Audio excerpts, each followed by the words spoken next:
Alrighty, yo guys. What's going on? I'm here. I'm right here. It's New Year's Eve. Check this out. I've got a bottle of, I think, the cheapest Prosecco that you can buy for money. I've got it right here. And I'm gonna drink it. Okay, I'm gonna drink it with you guys. We're gonna celebrate this together. I'm in the UK. Let me check the time. I've got a little timer going on here. Let me see. If I check this window, click off this text, right? Because we're working with very simple methods here. Where's my timer? There's my timer. Check it out. So it's 10:51. Okay, I hope all of you guys are good out there. I hope you're having a good time.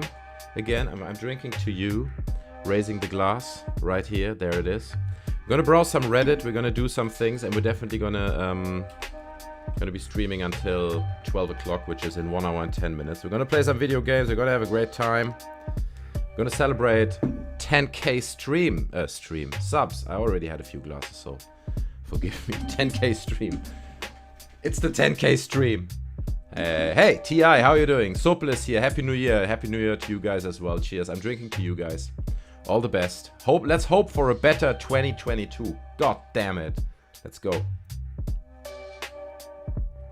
God, this stuff is awful. And it's also not really cold, which adds to the awfulness, but you know, it's been not a great year. Not exactly like a perfect year, so you know, what can we do except drink cheap and lukewarm Prosecco? What are you guys drinking? Hey, it's Too Spicy is here as well. Shayan Yousefi is here as well. How you doing? Great New Year to you guys as well. I'm very happy. Sorry if I'm not speaking as eloquently as I may usually do, but it's a celebration, okay? It's a party. That's what it is. It's as close as it's gonna get to a party. We're gonna browse some Reddit, right? We're gonna look at videos like this one. I don't know. I randomly clicked this. I don't know what this is about, but it's a video, and it kind of goes with the music, right? So we're just gonna watch videos that go with the music and get drunk while we do it.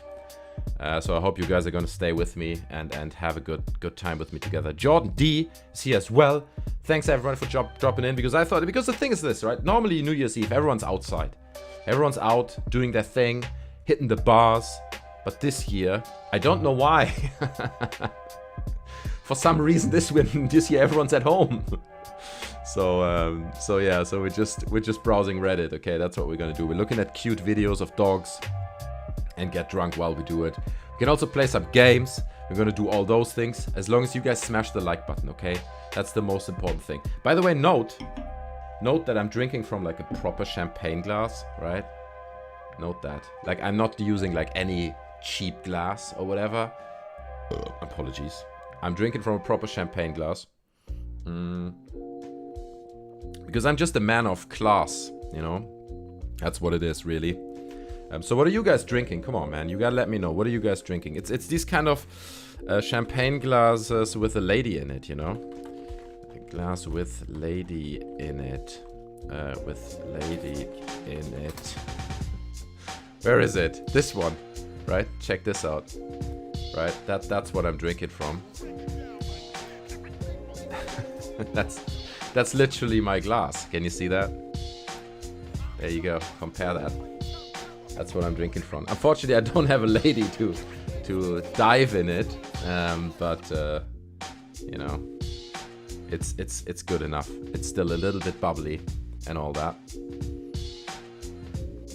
JB is drinking the whiskey. Nice one. So you've got a proper. Do you have a proper whiskey glass with like you know, all you need, like glass, like ice in it and all that kind of stuff, like big chunks of ice in your whiskey glass. Are you a man of class as well, or are you going dirty, like straight from the bottle?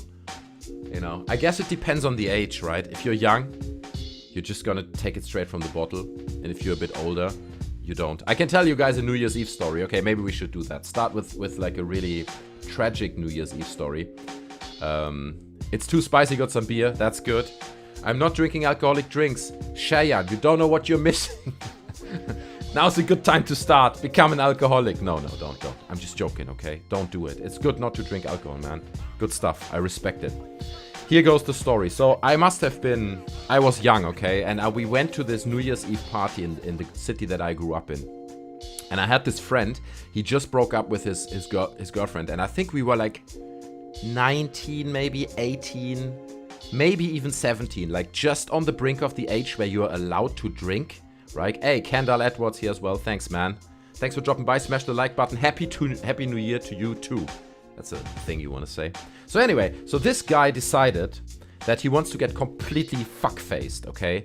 Because his girlfriend broke up with him. Apparently, of course, you're 17, 18. Do you think this is the biggest love of your life? So she broke up with him. So I was all casually drinking the beers. My other friend also casually drinking the beers. And this guy, he was just hitting the fucking vodka bottles, man. Like there's no tomorrow.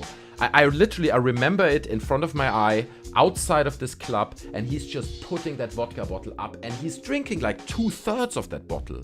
Like a liter bottle of vodka, 2/3 of that in one fucking go. And I was like, bro, listen, take it easy, okay? This is not like, you're gonna find another girl, blah, blah, blah, all that. Like, take it easy. No, man, she was the love of my life. Drinking that shit. Okay, fine. Like, I can't stop him physically, so he's gotta do what he's gotta do, man. So I go inside, right? Have a good time. And it must have been like an hour or two later, and he kept drinking all kinds of shit. So I come out an hour or two later out of this club, and he is literally outside on the sidewalk, crawling on it and vomiting as he was crawling, right? He's like, like puking and like dragging himself through his own vomit, right? And I was like, bro, that's not good. So he's like, literally, I look at him and he's like rolling his eyes. He's like, ugh. I was like, that's not great. So luckily, this club was literally close around the corner from a hospital. So we were like, man, we gotta call this guy. Gotta call him an ambulance, okay? He's fucked up beyond repair and all that. And he was literally in a bad place at that point. So we called him an ambulance. That ambulance arrives and they take him up to the hospital. Turns out he had like a full-on like alcohol poisoning that night, right? And then we went, I think like 2 hours, 3 hours later, it was already after 12 o'clock, we went to the hospital. And all that hospital staff, right? They were so fucking pissed at him, right? Because obviously they all have to work. They're all there on like New Year's Eve doing these fucking shifts. And all they basically do is like detoxing people who had too much to drink, mostly young people, right? So they were so fucking pissed at him, and they just rammed like a tube down his throat, pumping his stomach, and he was like, ah. It was a horrible thing to witness, man. And while he got his stomach pumped, right, he was like, I'm so sorry, guys. I didn't mean to ruin your party. And we were like, nah, man, it's all right. It's okay. He was fucked beyond repair, man.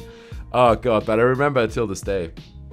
I think that was like one of the few times where he was that fucked. He's normally like a video gamer. He doesn't even drink that much. I think it really was just the pain from like losing his girlfriend and stuff. So he got a proper, solid, full-on alcohol poisoning that night, and got himself wrecked big time, man. It sucked. It really sucked to see that. He was in a bad place. I mean, he recovered and everything is fine. But to see him like that, holy shit, man. It was scary, right? It was scary. Thought he might not make it or whatever. I don't know, man. Don't drink that much, kids. Like, keep it within limits. Okay, that's my tip for tonight. The Appalachian Prince has arrived. I appreciate it. I drink to you. Smash the like button. Happy New Year to you as well, my friend. There you go. Thank goodness for universal healthcare. That's true, man. It was in Germany, so obviously, you know, you pay nothing for that. They just take you to the hospital. You pay by being treated by staff that hate you with all their guts, okay? They hate you so much because you're ruining their New Year's Eve, and they are just there because you can't drink responsibly, yeah. Oh, God, Lord, man. It wasn't just vodka. It was all kinds of shit. Like, I remember him drinking, like, Prosecco or champagne as well. He drank it all, man. Anything you would give this man that night, he had it, and it was messed up. Germans are alcohol kings. Not a title to be proud of, but okay, if you say so. If you want to give us that title. I feel like I need a crown now with that title. I bet he couldn't drink vodka after that. To be honest, I haven't spoken to him for at least 20 years now. I have kind of lost contact to that guy. I wish I could ask him. I wish I could get him on the phone right now and get him to tell his version of the story, right? Because I'm sure he has a different different view, but I don't even have his number anymore. Otherwise, I would call him right now. But yeah, that's not gonna happen. Anyway, what are your guys' horrible New Year's Eve stories? Do you have anything like that? Or are you too young for that? Not yet. Yeah. Anyway. But it is true. Like, people in Germany, they drink fucking loads, man. I used to live in Munich, yeah, for about 4 years. And Munich, the south of Germany, a big beer culture there, yeah. People drink shitloads of beer all the time. And what they do literally, and you know, they drink not like small glasses, like tiny cute glasses of beer. They drink liter cups, like steins, they call it, right? Like a stein of beer. And it's not light beer. It's not like Coors or some watery beer that you get in the States. It's proper beer. That's heavy, man. It's heavy shit. So it would be pretty common during your lunch break, right? When I used to live there, you go on your lunch break and you go to these beer gardens, and during your lunch break, you drink a liter of beer. And it's totally accepted. Like, nobody would say anything, you know. People, when you go back to work or back to where you study, people wouldn't be like, dude, you smell like beer. Did you have beer in your lunch break? No, everybody had a fucking liter of beer in their lunch break. So everybody is kind of, you know, not drunk. You're not drunk, but you had a liter of beer, of strong beer. So it's just socially accepted down there, you know. People love it. They're very proud of their beer culture. But it differs quite widely in Germany. So, like I said, in the south, people drink literally these liter steins of beer. And then up north, you know, the further you come north, they drink more like smaller cups. Like, I can show you in Cologne, you drink these Kölsch glasses, they call it. Let me share my screen. There you go. Let's do a bit of beer education right now. You see, they're more like that. Like those glasses. So they're not particularly big. Here you get it with a hand. Just try to get it so you guys can see. So that's more like Cologne, and as you go further north, right? But if you go to Bavaria, right, it's that kind of thing. Oh shoot, no, I don't want to go to Amazon. Yeah, it's proper, that's what it is. It's a liter of beer that you drink like that in your lunch break. And it's heavy beer, bro. You gotta be ready to, you know, live with that shit. If you can't have beer and you're very sensitive to drinking, don't move to Munich. Not a good idea, man. In Iran, most people drink Coca-Cola and orange version of Coca-Cola named Fanta. Why you describe Fanta as if I don't know what Fanta is, bro? Like, everyone knows what Fanta is. I love Fanta. I'm the Fanta guy, to be honest. If you give me the choice between a Coca-Cola and a Fanta, I'm going for the Fanta 98% of the time. What about you guys? Are you more the Fanta guy? Are you maybe the Sprite? Or the other question is like, Sprite or 7-Up? Right, that's the two things as well. Let's do a little poll, okay? What do you guys think? Sprite or 7-Up? I want to know. Because I, personally, I'm totally 100% 7-Up guy, okay? 7-Up is way, way more superior to Sprite. There's just no comparison, okay? Coke and a smoke. Yeah, I like that. True that, man. Yeah, that's good. I mean, I think in Iran, right, most people are Muslims, so they're not allowed to drink anyway, right, generally. So Muslims don't drink alcohol, if I'm not mistaken, which is a good thing. It's a good thing. Okay, don't drink alcohol. You saw what happened to my friend. You heard the story. Just don't start. Beer was cheaper than water when I entered to the Frankfurt airport. Kind of crazy. Was it really? Was it really? Holy shit, man. It might be. It might be in some places, maybe in the airport, yeah. Yeah, people like their beer, you know. They drink a good beer and they like that shit. So, it's Germany, man. What do you expect? Do you know what I mean? Good lord. I can sip on some Sprite for sure, but 7-Up has an interesting history. What? Does it? 7-Up history? Are we Googling that? Are you gonna give me some kind of history that ruins it for me now? Okay, here we go. Let's read that shit. The history of 7-Up, okay. Are you paid by 7-Up to put this on stream? To give them some brand exposure. Okay, here we go. Aha! Oh no, cancel. 7-Up was created by Charles Leibiger Grieg, who launched his St. Louis-based company, the Howdy Corporation. Well, that's a name. The Howdy Corporation. I love that shit. In 1920, Grieg came up with the formula for a lemon-lime soft drink in 1929. God, that shit is so old, man. It's unbelievable. If you think about that, 7-Up been around for like 100 years. It's more than 100 years. Why did I miss the 100-year celebration of 7-Up? Greg came up with the formula. We got this. The product, originally named Bib Label Lithiated Lemon Lime Soda. That was the original name. Bib Label Lithiated Lemon Lime Soda. That's easy to remember. Was launched 2 weeks before the Wall Street crash of 1929. What? Oh my god, now I'm intrigued. I'm really intrigued by that shit. 2 weeks before the Wall Street crash. It contained lithium citrate. Looks like that. Yeah, for those chemistry heads out there. A mood-stabilizing drug. Until 1948, it was one of the number of patient medicines popular in the later shortened to 7-Up lithiated lemon soda. Okay, before being shortened to 7-Up. Wow, but until 48, it had drugs in it. Just like Coca-Cola, right? We all know what was in Coca-Cola. Probably around until the same time like this. A myth exists that the 7-Up name comes from the drink having a pH over 7. That would make it neutral basic on the scale. However, this is not the case, as 7-Up pH is close to 0.79, making it acidic on the pH. Okay, it gets too scientific. Quickly back to Reddit. Good lord, man. I nearly learned something there. We can't have that. Let's not do that. Quickly, let's drink more alcohol. Good lord. So anyway, if you're drinking Coca-Cola, that's good, man. I appreciate that. Oh, look, we've got someone playing the flute.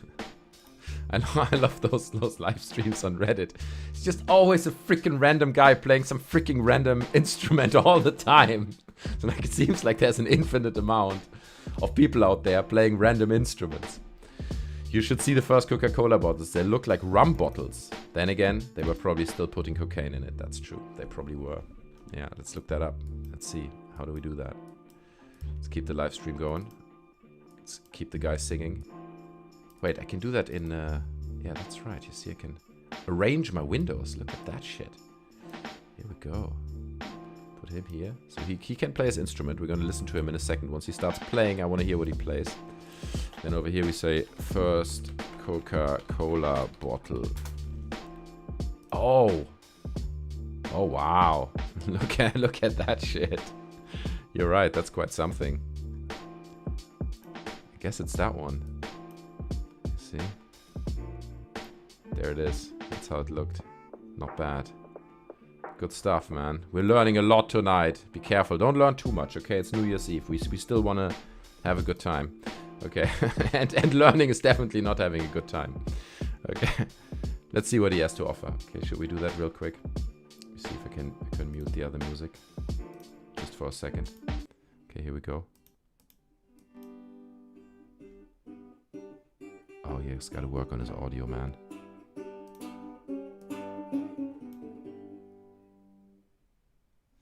Can you blow with your nose? No, I have tried. Can you blow with your nose? That's what people ask him. God. Good lord, man. Okay. Let's look at some concussions. Got that going on. Nice.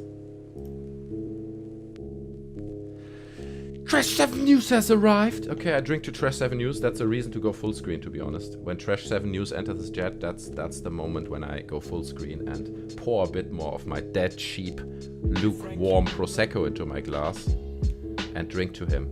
Okay, because he's a freaking legend. I guess, in case you guys don't know, Trash 7 News, absolute legend. You all should subscribe to his channel. Some of the best videos that the internet has maybe ever seen. Okay, maybe ever.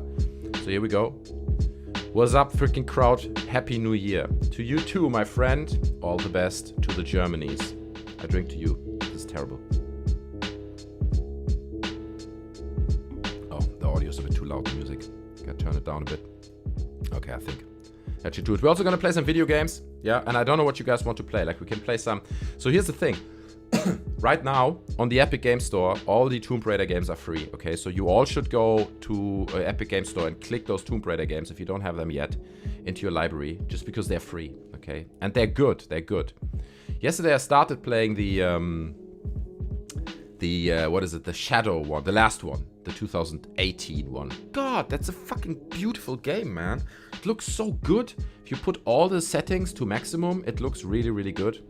So we can play that. We can also play some GTA Online. I think I'm quite ready for that, you know, considering my alcohol levels. We also can play some... what else can we play?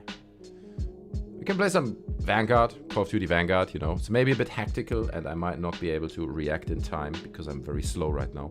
We can play Vanguard, so you guys can let me know in the chat what you want to play, what you feel is appropriate. We can play some Sea of Thieves, do some pirating action. Good lord. Okay, here we go.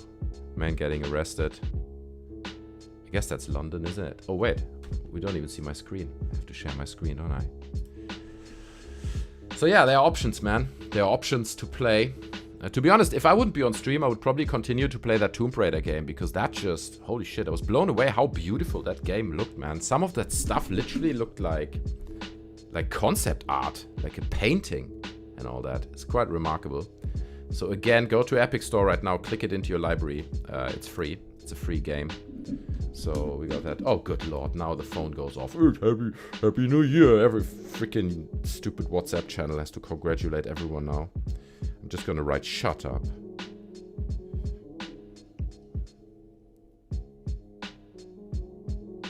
Shut up, bro. Stop it. There you go. That's it. No, it's nice. Come on, let people wish everyone a Happy New Year. We're doing the same here, don't we? We celebrate it. Here's an orangutan driving a golf car. You see, that's the stuff that I want to see on New Year's Eve. Okay. Can move my. Oops, I think I can move myself to the other side. Oh my God! Now my brother's calling. Bad time. Bad. Bad time. Bad time. Let me see. I should really mute my phone when I do these live streams. Epic Games are not working in Iran because of sanctions by Epic Games. What? Oh no, man. That sucks. I'm sorry to hear that, bro. I'm sorry to hear that. That's not cool. I think they just recently banned Steam in China, didn't they? Steam is also not working in China. So there are those constraints in some countries. It really sucks. It really sucks.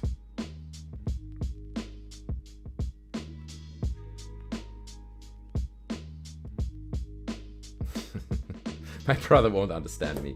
All these people is like, when I tell them I'm on live stream, they're like, oh, what? What are you doing? What the fuck is wrong with you, man? Live stream. God damn it. They have no understanding for that.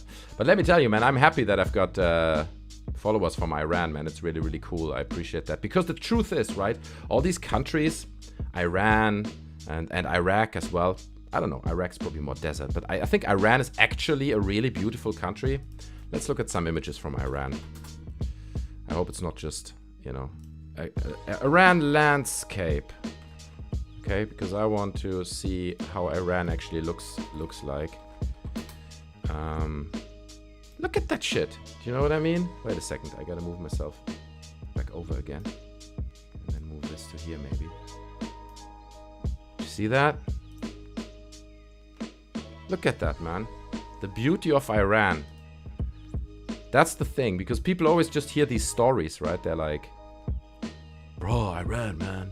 It's a war zone, isn't it? Everyone's at war. It's like, actually, it's a beautiful country, bro. Like, it's not just a war zone, you know? There are loads of nice people there, I'm sure. And looking at all that stuff, it's remarkable, man. I wish I could visit it. I wish these countries would be, you know, accessible at the moment for strangers like me. Kind of like Croatia, right? Croatia, that used to be a war zone when I was a kid, right? When I was very young, Croatia, you couldn't go there. It was like a war in that country. And it's also an extremely beautiful country, especially for hiking and all that shit. And I think now you can go. Now I know a lot of people who regularly go to Croatia and visit that country and, you know, tour the countryside. And everyone just speaks very highly of that country. So I hope that we can do that at some point. Go to Iraq. And then I can visit you. Appalachian Prince. No, the other one, sorry. Shayan Yousefi. How embarrassing. God, It's the alcohol, man. You see, that's what alcohol does to you. Just don't drink. Just don't drink. It's too spicy. Says it's too spicy. Yeah, okay, I see it. I get it. That's loot desert. Okay, yeah, that's true. That's what we learned in. Like, if you say Iraq landscapes, yeah, you see Iraq. Also pretty. It's also pretty. But it's probably a little bit less gorgeous, right? What does the clock say? 11:15, okay? I don't know what's the time in your country, but here we have 45 minutes until, I apologize, New Year's Eve, so... You see, it's more like Iraq, probably less so to visit. Well, that's nice. But Iran, definitely beautiful country, so I recommend everyone to visit. What do you say, Cheyenne? Do you think everyone should visit it right now? Jordan was my favorite. It was so hot, but you never sweat. No humidity at all. Polar opposite of Kuwait. Yeah, Kuwait is insane, man. It must be so hot there. That's another thing I heard, right? In the light also of like me doing this video about this film Don't Look Up recently, and talking about like climate change and all that kind of stuff. Like, I read this theory, right? Like, it's not a theory, it's actually like more like a fact. Basically saying that at some point our climate is going to heat up so much that big parts of, you know, that whole stripe around the equator, like big parts of Africa, Kuwait, you know, a lot of these Middle Eastern countries are going to become so hot that it will not be possible to grow crops there. And that's specifically a problem for Africa, okay? Because a lot of people in Africa, they're not living off imported crops. They're literally growing what they eat themselves. And that's what they live off. So if that becomes impossible, suddenly you could have literally up to 1 billion people or more immigrating up north into Europe, right? Where people are like, look, I can't grow crops. I can't live in my country anymore. We're going somewhere where we can live, which is totally understandable, right? But that could lead to brutal mass immigration. And ironically, the people who now say, well, climate change, that's not real. That's just a myth. Those are the people who are later going to say, bro, why all these immigrants come here from Africa? Yeah, because you don't understand the urgency of fucking climate change, you fucking moron. You didn't understand it 30 years ago, and now we're fucked because of you, you stupid idiot. I'm getting upset again. Eggnog40 says, Happy New Year from Denmark. Happy New Year to you as well. I think we've got something in common, my friend. I think Denmark and the UK are currently holding the record for the highest COVID numbers per capita in the world. I drink to that. I hope you're healthy and everyone you know is healthy. So that came out a bit wrong. Anyway, cheers. I'm glad you made it to the stream, man. I really do. Thanks for dropping by. It's 2:46 where you are in Iraq. Iran. Sorry. Okay, 2:46. Yeah, okay, so you've still got a bit more time to go. But it's getting there, man. We're gonna party at 12 o'clock, okay? Once this clock here strikes 12. Oh, you can't even see shit. I think I always have to hit the button. I forget that sometimes. So if that clock, 11:18, if that strikes 12, which is in about 40 minutes, we're gonna party so fucking hard. Like, there ain't no freaking tomorrow, man. That's what we're gonna do. Anyway, no, I'm happy you're here, Eggnut. I appreciate you being here. It's good stuff. And you see, I mean, basically all we're doing is we're just browsing New Year's Eve's memes. Like this one, Lieutenant Dan. Some of the older ones out there may remember. Who can tell me what movie this is from? Anyone? What movie this is from? The older generation? C didn't dolt. Happy New Year from the Pacific Northwest. My God, man, I'm so happy. All you guys are dropping by. I drink to you as well. C didn't dolt. I love your username. That's really cool, man. Thanks for dropping by. Thanks for smashing the like button, which I'm sure you already did. I'm sure you already did that. Pacific Northwest. That sounds amazing. Actually, I'm going to Google that right now. The Pacific Northwest. Northwest. Let's take a look. Here we go. Good God, man. You guys are living in pretty places. That's all I can say. There we go. Good lords, that shit is tropical. Oh, man. See, the thing, like a big problem with this stupid pandemic is that you just can't fucking travel anymore, and it makes you like seeing these kinds of pictures. You're just like, oh man, it's time to see something else, man. It's time to go out, visit another place, visit the Pacific Northwest. You know, that's what we all should do. We should visit other places, man. Forrest Gump, you were right. Who was first? It's Too Spicy was first. Congratulations, man. I drink to you. Good job. But Mikey US got it as well. I drink to you. Of course, Forrest Gump, man. Who doesn't know that? Who wouldn't know that? If you've never seen Forrest Gump, then go watch it right now. Watch it right now. Shame on you. By the way, I watched a movie earlier. Holy fuck, that movie was good. And I don't say that often. I'm gonna recommend it to you guys right now. It's called Deliver Us from Evil, okay? And it's not this horror movie, it's a Korean film, okay? That's the poster, that's how it looks. And honestly, man, I'm not joking. I know it's subtitles and all that, and it's a bit of a pain to watch movies with subtitles, but holy fuck, that film is good, man. You should be, like, a little bit older, let's put it this way. We can watch the trailer without audio, okay? Without audio. We can skip through it. I hope it doesn't copy strike me. It's a freaking brutal film. Oh, wait, you can't see anything. Ah, right, sorry, there you go. You can't see, like, it's super, super brutal and super, super dark. Plays in parts in Japan, plays in parts in Korea, plays in parts in Thailand. But it is, it's like such a rough gangster film. Holy shit, man. And it really grabs you by the balls because it's also about, like child trafficking. I don't want to spoil too much if you guys want to watch it yourselves. But good lord, man. Deliver Us from Evil, 2021. It might be on some... I heard, like, in Germany, it's on Amazon Prime already. But, you know, you go to the places on the internet that you know, and then you can watch it. I really, really recommend that film, because I feel like if you go to IMDb, it has, like, 40 reviews or something. It's really ridiculous. I mean, I know it's a new movie and all that, but it's fucking good, man. If you like brutal and dark movies, gangster films and all that shit, Deliver Us from Evil... That's my New Year's Eve movie tip for you guys. You should definitely go and check that out, honestly. Totally worth it, man. So yeah, there we go. Let me put that a bit bigger. I feel that's kind of the mood for many of us, isn't it, this year? Chris, what's up, man? Thanks for dropping by. Thanks for coming back. Thanks for smashing like, doing all the things. I drink to you as well. I feel like I need to drink to everyone who's entering the chat. Did I drink to Mikey US? I'm not sure I did, but I'm going to do it now. Mikey US. Chris, I'm gonna combine you guys into one drink, okay? Because otherwise I'm fucking myself up too bad. Okay, here we go. Squid Game was great. A lot of people say this. I didn't watch Squid Game. I don't know. I tell you why I didn't watch it. Because obviously it's hard. It's tricky to judge on it without having seen it. Blah blah blah. But I feel it's another Battle Royale film, okay? And I'm so fucking fed up with anything that's Battle Royale, okay? I'm fed up with Warzone. I'm fed up with any new game that's Battle Royale. I'm fed up with, like, any movie. I mean, we all remember the original Battle Royale film, okay? Like, I remember that. That's how I was introduced to the concept of Battle Royale. I don't know if you guys remember that, but that original Battle Royale film...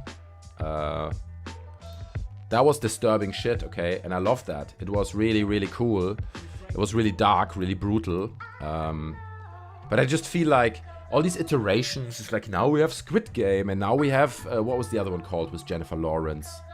You know what I mean? And now we have Maze Runner, and here's another Battle Royale, and only one can survive, and it's like, bro, just how about something new? How about like a different idea, like a fresh idea or something that's not Battle Royale at some point? Maybe. Good lord. I drink with you, yeah, honestly. It's just sad and anxiety inducing to watch me personally, so I don't watch for me personally. Nah, man, nah, don't say that. Don't say these things about yourself, man. You're a good guy. I watched your drawing videos. You're a nice, sympathetic, friendly guy that is lovable. So, you know, don't be so hard on yourself. On the topic of movies, why is the kid, can't get his name, from One Direction in the Marvel Universe as Star Fox? Is he? What? One Direction Star Fox. What? Is it? Is that... Let me see that. Wait, we're too big here. You guys can't see. Sorry, sometimes I have to adjust the screen a little bit so you guys can partake in my screen sharing. Is Harry Styles gonna play Star Fox? Marvel Studios released a poster for the Harry Styles Star Fox character from the new Eternals film. It's the first official sanctioned piece about this casting. One of the biggest surprises in the movie. Styles briefly stepped into the MCU. Okay. Why? Why is there? Are there no good actors anymore? Do we need to go to boy bands to find actors for Marvel movies? I don't know, man. You don't know. Maybe Disney is just like, bro, if we put like dude from One Direction in it, he's already got 1 trillion fans, so we're basically upping our box office returns by 1 trillion. You know, it's like all profit oriented. I mean, was he an actor before? Is Harry Styles an actor? I don't even want to follow up on this. That shit is not relevant to me. I don't give a shit. I don't give a shit about One Direction. Fuck those guys. That's what I say. Good luck on all your endeavors. Thank you so much. Good luck upcoming year and the years after. That's right. We all need it, man. We all need it. Just like Lieutenant Dan. Lieutenant Dan needs it as well.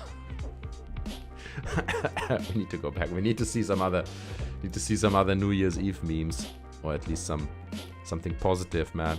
Give me something positive.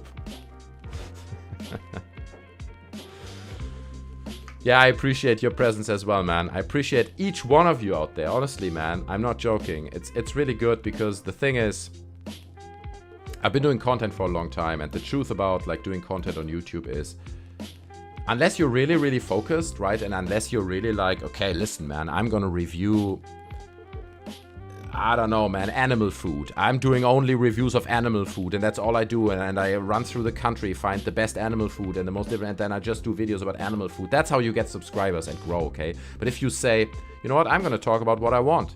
I'm gonna just have a good time on my channel, and I talk about movies, I talk about video games, I talk about you know, the Kyle Rittenhouse case. I talk about it. You don't grow like that, okay? You don't grow at all. So recently we've seen like some significant growth, and well, not significant, but like 1,000 people in a month or something. So I'm really happy about that, and I really appreciate each single one of you guys, because I feel a lot of you guys kind of get it. Like, you get the idea of the channel, and YouTube just doesn't get it. YouTube is like, so you play video games, right? It's like, no, I do all kinds of... So you review video games. Like, no, I'm doing all these things. Like, YouTube has such a hard time classifying people and understanding that people want to do more than one fucking thing. Good lord. So you're fighting against this algorithm all the time, and I just feel recently we got quite a few people on board that get it as well. So I'm happy about that. Colorado fires are less than 5 miles from my home. I've trained for this. What does he have there? Let me see. What is that? Long grain rice. Oh, it's rice. Shoot that fire dead, brother. Yeah. That was, by the way, one of my favorite scenes from Don't Look Up, right? When that comet comes in. I hope you guys seen it. I'm not going to spoil big time or whatever, but the comet comes in, and dude just goes at it with like his rifle, right? He's like, fuck you, comet. And it's like that symbolic last cling to the safety of him, his protection through owning a rifle, man. It was beautiful. Charlie Walker has arrived. Thanks, man. That means I have to drink. Okay, that's the rule. Every time someone arrives, we're drinking. I hope you guys are drinking with me. I hope I'm not the only one. Okay, here we go. That's the end of my horrible Prosecco bottle that I had. Cheapest one. £7 Prosecco I'm drinking. It's all I can afford, okay? YouTube pays me nothing, okay? I can't afford more expensive Prosecco, but I drink to you, Charlie Walker. I appreciate your content for exactly that reason. It's what I want to hear. Thank you, brother. Thanks so much. To you and yours. And happy 2022. God, that shit is warmer than my armpit at this point. Fucking hell. Anyway. Yeah. 2022, what are we thinking? What are we thinking about that year? Do you guys have a better feeling? So here's what I hope, okay, about 2022. My hope for that year. I'm hoping because now we're seeing this Omicron thing. Hey, V244, V244. I appreciate it. I got a drink, man. Every time someone new drops in, I got a drink. So here we go. I drink to you. Happy New Year to you and yours. And I honestly hope that all of you guys have a Happy New Year. I'm not just saying this because everyone's like, oh, Happy New Year, Happy New Year. It's like, no, man. I really wish you guys a Happy New Year because we can all use it. Let's be honest. So here's my hope for 2022, okay? I hope that now with Omicron, we're really infecting the big majority of people, okay? Most people will get that shit now, okay? And that will build up some kind of immunity. And I understand that immunity wanes and after a while you can catch it again and all that shit. But it's not going to be as severe for most people because you already had it. On top of that, we're seeing these medications come in now that you can take once you get symptoms, okay? So you get symptoms, 1 or 2 days, you feel like shit, you take a pill, and you will still feel like shit, but it stops you from going to hospital. So with that, we can literally stop the pandemic. And I hope that this is gonna be like the big deciding factors for 2022. On one hand, that literally everyone had it at this point, more or less. So we have a lot of immunity in the communities, but also we have pills that just stop you from getting severely ill.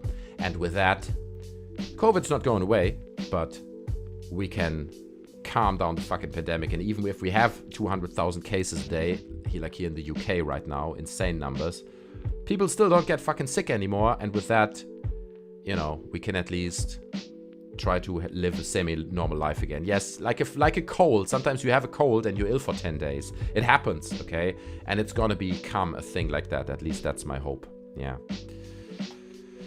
Mand, oh, you guys are wrecking me. Mand has arrived. I appreciate it, man. I'm just saying it.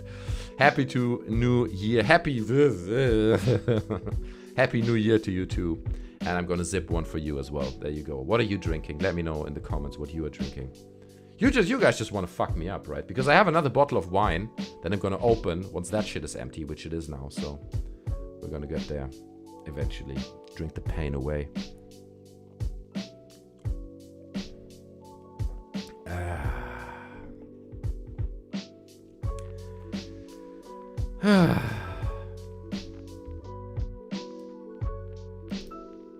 Yeah, for real. But people shouldn't forget that COVID has long-lasting effects and it's not the only thing out there. That's true. People need to be careful on how meat, medical industries, other overproduction. Yeah, you're absolutely right, man. And to be honest, that's like another thing. Like, I hate to go all doomsday and shit, but it's another thing that is part of climate change, okay? Because a lot of people say that with the climate changing, you have this increased possibility of pandemics and of viruses spreading and you know, becoming a thing. So now we had like a 100-year gap between two pandemics. I'm not sure it's going to be that much next time, honestly. I think probably, I don't know, I'm not going to throw numbers out there, but I think that gap is going to close and we're going to see one sooner than later, you know, without fear-mongering and all that shit. But yeah, you're right. Like, let me tell you a story about a friend of mine. Like, he is older than, you know, he's younger than me. 2-3 years younger than me, much more sporty, right? I used to work with him in an office and he used to come every day with his bike to the office. Like, I couldn't fucking do that, you know, I would collapse. I'm not a very sporty guy, but he comes with his bike, so he's very fit and all that shit. And he got COVID, December 2020. So, yeah, about a year ago now. Pretty much 1 year ago he got it. I spoke to him 3 months ago. He still couldn't go to the fucking supermarket, okay? He was wrecked for like 9 months. Luckily, I can give a little bit of you know, hope. I spoke to him yesterday, texting him and be like, hey bro, how you doing? You know, fully expecting that he's still like, man, I'm fucked, I can't go out and all that. But just yesterday he told me that finally now he's getting better. He said finally he was able to do a small bike tour with his daughter, you know, and he said we can meet now in a park and all that kind of shit, so I'm gonna meet with him. But it took him 1 fucking year, and he said this year was hell. It was hell on fucking earth. Oh, we're getting fireworks outside. Let me open the window so you guys can hear it. Fireworks! Here we go. So yeah, man, don't underestimate the long-term effects of this shit. It really, really sucks, man. And it wrecked him for 1 fucking year. And he's like in his mid-30s. He's like 36 or something. It's bad, man. It really sucks. So, big boy bottle. I'm drinking the big boy bottle, but it's finished now. It's empty, so we're going for the wine next. And it was literally like, I think it was the worst Prosecco I've ever had. Fuck that shit. We got till 2050 to really make steps forward, or it will be completely detrimental. I feel probably we have less time than that. And the big problem with that is, in my opinion, I hate that we're talking about fucking climate change now. How depressing, right? We should be talking. Let me open some video game news. No, we will talk about it. We'll get there. But like, for example, like, what's really the big problem is that the amends that we would need to make to our style of living are like significant.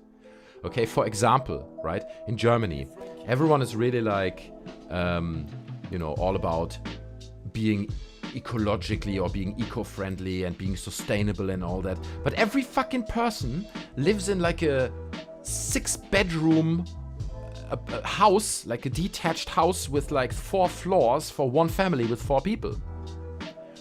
This kind of stuff has to change, okay? If we really want to amend or kind of do something that works towards stopping climate change or making a significant difference, you have to forbid people from building giant houses for themselves, like literally, because it's such a waste of energy and a waste of every single resource. And you can imagine how people who have 20 millions on their bank account, they're like, what do you mean you're gonna forbid me build a house? What do you mean? Like they would never grasp the importance of it, right?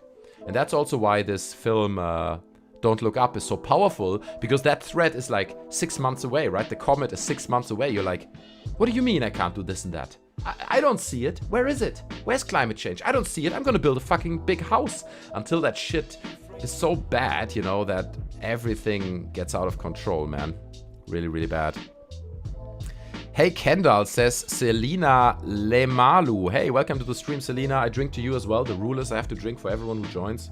I don't know when that rule was established, but it's here now and it's here to stay. Happy New Year to you and yours. I hope you're having a good time. Did Selina say something before and I missed it? Let me scroll up. Selina said something. Sorry, I missed your message earlier. I didn't do that intentionally. Sometimes I get hung up in my own talking and then can't stop myself, right?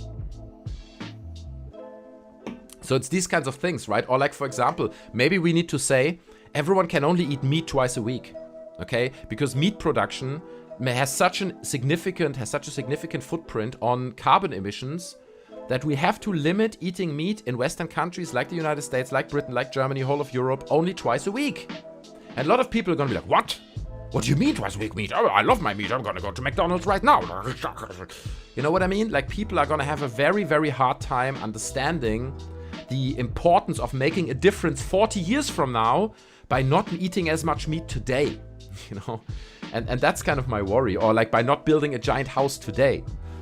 And that's my biggest worry, that people struggle to understand that complexity, right? Because you need to have a little bit of abstract thinking, like an ability to think abstract, to say, if I want to make a difference in 40 years, this is not a short-term thing. If I stop eating meat today and I kind of get in the habit of only eating meat twice a week, even I love meat, I can make a difference, and everyone together makes a difference in 40 years, and we maybe can make a difference for our children, I don't know, man. It's scary to think, because the truth is, the biggest insight that I got from this whole fucking pandemic is that people are fucking way dumber than you think. The amount of dumb people out there is just unspeakable. Like, it's unbelievable how many people out there who are just so dumb.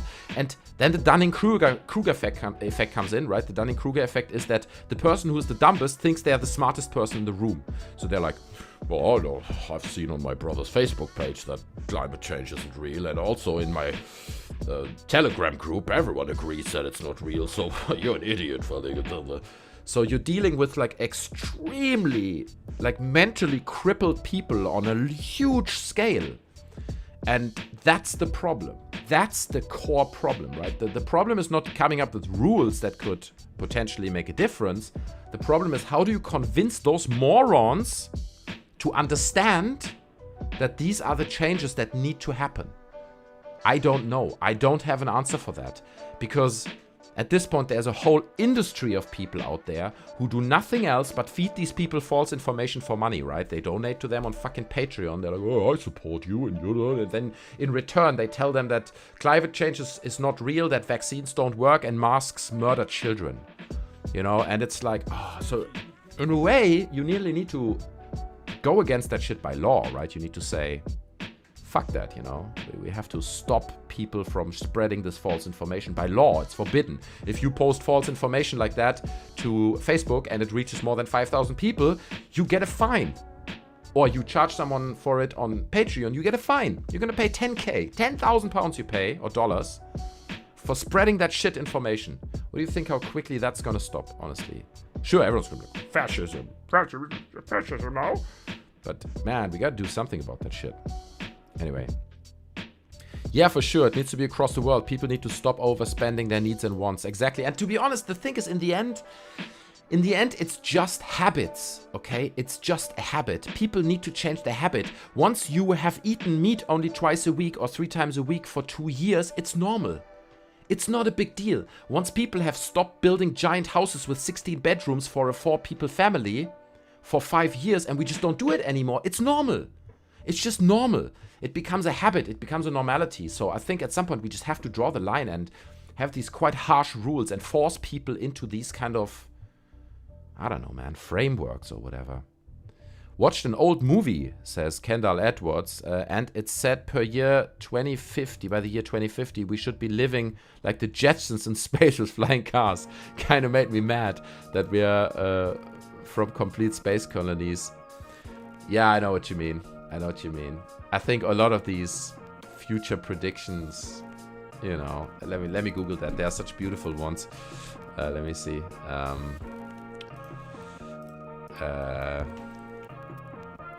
60s, no, 50s future predictions. And then we Google for images. Let's see how people imagined we would be living. Here we go. I love this kind of shit.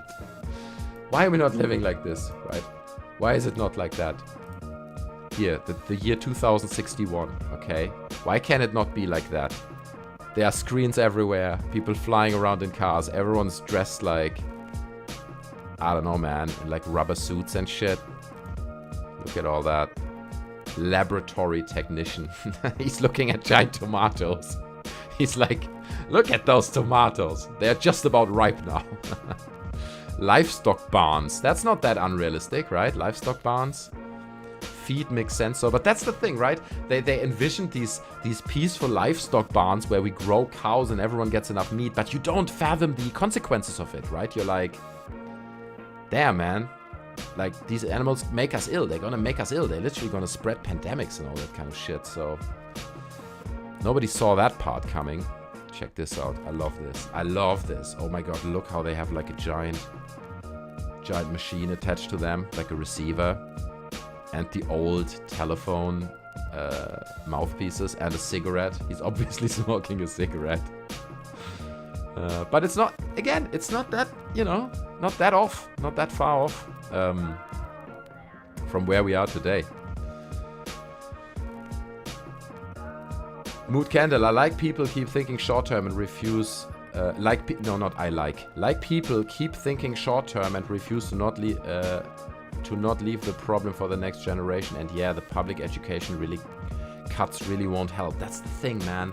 Like, so many problems that we're facing today are literally due to lack of education. If we would just pump more money into people being educated and understanding the complexities and ins and outs of our problems, literally education would be the best thing we could invest right now, but it's not gonna happen, is it?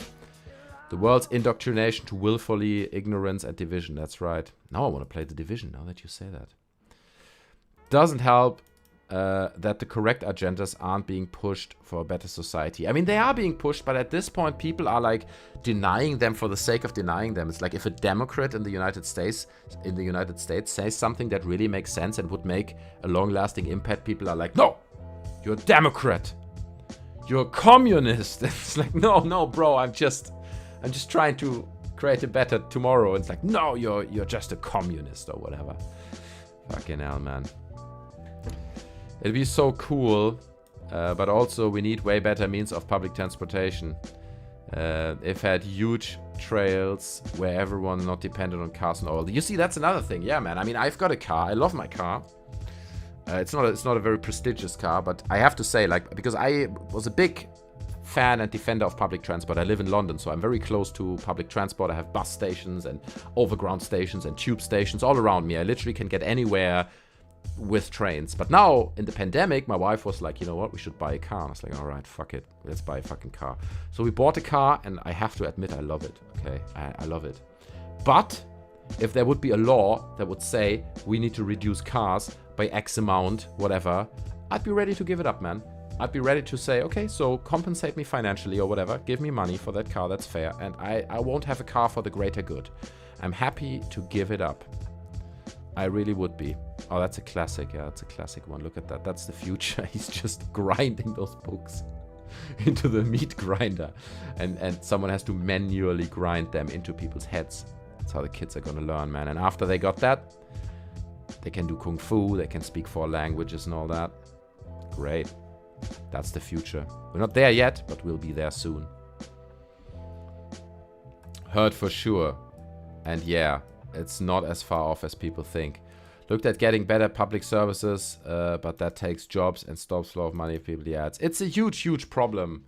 If you think about it like from a financial point of view or whatever.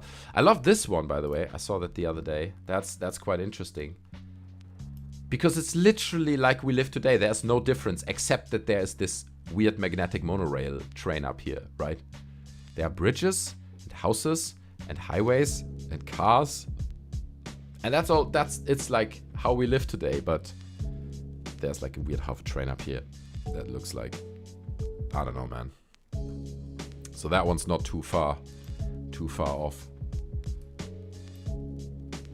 The future, man. It's kind of depressing looking at all these pictures, how people had all these great visions in the 1950s and 60s when the world was still not in disarray. And people were like, man, imagine what people are going to be able to achieve in the future, in 70 years' time. Who would have thought that people just wreck themselves, man, with all their greed and all their... Man, we need to stop this. We need to stop all this negative thinking. I'm going to grab the bottle of wine now. I'm glad nobody else joined so far, so I don't have to drink. Oh, this is actually funny. Did you guys see this? This is a real piece of art from like the 1962. Life in 2022. Eerily topical. I'm gonna grab a bottle of wine and be right back, boys. And girls, right? There was a girl. Maybe she's still there. Selena. Sorry if I just say boys.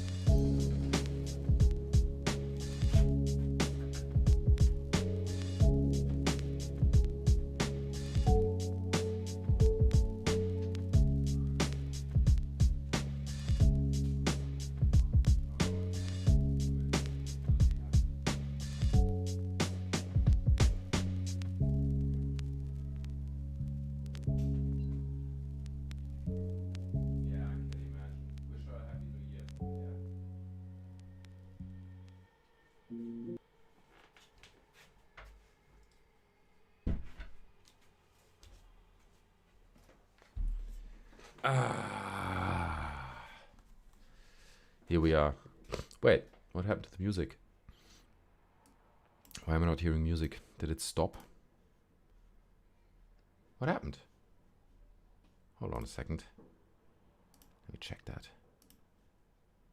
Continue watching. Why did YouTube just stop it? YouTube was like, are you still watching? Are you really still watching those videos? Yes, I am. God damn it. So I've got this. Here we go into the next round. It's a bottle of red wine, okay? We're not drunk enough yet. We're going deeper. Okay, we're going deeper into the matrix. My theory is that if I just have enough cheap alcohol, I can forget the Matrix 4. Okay, that's the ambition. Because that was the fucking worst movie of this year, okay? The Matrix 4. Can there be a worse movie? I don't know, man. I was offended. I was literally offended. I'm not often offended by movies, but that shit... Don't know what to say about that shit, honestly. Unreal. Salvation by grace through faith. I love it. Love that name, man. Welcome to the stream, and you're just in time because I said it before, I'm gonna say it again. The rule is every time someone new joins, I need to have a sip of this warm and cheap alcoholic beverage, which I'm gonna do now to you. To you and yours, salvation by grace through faith. All the best, man. This, I nearly made like a Jesus turning water into wine joke there. I'm not gonna do that. I'm sorry. I had a few already, so forgive me. Cheers. Life is meaningless without personal agency / individual freedoms. Yes, I agree. I agree with you, but I think then we need to really carefully think about how we define that, okay?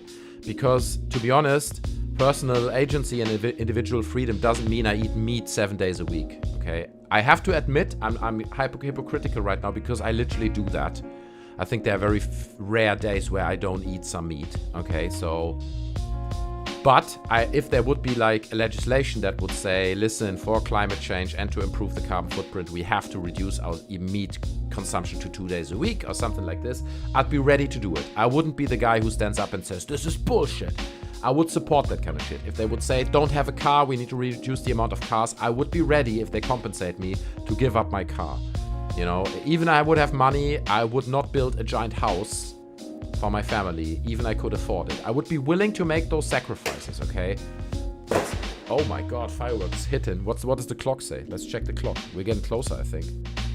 11:51. We've got 9 minutes to go until midnight. Over here in the UK, you can see the little blue dot. That's me.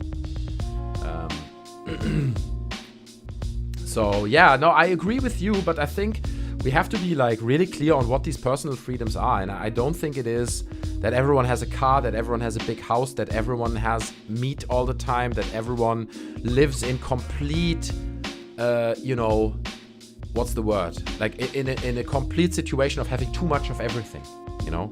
I don't think that's personal freedom. It's more complex than that, okay? And I think you're right. I agree with your point, but I think we need to really define what it is and what makes personal freedom. Like, for example, I think personal freedom is that I can say whatever the fuck I want, okay? That I can say what I want, and nobody comes to, you know, to lock me up, like we see it in some other countries around the world, where people literally get locked up for having opinions or for posting a video online, and they just disappear for 5 years. So that kind of shit is really fucked up, and that's unacceptable. But making compromises on your lifestyle for the greater good, literally for your children, I don't think that's what I would call, or what I would classify as, individual freedoms. Hopefully the painting's wrong. I can't survive another quarantine. Yeah, I know what you mean. Especially this painting, right? This is just fucking disturbing shit, if you imagine. That's the future. Everyone is constantly in their own bubble. God, it would suck, man. Drink up, buddy. No, I'm not gonna drink up, because at some point someone new is gonna come in, and then I have to drink again, and I'm already fuckface. And everyone who comes in new has to drop a comment, and if they drop a comment, I have to drink. So it's brutal, man. It's brutal. You guys are getting me drunk. You know what we should do to cheer us up a little bit? We should be watching Dinner for One. Is everyone familiar with Dinner for One? Or is that a a German thing? Because in Germany, okay, here's a little bit of education for you guys in case you're not familiar with this. In Germany, what you would do is every year you watch Dinner for One, okay? And Dinner for One is how long is it? 10-minute little skit. This is freaking unbelievably bad quality. Let me see. It must be a better one. Dinner for One. We'll leave it running in the background because it will also just last until we make it till 12 o'clock. So here we go. So Dinner for One is this old piece of film from, they don't say it, where this guy celebrates like the 90th birthday of his, I don't know, house owner, the owner, right? So he's the butler. But because everyone else is dead, right, who would normally come to the dinner, it's a dinner for one, okay? So that means he has to drink for all the other... Oh, wait, that's an edit, right? He doesn't fall about that at first. Anyway, so the thing is, he falls over the carpet and all that kind of shit, and he gets completely fuck-faced because he has to drink for all the guests that would normally be there. He has to emulate all the guests. And let me know if you guys know this. Are you familiar with this at all? Selina Lemalu says, no, we're not familiar. So that's good. It's a tradition in Germany. To be honest, I think it's an old Hollywood film because they talk, or it might be English, it might be like a BBC type of piece. But so he has to go around the table and he has to be like, well, I drink to you, Miss Sophie, I'm glad to be here. And then he has to go to the next table and say, well, I enjoyed this year particularly. And he has to kind of emulate all the friends of her that have already died. You know, that's kind of the story. And in the process of that, he just gets completely fuck-faced. And I remember as a child, I thought that was hilarious. I didn't watch The Matrix 4 and I don't want to watch it, says Shayan Youssefi. Don't watch it, man. Do not watch it, honestly, man. I mean, just watch the videos that I did about it. That should tell you the whole story. And then read the comments underneath, because that's everything you need to know about that film, honestly. Matrix 4 is... It's offensive, man. It's an offensive piece of shit. It's going to get reduced anyway by way of price, but I respectfully disagree. That's fine, man. That's cool, man. You don't have to agree with me. I totally respect your opinion. And I can see it as well, right? I can see the reason of people making that point, right? Of people saying, no, if I want to eat meat 6-7 days a week, that's my freedom. If I want to own a giant car that blasts loads of gasoline into the atmosphere, that's my freedom. If I want to own a house because I can afford it, that has 25 bedrooms, then that's my freedom. Yes, I can see it. I think it's a little bit of an American way of looking at things, but I have to respect it, man. I can't say that it's wrong, you know. It's not necessarily wrong. It's just the way it is. So yeah, so there you go. That's a very German tradition to watch this on New Year's Eve. I think I watched it every time on New Year's Eve since I was a child. It's like it's that running gag that he falls over that head of that tiger and then he gets very upset at the tiger in the end and all that. I mean, looking at it from the perspective of 2021 or 2022, it's probably very cringy. I'm gonna bring the clock up here. Here we go. Let's bring it up. Can we see it? I put it in the corner. 3 minutes. We got 3 minutes to go. Lol, dang, okay. I loved Animatrix, says Chris. Caught my attention the most. That is true. What is this? Oh, okay, I didn't know you didn't hear. So this is called Dinner for One.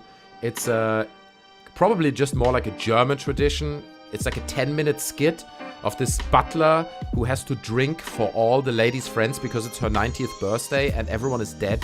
So he has to drink for all of them and he just gets completely fuck-faced. That's the story. And it's like a 10-minute skit. You see, he has to drink for all of them just to make her evening nice. His ambition is to you know, I laugh about it because I know it from when I was a kid, you know. It's a lot of nostalgia in there. I drink to you guys. I drink to you guys. Cheers. Happy New Year. We've got, what, 2 minutes to go, okay? Here in the UK. It's gonna be nasty at 12, I tell you. But yeah, the Animatrix, that was the shit, man. And I'm nearly tempted to say that the Animatrix was nearly better than the Matrix trilogy. Sure, Matrix 1, iconic and all that, bullet time shot, the story great, red pill, it was such a big impact on pop culture. But at the same time, the Animatrix was so well done, and I mean, now we have this thing like Star Wars Visions, right? Which is basically their attempt of doing the Animatrix for Star Wars, right? Trying to create different artists. And it's pretty good, actually. Star Wars Visions, not bad, you know. Different artists, especially from Japan. They got the job to do a little 15-minute Star Wars skit, like an animation and stuff. It's pretty good, but it's not as good as the Animatrix. Like, that shit is just off the chains. So, if you haven't seen Animatrix, go check it out. You should stream Matrix 4. I'm in the background to wrap up 2021. We can watch the trailer if you guys want. But I don't want to get... No. We're so close now. We're so close. Outside the, oh my god, can I put the camera out? Let me see if I can do that. Let me see. Let me see if I can put you guys to the window so we can see some fireworks. Here we go. Okay, wait a second. Wait a second. Oh my god, it's taking off outside, guys. It's taking off. Okay, I'm taking the camera. I'm right here. We're doing it. We're getting an exclusive look at I don't know what, but... Okay, let me see. My cables are long enough. Cables are long enough. Here we go. Okay, here we go. Are you ready for this? This is exclusive. This is exclusive. Hold on. I have to see when it's 12 o'clock. It's 12 o'clock! It's 12 o'clock already. Happy New Year. Happy New Year to you guys. Happy New Year. We're taking the camera all the way to the window. Let me see some. Let me see some. Let me see if we can see some fireworks. Come on, give me some. Give me some fireworks. I'll bring up the microphone. This is the first time you guys look outside my window. It's probably a bad idea, isn't it? Oh, there we go. There we go. Let me open the window all the way. Wait a second. There we go. There it is. Just for you guys, some fireworks straight from London. Okay, this is exciting. It's exciting shit. I hope the cables don't wrap or break or whatever. Okay, here we go. It's 12 o'clock in London. I know you guys may have a different time zone, but I wish you all a happy new year. Cheers. Cheers to you guys. Thanks for hanging out on the channel. I appreciate it. It's been a good year. Cheers. Happy New Year to everyone. Come on, where are my neighbors? I hope you can hear that. Can you hear that? There's loads of firework outside. But there's nothing where I'm pointing the camera at. Just imagine firework somewhere up there. Usually there's always firework there. Come on, let's get this. Oh, there's a little bit up there. That's such a poor performance out here in London. Oh, there's one up there. Ah, well, there's one. Oh boy. Can we do that? There we go. Try to capture the moment for you guys. Ah, here we go. Here we go. Oh, yes. Oh, the wait was worth it. Oh, the wait was worth it. Oh, here we go, guys. Happy New Year. To all of you. You've earned it, man. You made it through 2021. That's quite an achievement in itself.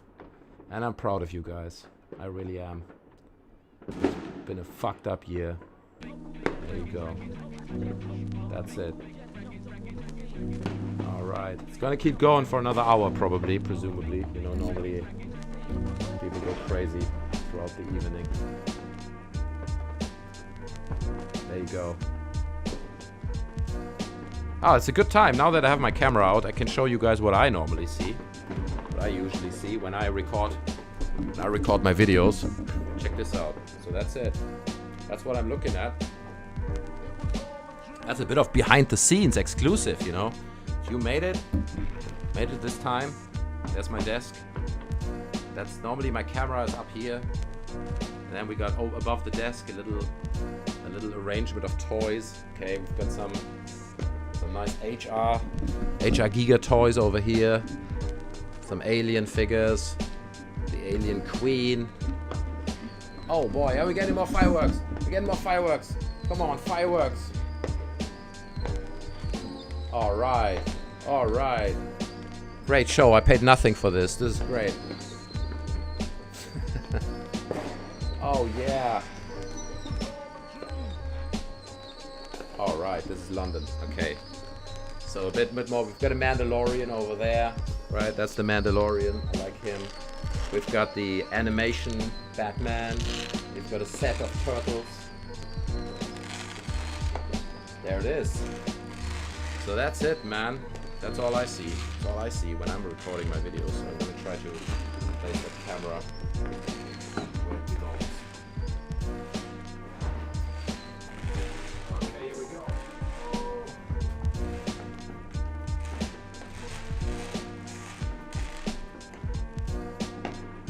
Here we go. That's it. That's it. So the fireworks gonna continue outside. Oh boy. Now my microphone just detached from my table. I love that. Okay. Oh boy. Oh god. Oh god. This is rough around the edges, isn't it? Oh god. Oh god. This is bad. This is bad. I have to fix the camera slightly better. I think we got it now. Okay. Hope you guys can still hear me. Okay, I have to reattach my microphone. There it is. Much proud. I believe things can be better, man. That's right. I believe it too. We all have to believe, man. That's all we can do, literally, at this point. We have to believe in 2022, okay? And I believe in you guys. I really do, man. Thanks for hanging out in the streams. Thanks for supporting the channel. Thanks for doing all the things. I drink to you guys. I'm so proud of you guys, honestly. You're the elite, okay? Because the truth is also a lot of you guys were here on the channel before anyone else. And that's really cool. I can't wait for the Batman movie. Yeah, that's cool. I'm happy to talk about that in a second. I can't wait for that too. It looks really cool. I admit that too. In due time, things can be better, says Kendall Edwards. I think that's a reasonable approach right there. That's cool. Nice music too. Yeah, let me plug the music real quick. So this music comes from a channel. Oh, it was pretty loud all the time. I hope you guys can still hear me. I didn't want to make it that loud. Comes from a channel called... Let me switch over. Because you should all check this out. It's like a quite nice channel. Which is called... Why does it not show me that? Oh yeah, B Frankie is the name of the channel, okay? And this guy, he just makes like instrumentals. These are all free to use. And they sound like Wu-Tang instrumentals, like Mobb Deep instrumentals, and like just 90s hip-hop rap instrumentals. So when I have... Oh my god, fireworks going crazy outside now. When I have music in the background of my videos, it's always from this channel. I always use these B Frankie clips. Let me close the window. It's getting a bit loud.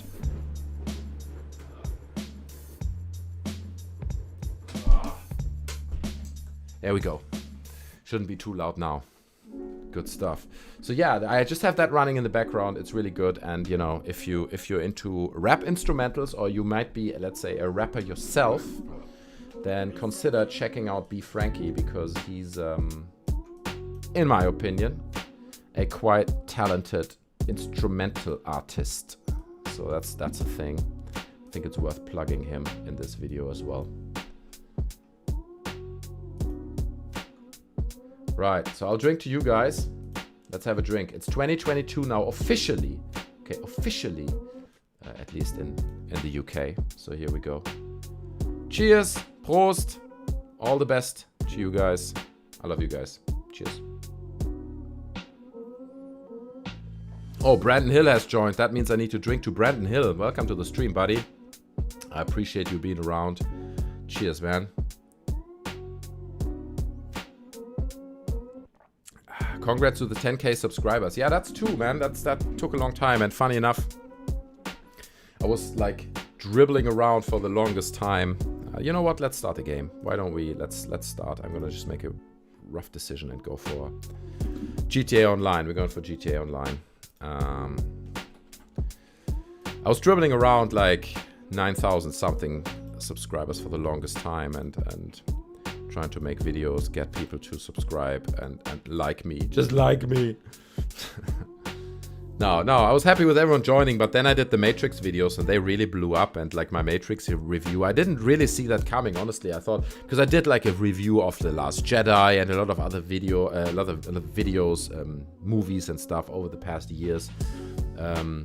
But for some reason, never really took off.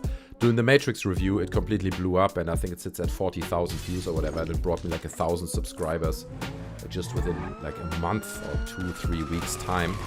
So that's really cool. So we've got a lot of new people on board, and I'm proud of that, man. It's good to have all you guys on board. I'm gonna have to scale this to fit the screen.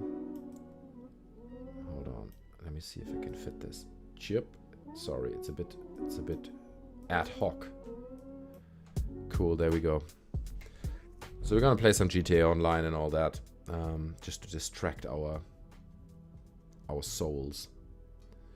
But yeah, 10K was a big milestone, man. And I still want to do like a Q&A video. If you guys have questions to that, honestly, leave that in the comment section right now. If you have questions for me that I should answer in my 10K Q&A video, then ask them now. I'm not gonna ask them now. If you just say Q&A and then ask the question, then I'll save it for the video and I'll go into it in the video. I'll be happy to answer it. Salvation by Grace through Faith says, Matrix 4 was a 10 out of 10. Honestly, bro, you have to explain to me how you come to that conclusion. I respect your opinion, obviously. It's a movie, you know, everyone can have their opinion. There's no right or wrong. Let me just pause the music because now it doesn't really work with the GTA stuff. Everyone can have their opinion, man. I'm not here to tell you what to think. But I watched that movie, okay? And within 2 minutes, I'm not joking, within 2 minutes, I was like, the fuck is that shit, man? And I, to be honest, I'm not like a person who's really, really sensitive about movies, right? Who's like, oh, this is a shit movie and that's a shit movie, and like who's like just shredding everything to pieces. You can go check out my review for Don't Look Up. It's completely positive. Check out my review that I just did for the Boba Fett is episode 1 thing. It's positive. There, you know, I'm highlighting some things that concern me, but overall it's positive, and I say it's a great show. It looks good. I love it. I'm not one of these haters, right? These people who are on YouTube just hating shit all the time because it generates clicks. If something is fine, then I talk about it being good and fine. If something sucks, then I talk about it sucking, okay? But The Matrix 4, to me, was just a bag of trash, man. It like the first 4 minutes already, like these fighting scenes on the roof. I remember this iconic scenes where Bugs, right, this character with the blue hair, and she's being shot with like MP5s from 3 directions. She's dodging all the bullets, and she's making these moves in this puddle, and the water splashes around in the puddle, and it looks so shit. It just looks so bad. It's offensive, man. Like, if you come from The Matrix, there are shots in there that look so good. You know, even now, 20 years later, you look at that film, that shit looks good, okay? That shit is up to par. It's good cinematography. It's iconic shit. And it was just offensive. I gotta take a puff from this joint here right now to calm me down, okay? Gotta do that. Otherwise, I'm just getting triggered. Can I smoke the doobie? No? Why can I not smoke the doobie? Can I smoke the doobie? Walking up to it. I can't smoke the doobie. Let's try it if I sit down here. Smoke it. Okay, if I sit here, relax. Space to smoke. Okay, man. Yeah, I really gotta do this, okay? Gotta calm myself down, okay? Because like Selena Lemalu says, I'm triggered. Okay, I'm pretty triggered by people saying that The Matrix 4 was a good movie. It triggers me, okay? Because it just objectively wasn't. The shots were bad. The acting was bad. The story was bad. Everything about that film was bad. So I'm curious to hear if you genuinely say you give this movie a 10 out of 10. Why, bro? Why? Okay, you're joking. Okay, I'm glad you're joking. I just saw that. I'm glad about this. Okay, because some people really, like, some comments under my video are like, bro, you just don't get it. It's 10 of 10, bro. It's so good. Fucking hell, man. Thanks for the Q&A question, Chris. What are your favorite colors? If any favorite way of editing? I'll put all that on the list. I'll answer that in the Q&A video. I'll save it when the stream is finished. Thanks, man. I appreciate it. That Matrix review made me laugh so hard out loud. And Don't Look Up is amazing. Horses in the back. We didn't have you horses in the back. You knew. You knew. That means I have to drink. Good Lord, man. Okay, I drink to you. I even go full screen. That's how far I'm going these days. Happy 2022 to you. Horses in the back. I love your name. That's a great name. Where is it now? Did I miss that? I think that the comments are just flying through. Anyway, I appreciate you being here. Smash the like button while you're here. I'm a little bit drunk, so it's New Year's Eve. It's New Year's Eve. You gotta forgive me, okay? I drink to you. Horses in the back. Cheers. God, it's shit wine, man. It sucks. Yeah, the pug mask. I'm running around as a pug. Mainly because my face is just not presentable in this game. It's like I designed a character that's really fucking ugly, so I thought I'd better hide it. Hide it with a pug mask. Happy 2022. It's an honor. I appreciate it, man. Smoke the doobie, Brandon Hill says. That's right, we're smoking the doobie. To be honest, I used to smoke a lot of doobies. For 20 years, I used to be quite, let's say, attached to the devil's lettuce. But I've stopped it, man. And I don't regret it. It's a good thing, man. You should stop as well. It's not a bad thing. I'm not saying, you know, devil's lettuce, bad.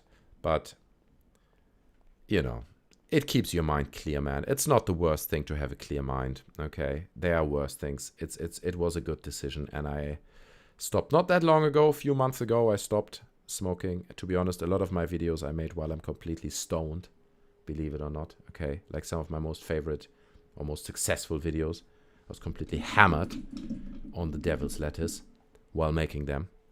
But I stopped now. Here's a little garage tour. So check out the cars I've accumulated over the years. Some nice little racing cars in there. Check this one out. It's completely chrome. It's like an Aston Martin in chrome.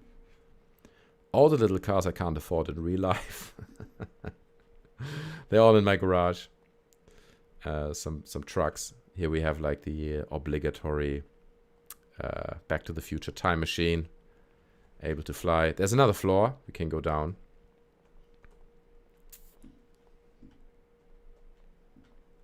There you go. More cars down here. That's more the racing section. These are the cars I never really use. That one is nice though. Let's drive that one. That's a bit of a meme car. We've got like anime characters on there with big boobs. You know, I'll leave that on there for a second.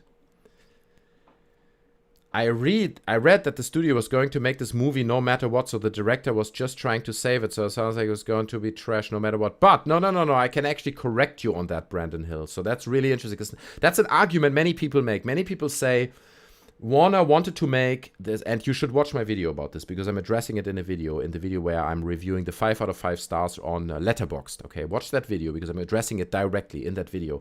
A lot of people make the argument and say, well, you know, Warner said we're going to make this movie with or without you. And in fact, there's the scene in the movie where Mindhunter guy, who then later becomes Agent Smith, or reveals to be Agent Smith, hashtag spoiler, says to Neo, well, you know, they're going to make this video game with or without you, the new sequel, which people are like, you see, it's a hint towards what happened in the real world, and they're going to make this movie without him and without her and stuff, and that's why she fucked up the film. She wanted to just fuck with Warner, so she made the movie herself, okay, in order to just stick it to Warner. But then, and you can see it under the video I just pointed out, the 5 out of 5 stars under Letterboxd, someone commented under my video who worked on the film, okay? Someone, obviously I can't prove it, but it sounded legit, okay? So someone who worked on the film commented and said, no, this is bullshit. Everyone was trying to do their best. Everyone was trying to make a legit good film, all right? So, and also think about it. If she would say, you know what? Now we're just going to make a horrible film to fuck with Warner. Fuck those guys. What would she do with that? She pisses off all the fans. She fucks with her own legacy as a director, right? So she fucks over her whole legacy. Everything she's done, people are going to be like, well, that movie sucked, okay? Just to stick it to Warner. And she ruins the legacy of the Matrix trilogy, right? She would be like fucking with the Matrix trilogy as a whole and say, now we're making an intentionally horrible film just to fuck with Warner. It makes no sense, bro. It makes no sense. She didn't do this intentionally to fuck with Warner. She did that because it's a shit movie and she didn't know how to do a better film. Honestly, that's really what it is. I'm not joking. Fire juice isn't the best thing and makes sense. Depends on circumstances, but totally get what you're saying. Nice. Love the second one, design and colors. Yeah. Best accent. Oh my god, it's Humphrey McGeeto who has joined. I appreciate you being here. I'm even going full screen for you. Check this out, Humphrey.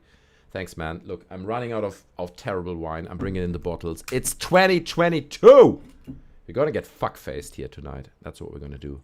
So I'm pouring a glass to you. This is just for you, Humphrey McGeeto. I wish you, your family, and everyone you know and like a happy 2022. Okay? I really do. I wish you all the best, man. And I hope you're going to have a good year. I really do, man. We all can use it, man. No matter if you loved The Matrix 4 or you hated it. We all can use a good year. That's what it is.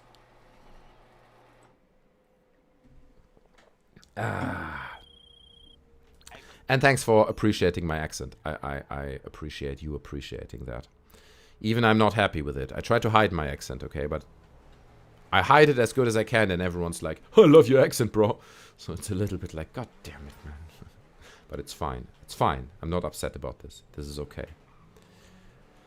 I don't get an artist fucking up their own art on purpose. It's like fucking up his legacy. Exactly. Like you would be fucking up your own art. You fuck up your legacy. You fuck with the fans. You're pissing on everyone's leg. Why? Just to fuck Warner? Because they want to make a sequel without you? Here, check this out. Check out this car. Wait, how does it work? Boop. Whoa, we're flying through the air. Oh, shit. Oh, God. It's hard to control, but you get the idea. Oh, God. Here we go. It's fucking GTA Online, isn't it? I hate this game. But anyway, here we are now. I'm not gonna hunt. Normally I would hunt this guy down now who just killed me and annoy him. But it's New Year's Eve. So we're not gonna do that. We're gonna leave him in peace. He's probably gonna come back in a second and kill me. I'll definitely check your review. Yeah, go for it, man. If you haven't seen it, check the review. Sorry. But also... check, I did 2 videos, 2 more videos. One being about reviewing 10 out of 10 reviews on IMDb for The Matrix 4. Okay, so people giving 10 points out of 10 for The Matrix 4. And then also the second video, and I think, to be honest, that's slightly more relevant. Unfortunately, less people watched it. Reviewing 10 out of 10, or 5 out of 5 stars on Letterboxd, okay? Because in that video, I also break down a little bit of my research of people who actually defend the film. Because there are like 3 key groups of people defending that film. And it's actually quite interesting, like, who these people are. I can quickly break it down. I think I remember. Like, one group is people who think it was intentionally done bad, right? And that makes no sense. And it has been confirmed in the video, in the comments, by people who worked on the film. So that makes 0 sense, that she intentionally fucked it up. The second group of people are just like, who are like, you don't get it, bro. You don't understand, man. You're not smart enough. You gotta watch this film 3 times at least before you get it. You just don't understand this film. Oh, here we go. Okay, let's get into this guy's car. Let's get in. Okay, take me into Wonderland. So we're in some random guy's car now. So that's the second group. And the third group is people who are like, well, she's trans, so the film is good. Trans, good film. That's it. That's the end of it. It's like, okay, cool, bro. Like, again, I keep saying this also in the video. I'm not anti-trans. I'm very supportive of trans rights, okay? I don't mind. If people want to... If people are born as a boy and they want to live as a girl, why not? Let them live as a fucking girl, man. Let them live as whatever they want. It doesn't bother me. If you're a boy, you want to dress up as a girl and wear lipstick, why not, man? You go for it. But the argument to say the film is good because the director is trans is fucking retarded, okay? It's as retarded as people saying... oh, the film is shit because it's woke. It's like, that's equally bad, man. It just sucks. Okay, we're hunting this guy now. So here we go. I'm not controlling this car, obviously. You did a super cool Matrix Resurrections view. God, my voice is fucked, man. So Humphrey says, you did super cool Matrix Resurrections review, so I come here. Thanks and cheers. Thank you so much, man. I appreciate it. I really do, man. I appreciate everyone who gives positive feedback and, who's on board with my work. I appreciate that. Chris says, I've got a nice voice. Thank you, man. Thank you so much, You're making me all blush and stuff now. Maybe I should do an ASMR channel at some point and just talk with a soothing voice about... things that are completely irrelevant. Maybe I should do that. Honestly, it's an 8 out of 10. All things considered. Oh, look, they're trying to take us down. Where is he? Where is he with his oppressor? He just tried to hit us with a rocket. But that car's bulletproof that I'm in right now. He's not going to get us easily in that one. Oh, he's going back. He's turning around. He's like, we're going to fuck that guy up. Yeah, that's good, man. Fuck the guy up. Do you know what? I'm going to get off here. Oh, I'm driving out. Ah, this is fine. This is fine.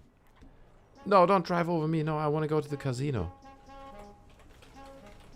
Okay, fine, fine. I think he wants to show me something. Okay, fine. Want to go to the casino. We should tell these people Happy New Year as well. No, no, don't drive over him. Happy New Year, everyone. You know, wish everyone a Happy New Year. Even people in GTA Online. Even they're complete scum, okay? People always say GTA Online is basically the most Isley of online communities. Which is kind of true, okay? Because everyone's just fucking scum in this community. But it doesn't matter. I wish them a Happy New Year anyway. 8 out of 10 all things considered says salvation by grace through faith. I don't know, man. 8 out of 10 is very, very, very positive. It's like... Just from... Okay, like, sure. I respect your opinion. I said it before. It's all good. What, I have to get out now or what? Oh, what? Someone's attacking us. I respect your opinion and all that shit, but technically, just from a technical point of view, like screenplay, camera angles, visual beauty of the film. Like today, I said it earlier, man. Today I watched the Korean movie. Fuck, now I forgot the name. Deliver Us from Evil, I think it's called. Is it Deliver Us from Evil? Let me look it up. We can look it up right now. I don't want to say it wrong, because that was a good film, and you all should watch it. Deliver Us from Evil. Not Eva. Good lord. Not the horror film, okay? Be careful. The poster looks like this. It's a Korean film, okay? Korean or Japanese, I'm not entirely sure. But that is a kick-ass fucking film, man. The angles, the quality of the shots. You can see they didn't have 20 million, or whatever the Matrix cost, 200 million. Yeah, they didn't have that, but it's just a fucking kick-ass movie. It's well written. The dialogue is on point. The story is on point. The emotions are strong. Everything about that film is brilliant, okay? It's just a great, brutal, dark action film. If you just measure The Matrix 4 by those standards, you know, and you just say, you know, is it a good movie objectively? Is the camera work on point? Is the lighting on point? Is everything on point about this film? I just have to say no. It's just not. Okay, it's just not. What, are we going to the car shop or what? Okay, so if you go into the car shop, I'm staying outside, bro. No, I'm not going to the car shop with you. That's not gonna happen, man. You go inside. Go into the car shop. Yeah, you go in. All right, he's going. So I'm gonna get my own little flying thing. So 8 out of 10 is a very, very brave rating. Honestly, could be even 9.5 out of 10. You're insane, bro. You're insane. That's crazy. Why would you? Why would you? That just gets me a little bit upset and triggered. But it's fine. I'm moving on now. I'm not reading any more comments. No, I don't want to get in your car anymore. I had enough. You're doing nothing. You're just... No, bro. Leave me alone. I want to get over here. I'm going to fly away with my flying thing, which is right here. Yeah, that's it. No, don't destroy my thing. Don't destroy it. Oh, no, you have to kill me. It is. JKOB has arrived, and I'm going full screen for you as well. The rule is I have to drink for every new user who has arrived, so I'm drinking to you as well. Happy New Year to you, JKOB. Thanks for dropping by the stream. Smash the like button. I appreciate you being here. Matrix is 5 out of 10 at best. I agree, but we have to respect other opinions, okay? So if Salvation by Grace Through Faith says it's a 9 out of 9.5, that's cool, man. I appreciate his opinion. It's all good. Yeah, man. Deliver Us from Evil, man. Everyone put that film on their list, okay? Unless you're under 18, okay? Then it's not a good idea. Okay, I fucking get in your car. You asshole. I hate this guy now, and I'm in his car and I hate him. But there you go. I think now everyone has 2 stars in this car. Yeah, check it out, guys, honestly. And make sure it's the Korean movie. It's not this American horror film. There's another American horror film that's called Deliver Us from Evil. It's not that, okay? It's a Korean or Japanese movie. It plays in Korea, in Japan, and in Thailand. It's a gangster film. It's super dark. It's super brutal. And it's honestly a really good film. I watched it today. Definitely recommend it. So many companies think throwing money makes things good, and that's not inherently the case. Kinda how much gets thrown and honestly wasted could be better support for independent filmmakers. I agree with you, man. That's true. He just... Oh, no. Look, he's wearing a Santa costume. Don't hit him. She's wearing a Santa... It's a lady. So now the car's full. Look at this. We're all in the car now. Hello. This is like... This dude just gets everyone in the car. I don't know why. But hey, yeah, there you go. Nobody wishes me a Happy New Year, I think. Where's my Happy New Year message? Did anyone? Nobody says anything. So sad. Oh wait, wow, you can't even see it. Oh god.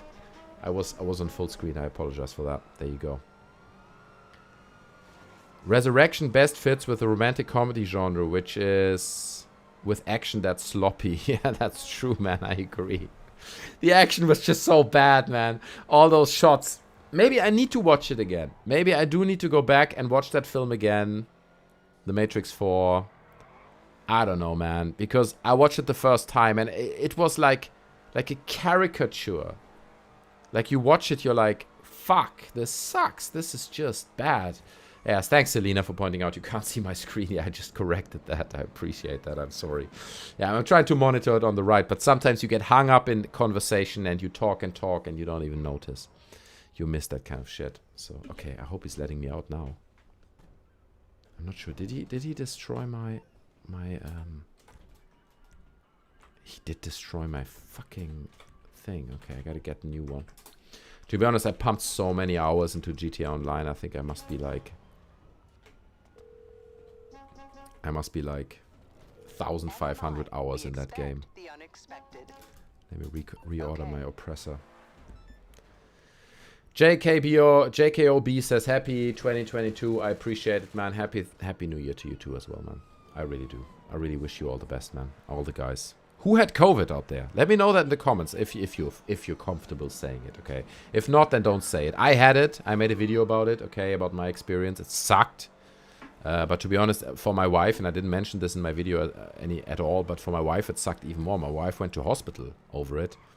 That was really, really bad. I mean, she was fine, but her oxygen levels dropped, and then she just precautiously went to hospital. But all the biggest respect for the UK healthcare system, okay? We called an ambulance. They were here in under 5 minutes. In under fucking 5 minutes, that ambulance was in front of my door. And they assessed her and said, you know, it's better we take her to hospital. She was fine. She wasn't in intensive care or anything like that. She was alright, but it was intense. It was an intense time. So I had it. But who of you guys had it? Leave that down in the comments. The problem with this guy is he has no idea what he's doing, man. Like, take us to your garage. Take us to your garage. Or something. Because he's just driving around. I don't know why he wants a full car of people. You know, everyone's sitting in his car. If he's just driving around like an idiot.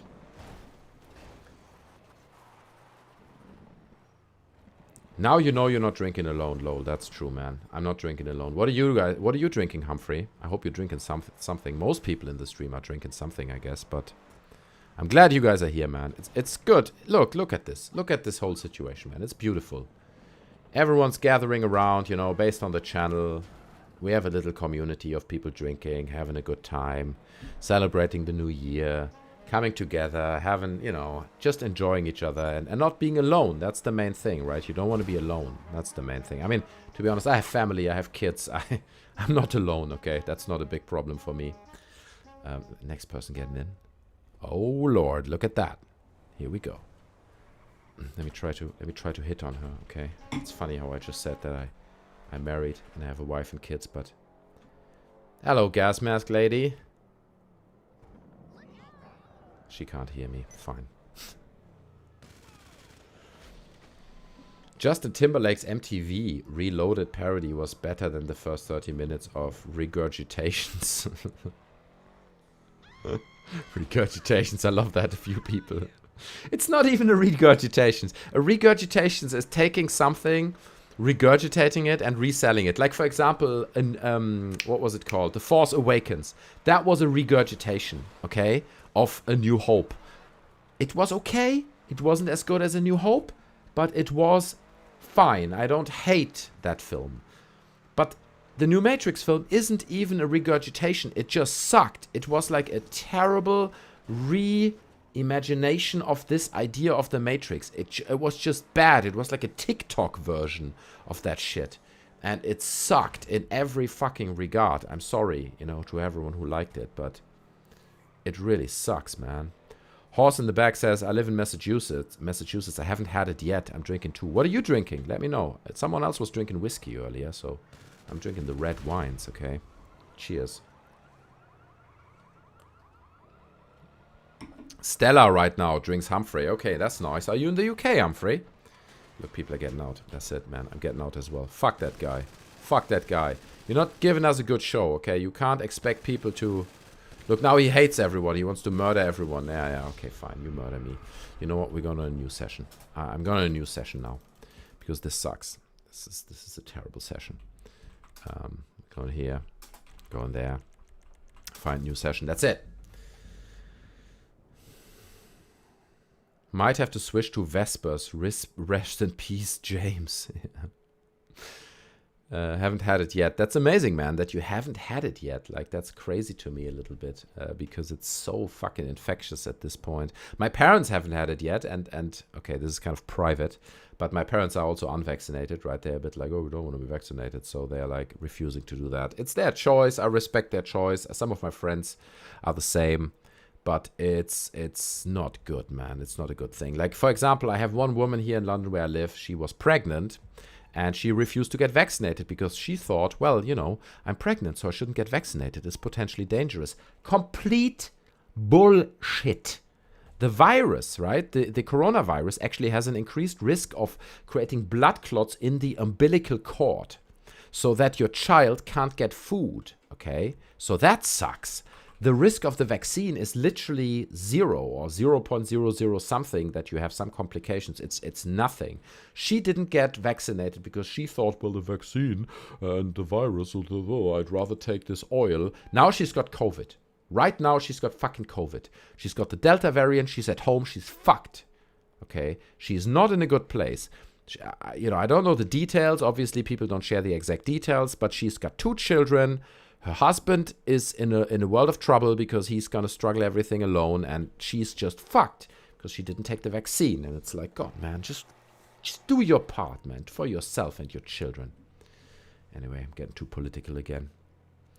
Salvation by Grace Through Faith says, Matrix 4 was revolutionary. Just a moment of quietness there after that. Especially the bullet time tied to the best film ever with Force Awakens. I didn't get that part. What? The bullet time tied for the best film ever with Force Awakens. You think Force Awakens is tied to the best film ever with Matrix 1? Is that what you're saying? Strongly disagree, man. I mean, Matrix 1 was high impact in terms of, pop culture and all that shit, but surely it wasn't best movie that was ever made. I would definitely disagree with that. I think I had COVID in April 2022, but it was shitty and I felt like a flu. I've got all my shots since. I'm drinking Corona. Happy New Year. Yeah, man. You too, Brandon Hill. Drinking the Coronas. That's good, man. Drink the Coronas. Don't get them. Oh, you were kicked by other players. What? That literally never happened to me, but okay, there you go. I'm drinking a glass of Smirnoff with lemon, lime flavor. Good stuff, man. I love to hear all you guys' drinks. That's really cool. You bring up the full screen. Pour another glass of cheap wine. At this point, my head is a bit light, okay? So forgive me if I'm fucking up, if I'm getting really upset about stuff and talk shit and reveal details about my family like I just did, which I normally would never do. Then forgive me about that. But cheers to you guys.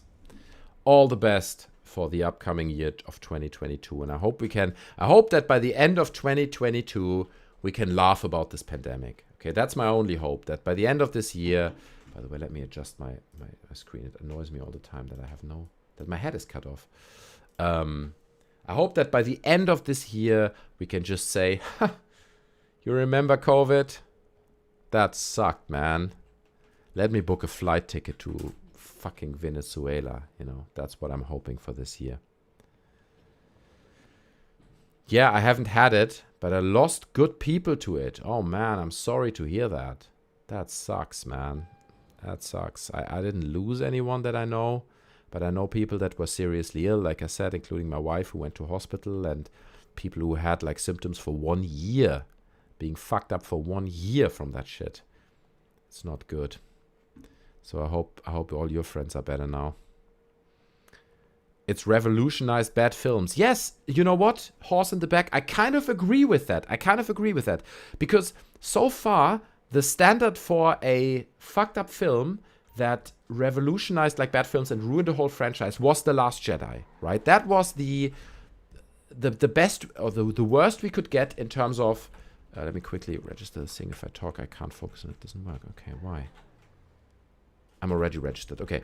You know, The Last Jedi ruined Star Wars, but it took a while for me to understand that. You know, it was really like, right, when I watched it first, it was not the worst film of all time. It did a few revolutionary things, but then after a while, I realized that really sucked and it was hard to build on it. Last Jedi, really kind of the benchmark for movies that fuck up a franchise. But Matrix 4 was bad on a different level. At least The Last Jedi was technically good. Okay? It had beautiful shots. It had good actors. It had... The dialogues were written fairly enough. The conversations between... Or the relationship between Rey and Kylo was acceptable to an extent. Okay? There was some stuff in there that was acceptable. But in The Matrix 4, there was nothing in there that was acceptable. That whole thing was just a pile of garbage, man. And it's like you say, man, it really set a benchmark. It revolutionized bad films. That's a good way of putting it, actually. I completely agree with you there. The new Morpheus is better than the original. Oh, come on. I think you're just trying to trigger me. That's what you're doing, right? You're just trying to get me offended. Not gonna respond to that. I mean, remember that scene? I assume at this point that everyone's seen The Matrix 4 or doesn't want to watch it or whatever. But that scene where the new Morpheus appears in that toilet stall and he's wearing this like flashy new yellow suit. It's just garbage, man. He's like all this weird fly character, man. It's just a piece of shit. It sucked, man. It has nothing on Lawrence Fishburne. Nothing. I think you have Warner's Matrix agents in your chat. That's right, man. They're like scavenging live streams and be like, no, the film was good. 5 out of 5, 10 out of 10 stars, bro. Trying to save the reputation. Are you, I mean, tell me, Salvation by Grace Through Face, are you a paid agent by Warner? Please tell me in the chat right now. Hyping up that movie is unconscionable. That means you're crazy, which means you're... Thanks for clarifying what that word means. Because I'm a fucking moron. I don't even know what that means, but now I do. Thanks so much. The horse is a stud. Well said, thank you. You think there will ever be a bigger collapse than Game of Thrones, in my opinion. Sorry for if people like Season 8. Well, I didn't watch Game of Thrones, okay? And I know, unpopular opinion. But here's what I don't like about Game of Thrones, okay? And I haven't watched it, obviously, so it's a dumb opinion to have. But I'll have it anyway. I don't like shows that are too much... Okay, I have to go back, because I have to be careful, okay? Because people are going to get offended about what I'm going to say right now. I don't like shows that are overly sexualized, okay? Game of Thrones is about all these complexities between all these families... But also, this guy fucked this girl. Now she fucked him. Oh, did you see episode 7? There were boobs in that. Oh, did you see episode 9? There was a dick in it. And it's like, bro, I don't give a shit, man. You could literally... You can't enter while resupplying. Okay, fine. You could literally, like, for example, Dune. Okay? I don't know if you guys saw the new Dune film. Okay?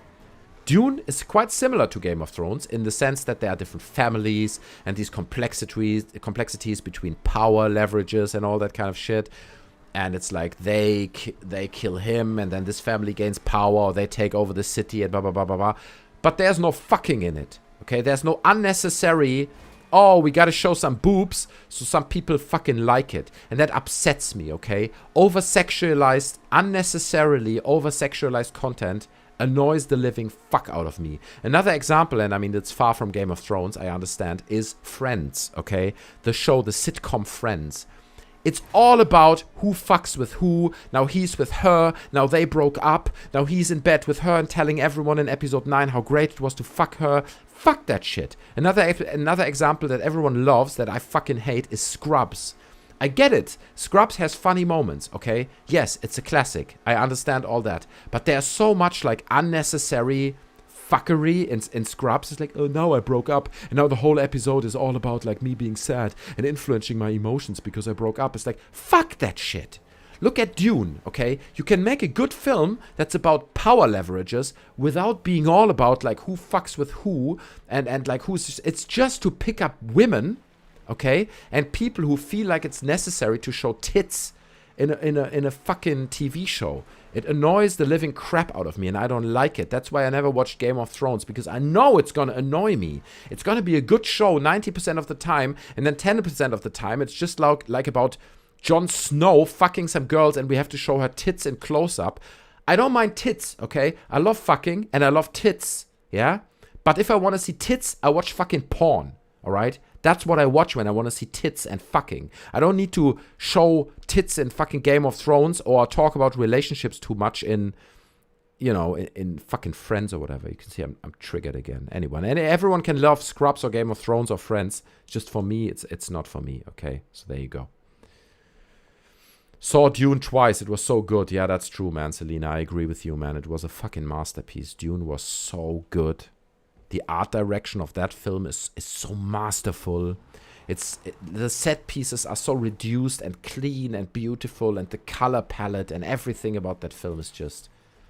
Ah, man, Dune. Maybe it's my film of the year. I don't know. Maybe it is my film of the year. I don't know, man. That's why I hate shows like Love Island. Oh, wait, but let me read the other comment first. Chris says, Game of Thrones fell apart so bad.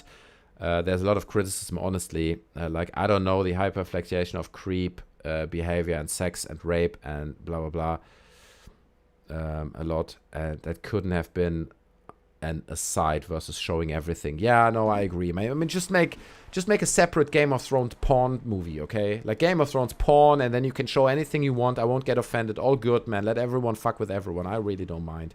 But, like, don't embed it into the normal show and try to make it, like, casually part of the content. It's bullshit, man. All that shit is fucking bullshit. Like, keep my shows clean. I want content, not, like, fucking tits. That's honestly... Never watched Love Island. I never watched Love Island as well, but I guess it's a bit like... It's all the shit is like a continuation of Big Brother, isn't it? Okay, so we got people here. We gotta kill these people and steal the supplies.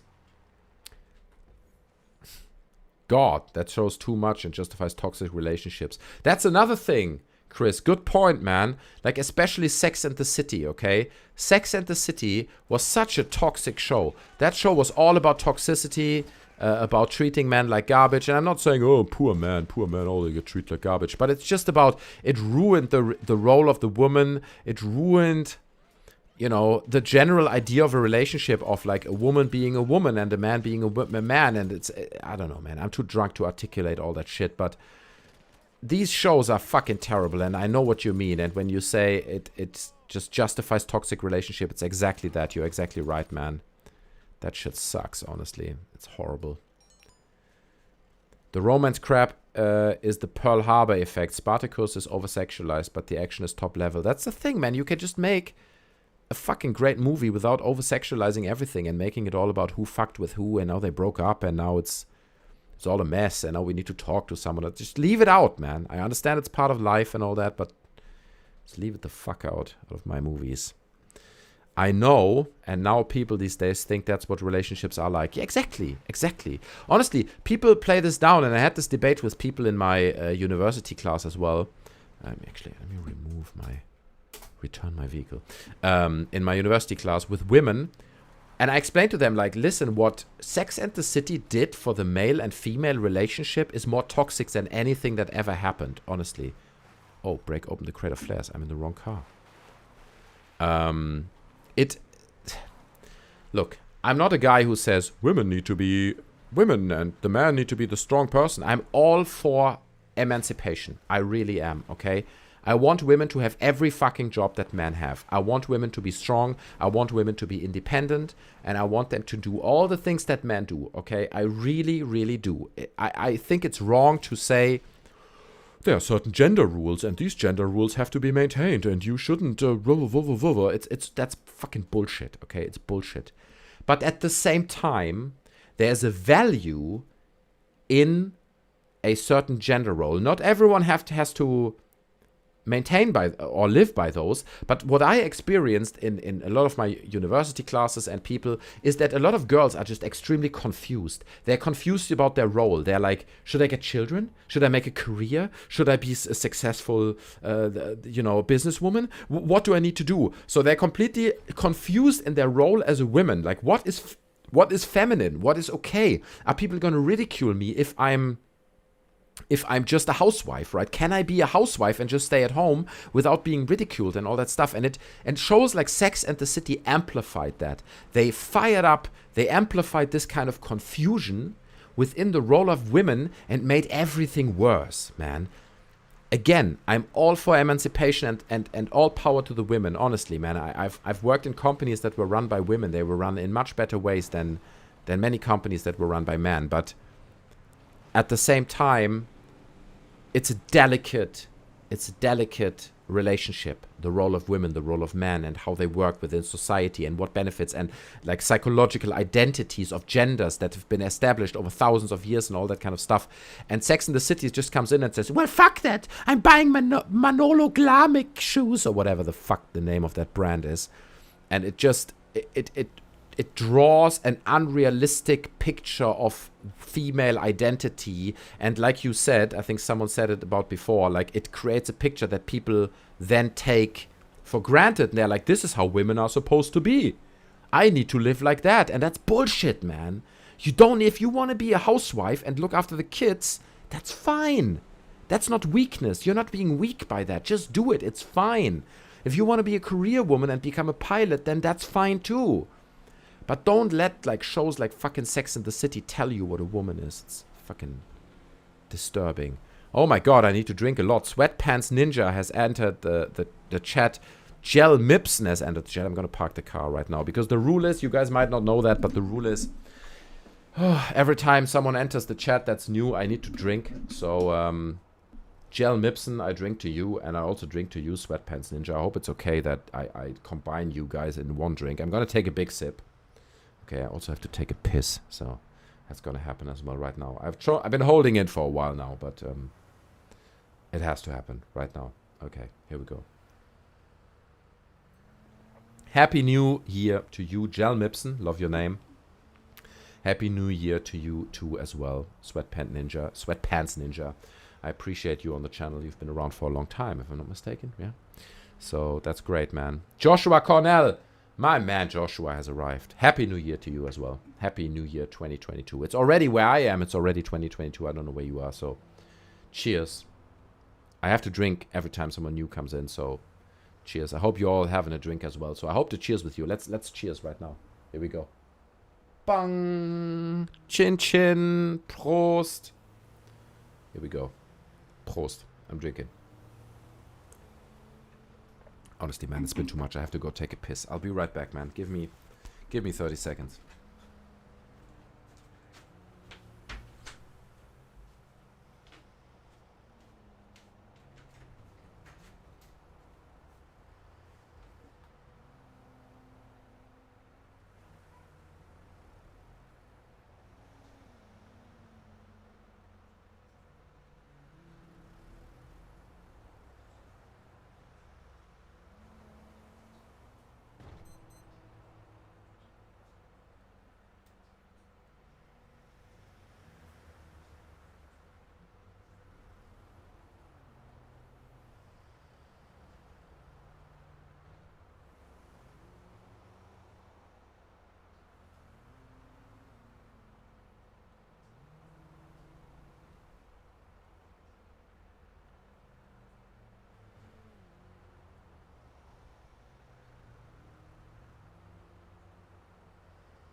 Oh. Should have left the game open for you guys so you at least have something to look at. Gotta move the mouse, otherwise they kick me. Let's check up some comments, man, because I've been not reading really comments for quite some while. Okay, you are German, says Jel Mipson. That's correct. I'm gonna scroll up a little bit. Let me put full screen for this, because otherwise you just see my desktop. It's pointless. Fair treatment for all, says Humphrey McGeeto, but leave us our dinosaur relics out of the Cold War at least. They stole Bond and Neo's mojo. Okay, that's a Matrix comment. They stole Bond and Neo's mojo in the same holiday season pretty much, lol. I agree with you. By the way, are you German? Yes, I am German. Just to clarify that, I am German. I is German. But I've been living in the UK for 15 years, so I guess that's why my English is okay. At this point, you know, I struggle more to find words in German than I do to find them in English. But right now I struggle to find words in general because I'm fucking drunk, so there you go. I agree with you on all points for sure. Movies are an escape from emotional drama. Leave it out. Fair. Love Island. People talking about Love Island. I was talking about Matrix 4 earlier. Sorry if I can't. That's a motorcycle outside my door, my window. Sorry for that. Combining drinks is cool. Not so sure. If you were here in the very beginning, I told the story of my friend who decided to combine loads of drinks New Year's Eve about 20 years ago, and he ended up in hospital. So it's not always that good.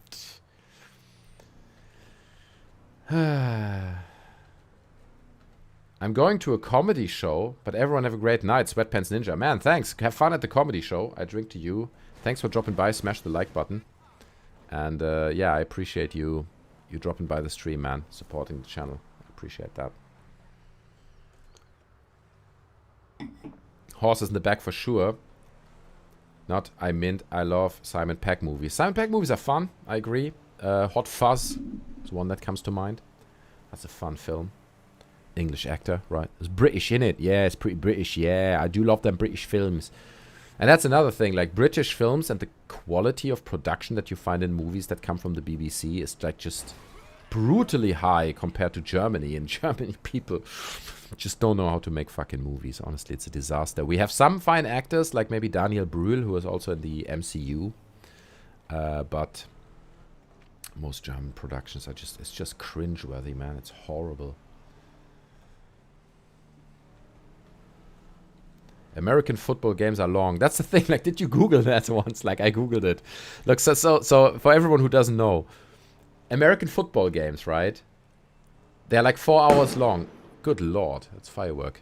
And from those 4 hours of actual match, the actual time where the ball is in the game is like 15 or 20 minutes. Literally. Like, there's like 25 minutes or something of actual gameplay within a 4-hour football match. The rest is just like people giving hand signs and strategic timeouts, and like it's a funny sport, man. I think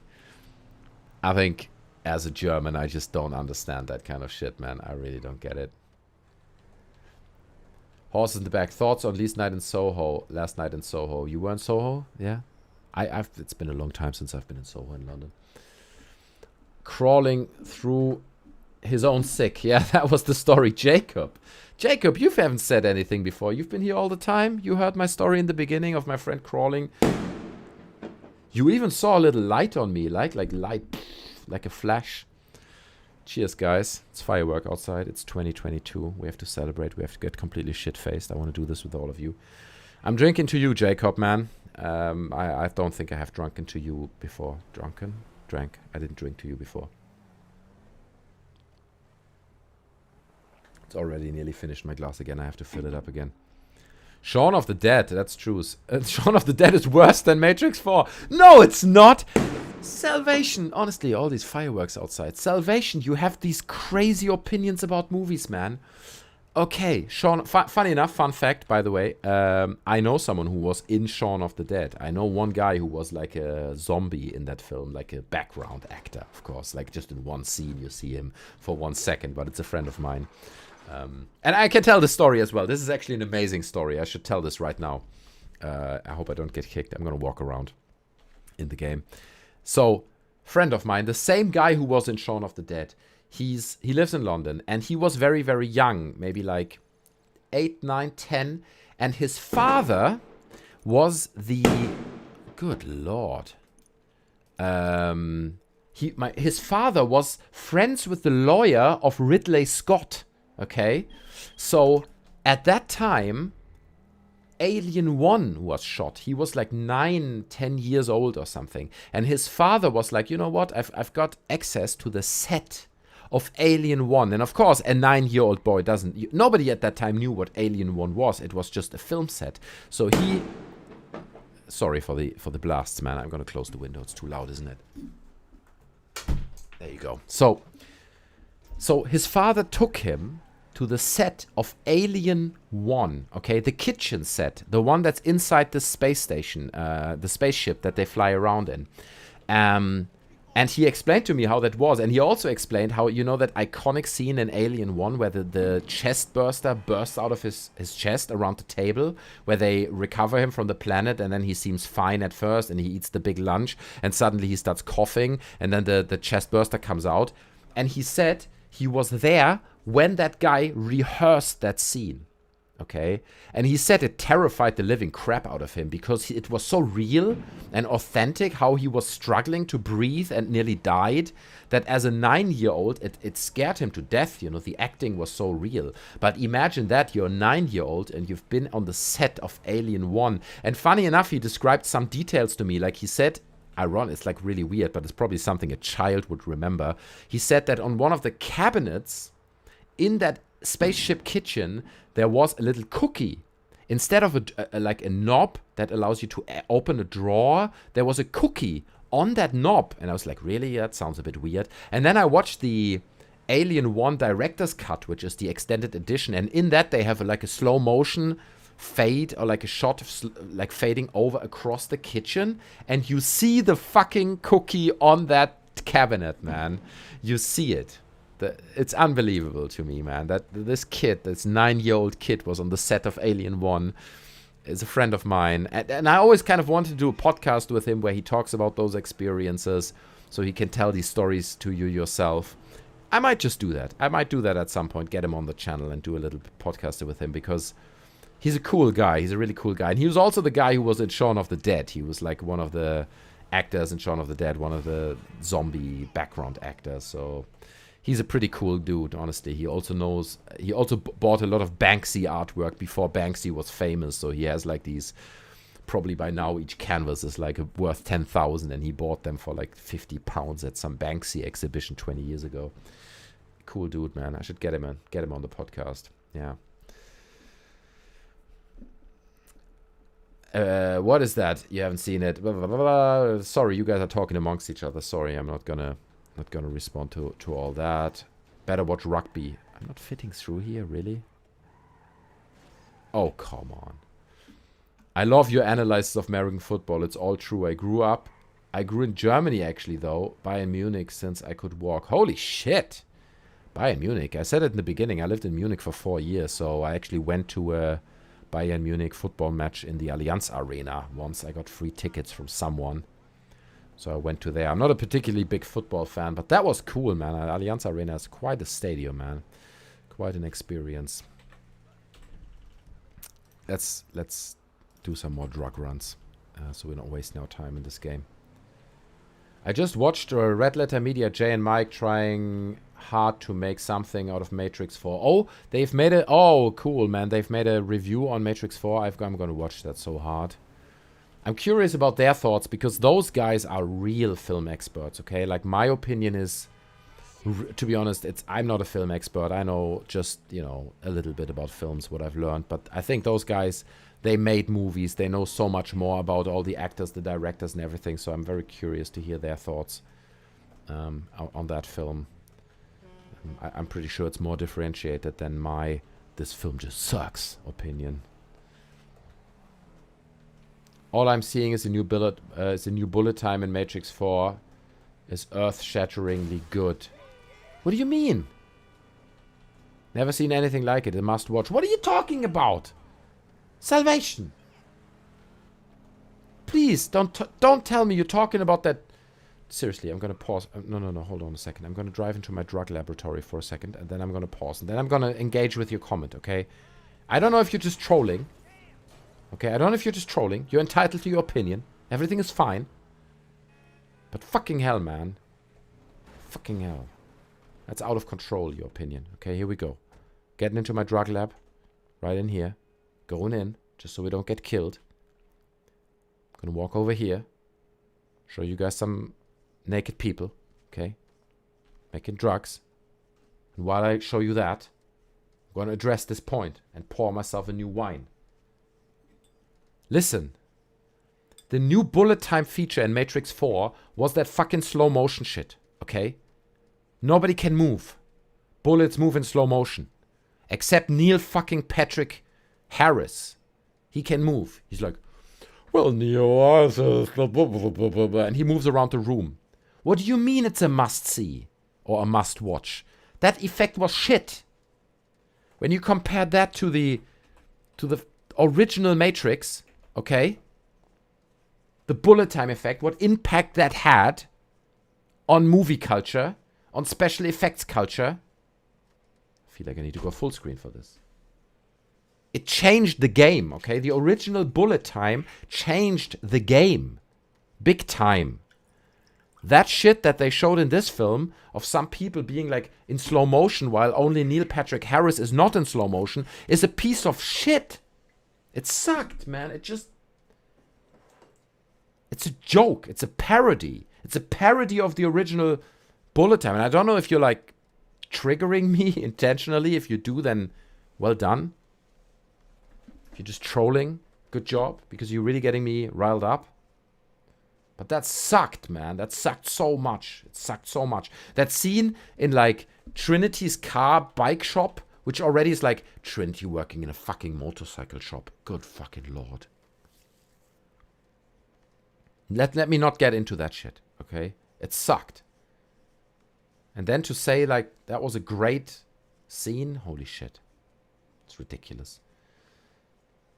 Was Bastian Schweinsteiger still playing? It's my favorite. I don't know. At that time, he probably was. You have Everyman's perspective, I think. Everyman's perspective except Salvation's perspective. Just joking. Matrix was 0 out of 10. Thank you. Thank you, man. God, you're giving me hope. You're really giving me hope there, honestly. I thought, like... Some people really believe that kind of junk. Honestly, man. Some people think that's real. Fucking hell, man. That movie sucked so bad. So, like you said, man, it revolutionized bad films. It set a new bar for shit movies. That's what it did.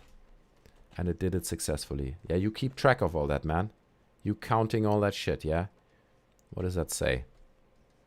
Monday, Tuesday, Wednesday, Thursday, Friday. Yeah. Incoming, outgoing. Okay, yeah. I don't know why. I think to be honest, looking at all this, I think the bras are just like an unreasonable risk. You know, I have to look at like ugly skinny dude over here. He's not wearing a bra, is he? But all the ladies, they are wearing bras. So why? Why? What's the justification for that? How can you justify all those bras, man? They can hide all kinds of packages in that bra. It's not good, man. But notice the animations they did for GTA. This is cool, man. This guy, you know, he's squeezing drugs into little figures and puts figures into packages. And it's quite a complex animation they did here. I appreciate that. Lol, thank God at Salvation. Yeah, man, thank God, honestly. What the fuck? Honestly, like I did in this video, if you haven't watched it, like watch my video where I'm reviewing like 5 out of 5 star reviews for... on Letterboxd for Matrix 4. Like, some people literally comment, they're like, you just don't get it, man. The movie was so good. It's such a great movie. It's unbelievable. Halt, Bürger, Kugelzeit. That's not a real word. You're not German, Mel Gibson, Gel Mibson. You can't fool me into thinking you're German. You're not. If you scroll up earlier in the chat, Salvation goes by grace. It said he's just joking. Okay, sorry, I missed that. You see all the energy wasted. Got all upset over nothing.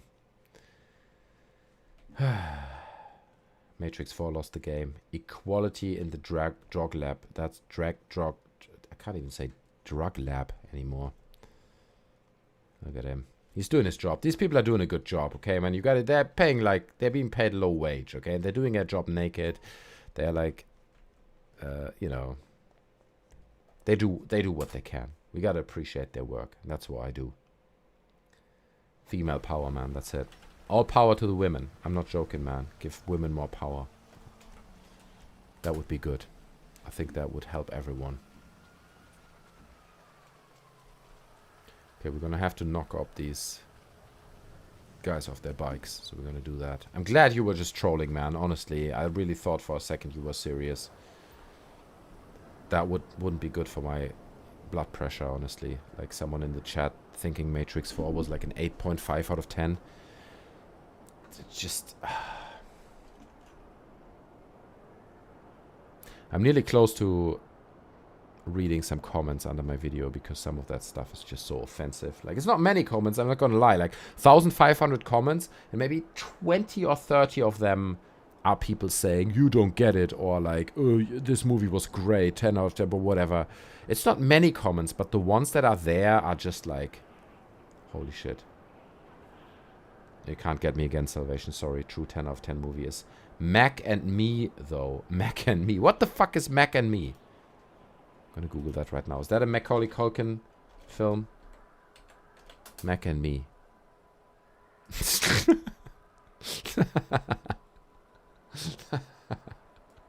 Let's watch the fucking trailer.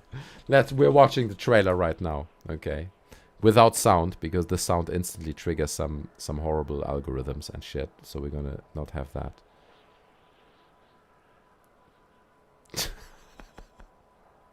What is this shit from, man? Are you coming from a different time? What is this? What year is this? Wow, those special effects, man. Oh, and they got a disabled kid as well. It's all inclusive. I didn't watch it. Mac and Me. Mac and Me is an 11 out of 11. Okay, I love it. Jacob says, how long are you hanging out, buddy? It's only 7:11 where I am. I don't know, man. I think, to be honest, it's a terrible ET ripoff, okay? I can see it now. Yeah. Oh my god. It's so 90s it hurts.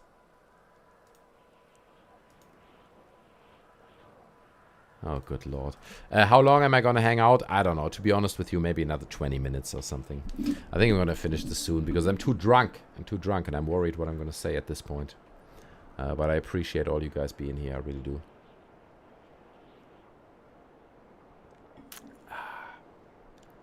Mystery Science Theater. Watched it. Oh, Mystery Science Theater. Watched it. Okay. Do I have to watch this now? It feels like a nice kind of feel-good 90s comedy thing. Maybe I should watch it with my son. You know, he's not that deprived yet when it comes to watching movies and not too sensitive of being like, this sucks, man. Like, he's still more receptive of just appreciating a movie even if it's not that good. So I might just watch it with him. Let's see. So I have to knock a few people off my bike. So we're just gonna get a nice little flight time across the desert right there. What was the movie he watched the other day? It was also like some aliens coming from space. Like my son watched that. Like he's 7 now, okay, so he's really... Yeah, not that much into movies yet. So I try to protect his innocence, you know, about films and not show him too much shit. Make him too sensitive. But I'm definitely gonna watch the Red Letter Media video about the Matrix after this. Did that kick him off the bike? No, he's still down there. Dude. No, not the police. I don't care about the police.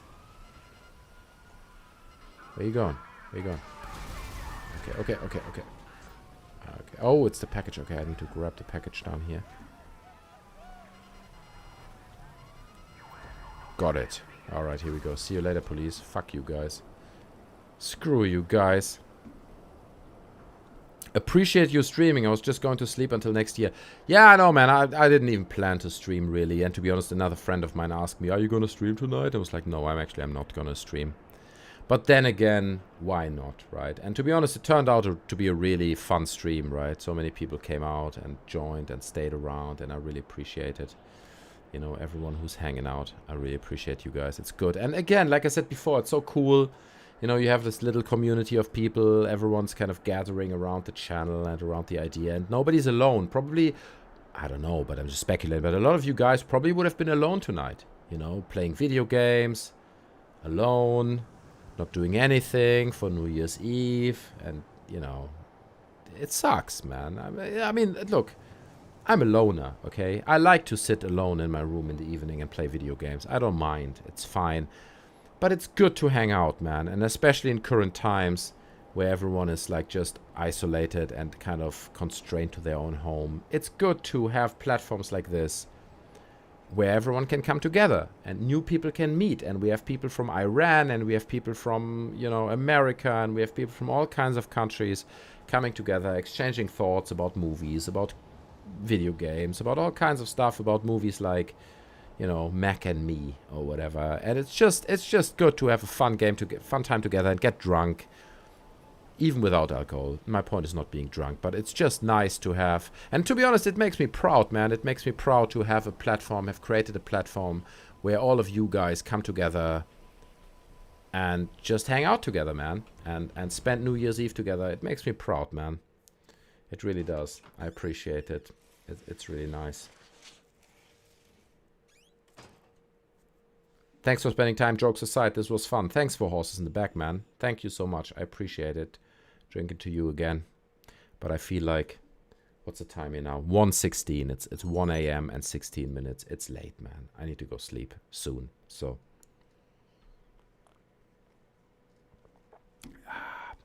as you are in Great Britain, it might add up to the enjoyment I had watching Bait. Bait. What is Bait? Do I know that? Bait trailer. Probably I should know it, right? Bait. It's cinemas August 13th. Bait 3D. Probably I should know this. Shut up, Neil deGrasse Tyson, with all your science and logic. Okay, what do we have here? Let's see. Bait. Oh, shit. Oh, shit. Flood and all that shit. What is that? Is it a shark movie? Bait?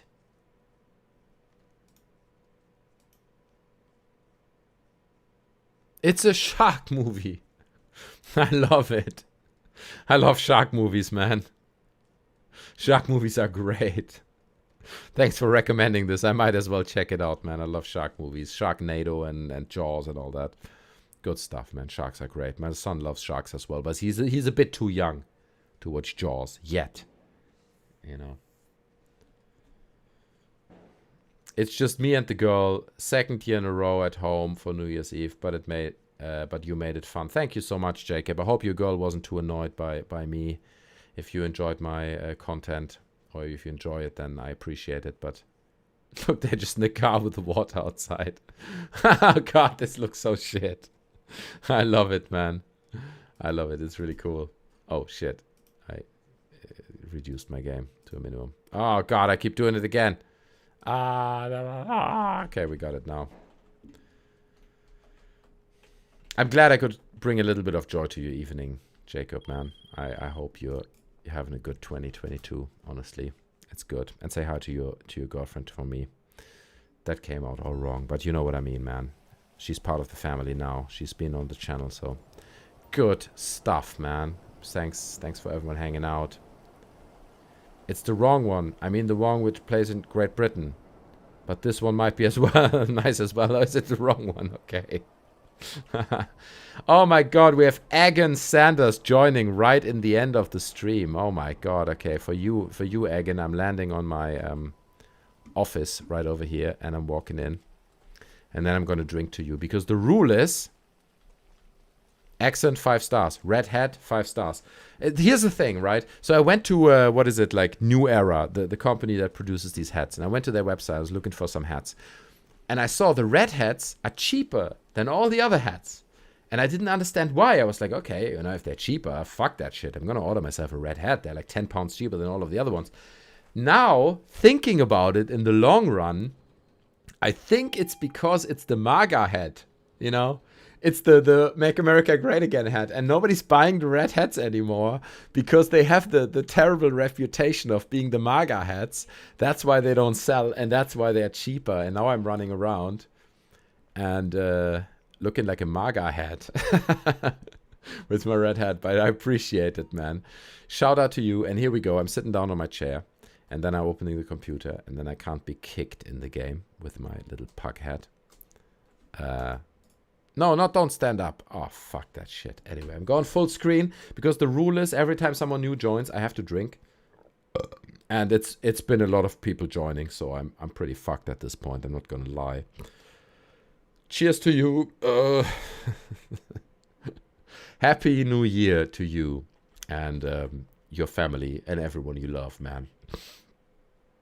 I really mean it, man. I really hope you're having a good year 2022 and everyone does, because this year kind of sucked, and the year before that sucked as well. And it would be good to get a good year. It would be good to get a year where COVID is not the problem, you know, and where we're all not so upset, and where we get good medication that stops people from getting to hospital, and the hospital people. Also, the fucking hospital staff has a break. Okay, that's another thing. I want these people in those hospitals to just have a break because they've been fighting so hard for the last fucking 2 years, man. Seeing people die and they can't do shit about it. It sucks. It fucking sucks for those people. So I want everyone to have a fucking break. And I hope 2022 is the year that gives that to us. So cheers to you, Egan.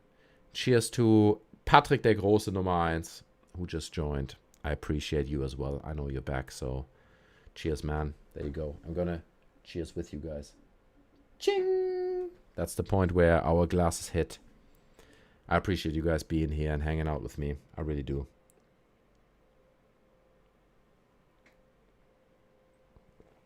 Oh, God, that fucking cheap wine. I'm gonna regret all this tomorrow. I really will. Oh, good God, man. I'm fucking wasted at this point, honestly. It's funny because I started the live stream like not being wasted. I had like a glass or two of champagne. I felt fine. And now I'm fucking out of my mind.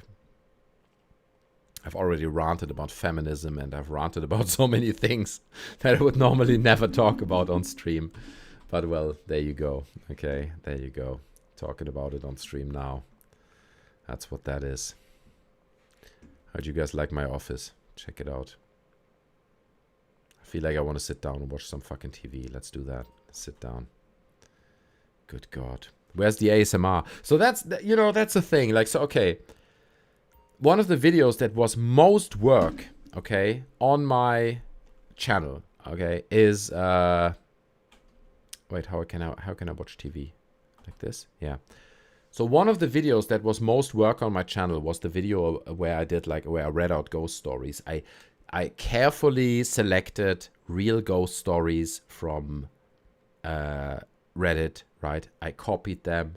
I recorded them with like a nice reading voice. I did everything that I can. Like I recorded those stories into a 1 hour video because the idea was to do a 1 hour kind of ASMR ghost story reading out video. And there are fucking creepy stories in there. I'm not gonna lie, okay? Creepy shit. I'm gonna pour myself another glass of wine. And that video was the most amount of work on my whole channel, and it got like 300 views. And I'm like, fuck that, okay? That was the end of my, like, the afternoon, I decide like to say, oh, you know what? Let's record a quick video about The Matrix 4. Let me write down some of my thoughts. And it's literally like a video that I made in like 25 minutes, okay? I'm like, hey, let's write down some of my thoughts. Record it, boom, quick edit, boom, shoot it out. 40 fucking thousand views. Yeah? And then I spent 4 evenings recording an ASMR ghost story video, and it gets 300 views. So to be honest, Egan, ASMR is not gonna happen, okay? I was disappointed by ASMR because nobody watches that shit. No, that's not true. Those ASMR channels are big. And to be honest, I thought about doing a second channel that's like called like I don't know, like the silent monkey or something, you know, the ASMR monkey, and just do ASMR stories on that, and you know, just do lots of this kind of stuff and talk to people really gently and slow, and try to get people to enjoy kind of a goosebumpy whispering voice. But then again, because the truth is I love ASMR, I love it. But then again, I don't know, man. I don't even have time to do any of that shit, so it's probably not gonna happen. Genius is not appreciated. Thank you. That's true. That's maybe a bit too much. Genius is a big word, but okay. That video at least was not appreciated, okay? I agree with you there, so not gonna happen. Not gonna happen. No more ASMR for me. Scheiße, ich habe eine riesen Wanze in der Bude. Fuck. Okay, so that's German. Jel Mipson. Basically, he's saying he's got like a type of... it's like a tiny cockroach. It's not a cockroach, but these tiny cockroaches. He's got one of those in his flat, and he's complaining about that in German, so... Hunt it down, Jel Mipson, man. Kill it. Oh, look, they put a Christmas tree here. That's nice. I didn't even know they do that. That's nice. People haven't got concentration spans for that long. That's true. I know what you mean, Selena, but the point is, my idea was that people listen to it while falling asleep. Okay, so genius idea. People watch it while they fall asleep. So in the background, they watch a 1-hour video, and the YouTube ad algorithm is just shredding through that shit, you know, like generating loads of money while people are basically sleeping. Well, that plan didn't work. Actually, people called me a fucktard because I put ads on that video, 1-hour video. So I removed the ads now. I was like, okay, fine. If you want to watch a 1-hour video without ads, you might as well do that. So that work and that effort was just a big failure, and I kind of regret doing it. But, you know, some people enjoyed it. I had people in live stream actually coming up to me saying, bro, you know, thank you so much for doing that ghost story video. I really enjoyed that, and I keep listening it all the time. But in the bigger picture, nobody fucking cared. So, are you playing the victim cards? We want those ear licks. Okay. ASMR 5 stars. Okay. I hear you guys. But honestly, okay, here's the thing. I feel a little bit like the ASMR wave is over. Like 3, 4, 5 years ago, I was working in an office, okay? And I honestly, it was very stressful working in an office and dealing with all these people and dealing with tight deadlines and all that kind of shit. It was stressful shit for me. And I listened to a lot of ASMRs at that time. I really did. And it helped me. It helped me relax. You know, there are really good ASMR channels out there. But I feel a little bit like this ASMR wave is over, because the problem is, at that time, like 4 or 5 years ago, ASMR was big, and it got really big, and a lot of people saw, oh, look, I just need to whisper into the microphone, and suddenly I get 1 million subscribers. So there is an overabundance of ASMR channels at this point, and I'm sure there are, let's say, 1,000 ASMR channels that are really successful, and 20,000 ASMR channels that get no views at all. Okay, even they may be good. It's just an overly saturated market at this point. So I'm a bit hesitant because, again, like this ASMR ghost story video, it takes a lot of time, man. It took me like 4 or 5 evenings of recording all these stories. And I just feel like if I put 4 or 5 evenings into a video, I want at least X amount of views, okay? Because if I do a video in 20 minutes and it gets 200 views, I don't give a shit. No problem with that, you know? I really don't care. That's totally fine, because I put no effort into it. But if I spend 2-3 evenings onto a video, then I want it to be semi-successful, and I feel probably the market is not there anymore for ASMR stuff. But I do love ASMR. Those are rough videos to make. Yeah, maybe they are. I don't know, man. I don't know. Your niche is the reviews, bro. The quick upload reviews are good stuff. Jacob, thank you so much. And to be honest, I tend to agree with that as well. For the longest time now, I did a lot of video game news videos, right? Where I love this kind of stuff because I read video game news all the time, like what Ubisoft does, what Activision does. I just love it. I read that stuff anyway, and I'm emotionally invested in that because I love video games. So I did those videos for a long time, but the truth is it didn't grow my channel, man. It didn't. Like, I do all those videos, they get 300 views. Nobody cares. I mean, the people who watch them, they appreciate them, and I know you guys watching them and appreciating the videos. I really like that as well, but it's not that you reach 20,000 videos, 20, sorry guys, I'm a bit drunk, but 20,000 views with it. But the reviews, it's true. I think there's something about like just, can't go through here, really. There's something about just sharing your opinion, okay? There's something about giving an unfiltered opinion. And like I said, if I review, you know, let's say, Don't Look Up, it's a great film, I review it positive, that video has like 25,000 views now at this point. Even it's a positive review, it's not just hating. You know, doing a review for Matrix 4, which sucked fucking balls, and just being open about it and saying that movie fucking sucks for this and that reason, that gets the views. I think a lot of people just appreciate honest opinion because so many people on YouTube especially are just so biased at this point of, you know, like they have already 500,000 followers or 1.5 million followers and they can't be honest, right? They can't piss off Warner because at some point maybe Warner will give them some kind of deal and say, you know, if you promote this new film, we pay you £20,000 for your review and shit like that. So they are so driven by cash and money and profit already that I think there is a niche within YouTube of just speaking your mind and being fucking honest, okay? And I saw it with the Matrix reviews. I got so many... actually, by the way, I can put music back on. I got so many people who commented on that video saying, thank you so much, I feel the same, man. You are exactly saying exactly what I feel when I watch that movie as well. And I think that's the value of those videos, okay? That I'm just putting out my opinion, man. It's a horrible opinion. It's a negative opinion in this particular case. In the case of Don't Look Up, it's a positive opinion, but it's an honest opinion, okay? And I think I agree with you there. The room for my channel is probably in those reviews. Just sharing my fucking bloody honest opinion, man. No matter what. No matter I fuck up my relationship with Activision, that they're never gonna give me a free copy of Call of Duty ever. I fuck up my relationship with Warner Brothers. They're never gonna invite me to the VIP viewing of the Matrix 7.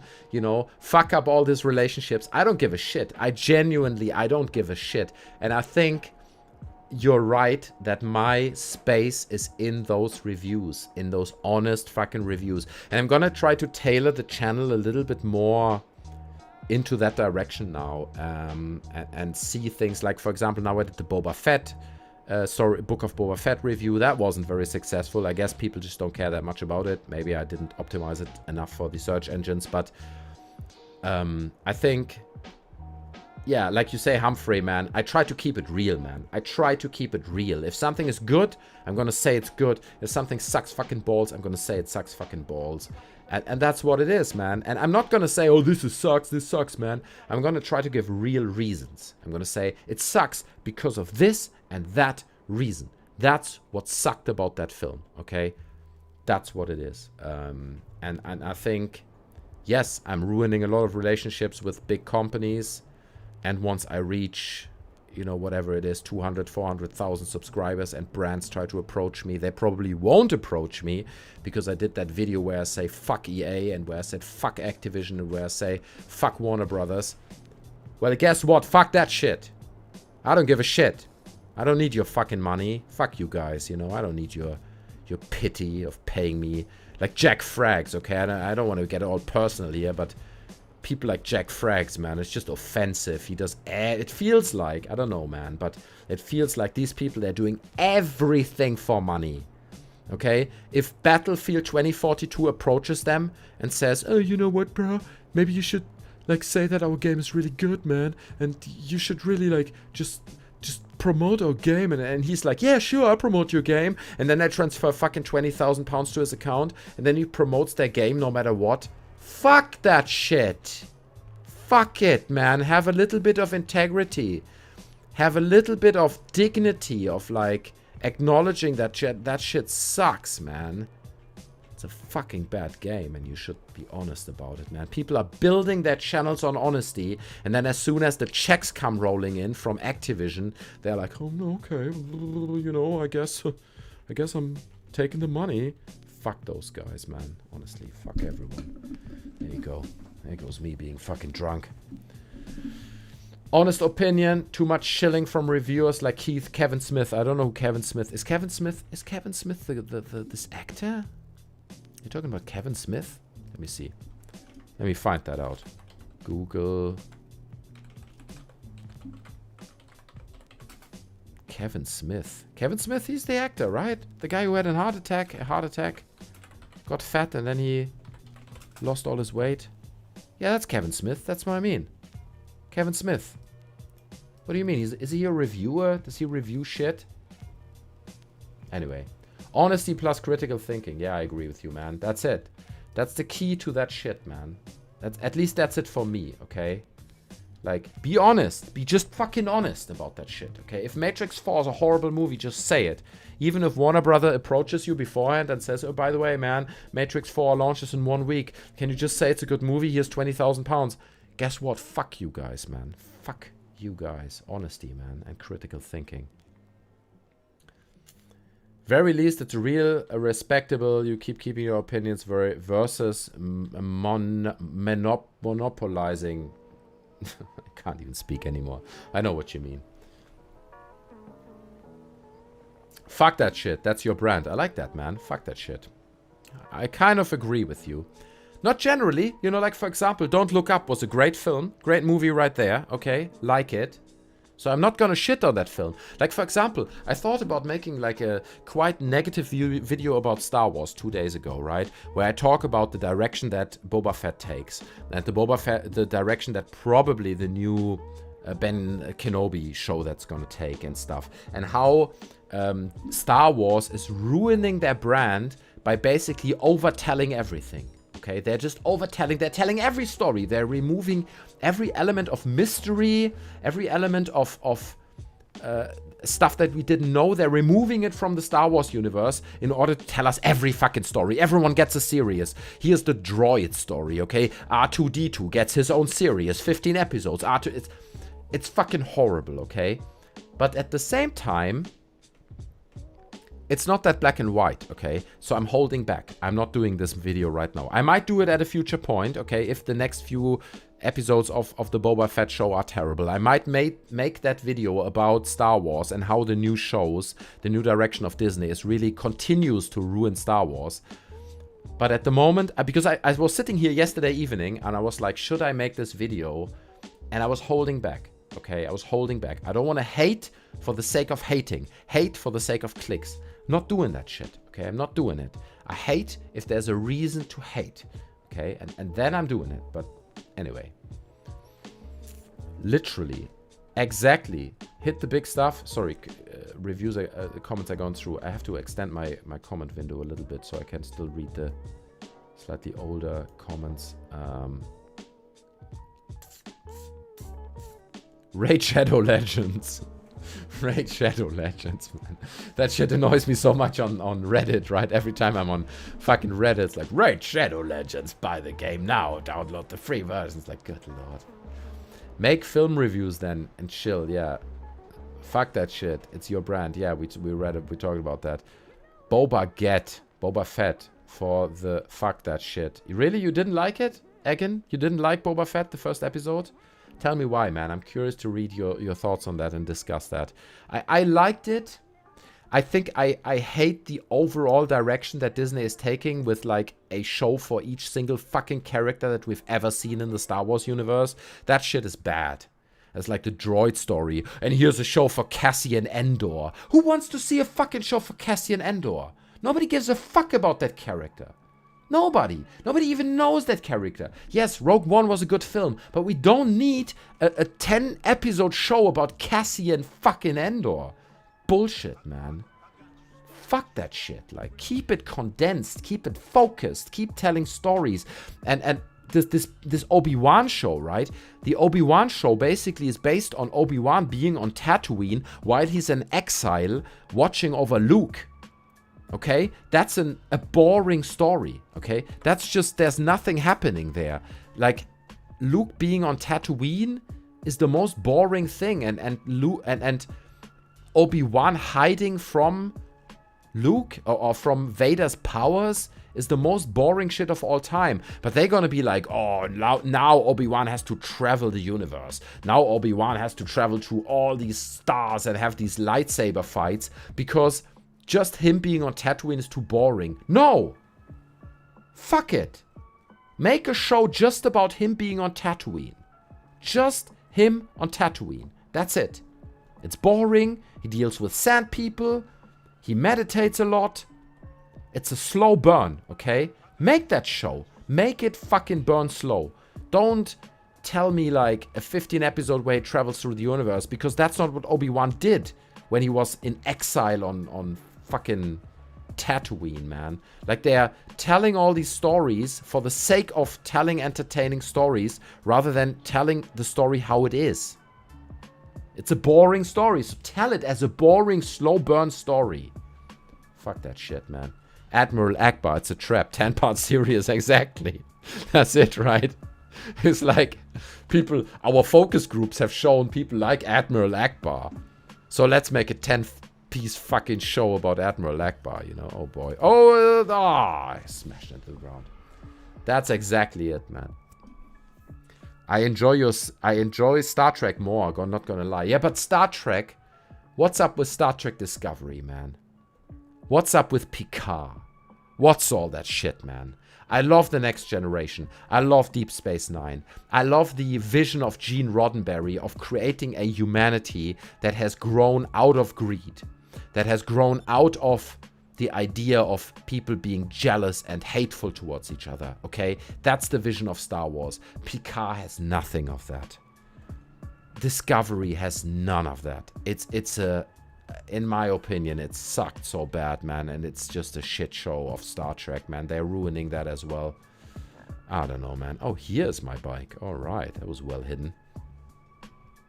But I appreciate it, man. If you like Discovery or you like Picard, all good, man. The Salvation says the Star Wars new bad guy has a very punchable face / likeness. Yeah, I mean, I guess you're talking about the Boba Fett show.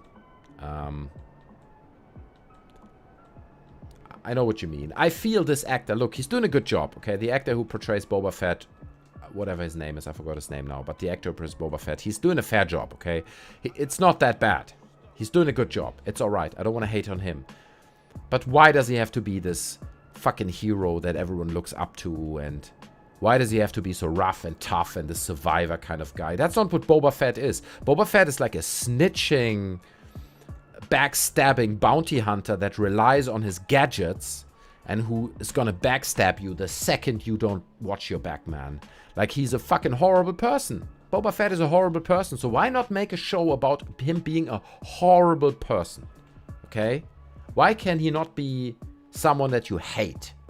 Right? Why can we not see that? No, Disney, you know, Disney has to make him a likable person, someone that people enjoy and look up to, and a hero, and he's modest, right? Like he said in this new Boba Fett episode 1, where he's like, no, don't carry me around the city like a nobleman. I'm not a nobleman. And he's modest and all that shit. Fuck that.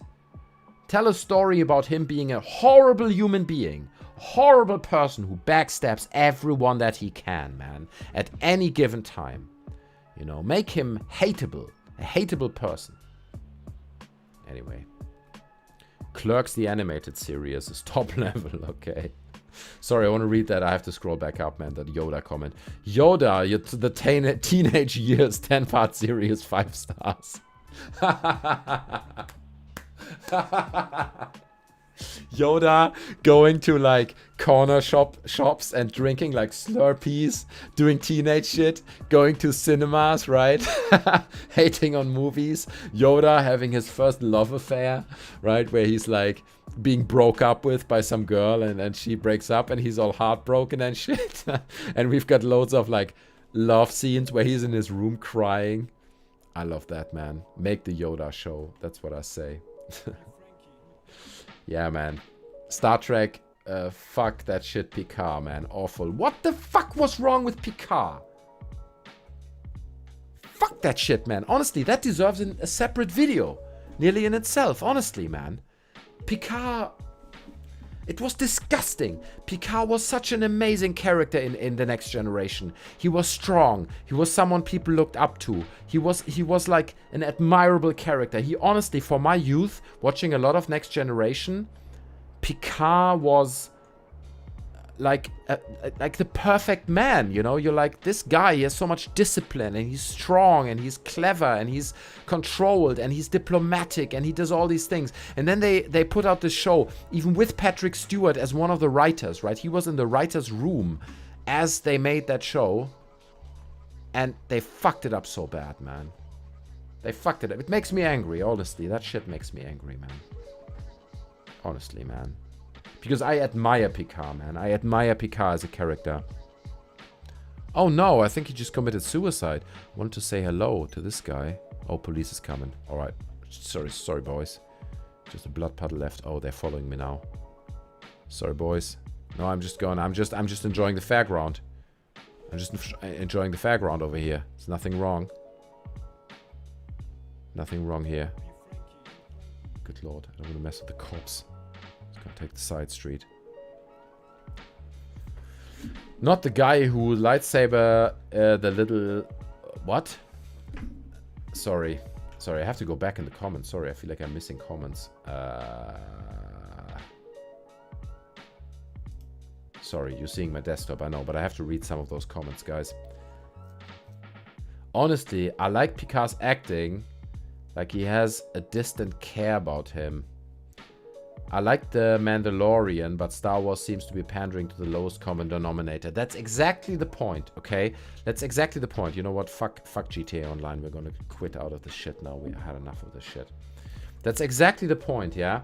It's the lowest common denominator. And I wanted to put that in my video as well. And again, I might make this at some point, and you might then get a repetition of what I'm saying right now. But they're doing focus groups, right? They're like, oh, our focus groups have shown that people like Boba Fett, so let's make a Boba Fett show. Even there is no meat to the fucking bones of that character. So we have to invent something, right? We have to invent some depth to that character. And now he is this badass survival kind of guy that we come up with, right? Because, I don't know why, but I guess people like Boba Fett mainly because of his costume. So, you know... It's just ridiculous how they have to always boil it down. It's a bit like the games of Ubisoft, right? Where they're like, we just have to find a common ground between everyone. Everyone has to like these characters, these games. So they're just watering it down until there's nothing left of the depth, of the grittiness, of the edge of those characters. Like I said, why not make a fucking Boba Fett show where he's a horrible character? He's trying to kill Luke Skywalker. He tries to kill Han Solo. He does all these things that are just despicable, right?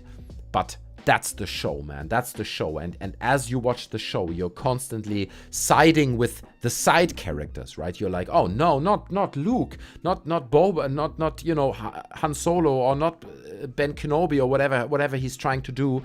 But you're not siding with the main character. That's a good concept. That's a fresh concept. That's embracing the natural character of this construct that is Boba Fett.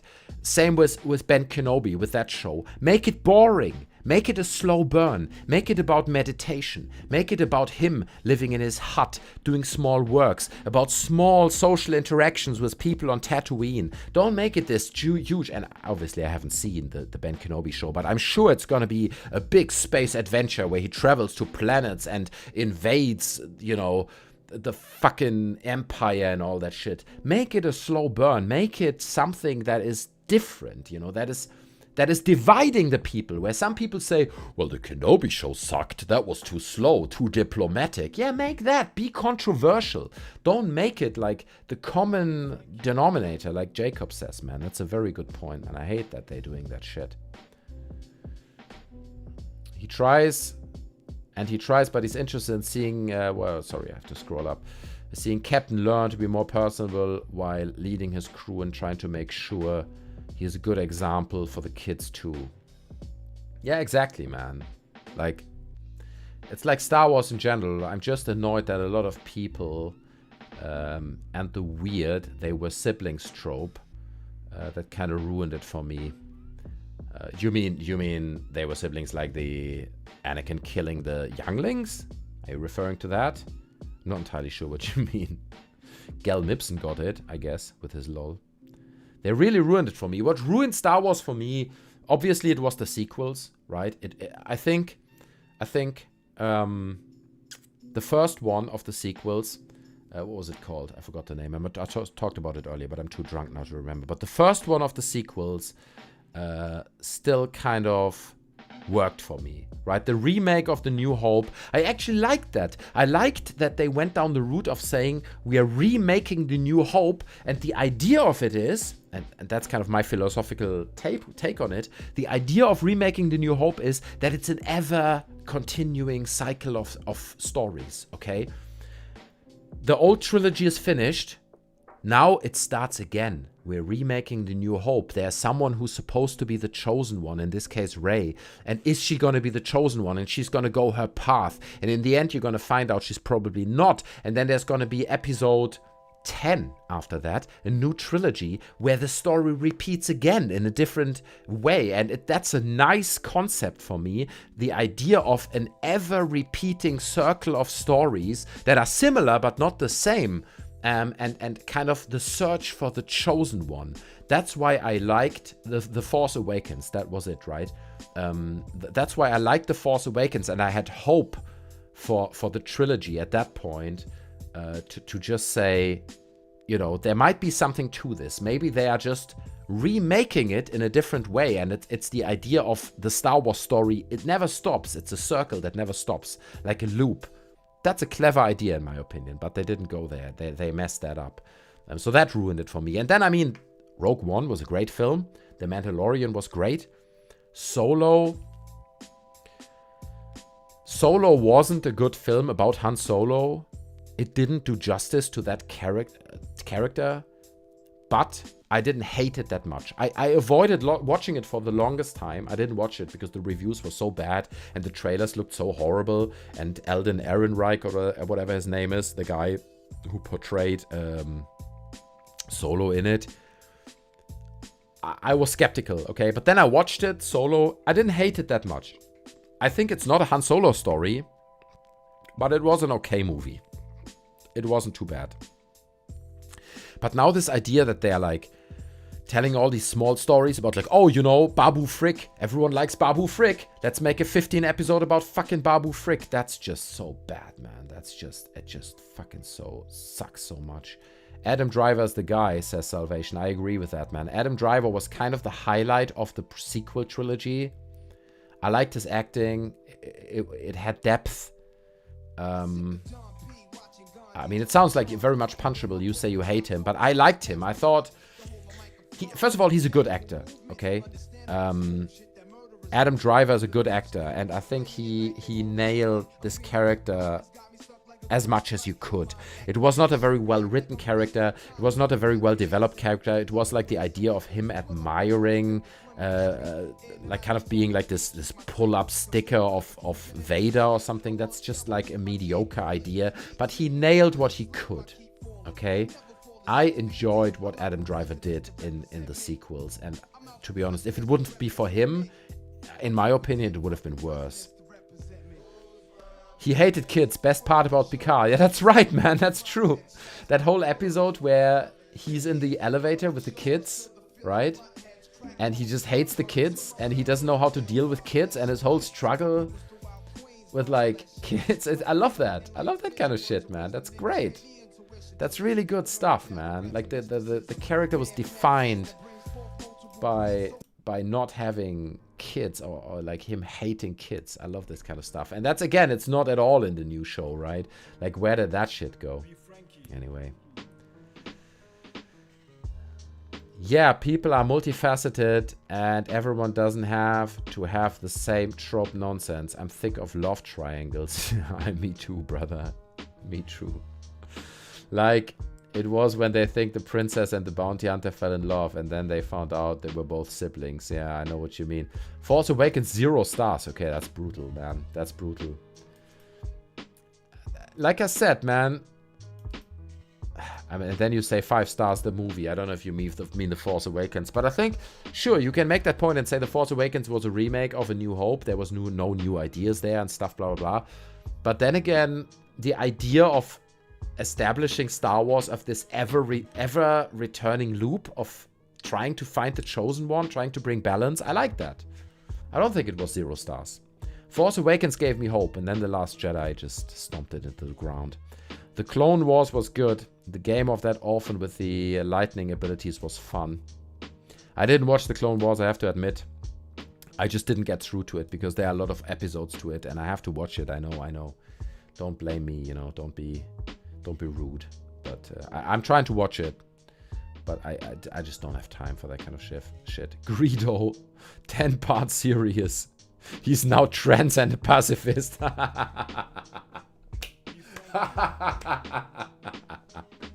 I love that. And the irony is, I'm laughing about it, okay? We all find it funny. But actually, it's not that far off from the truth, you know?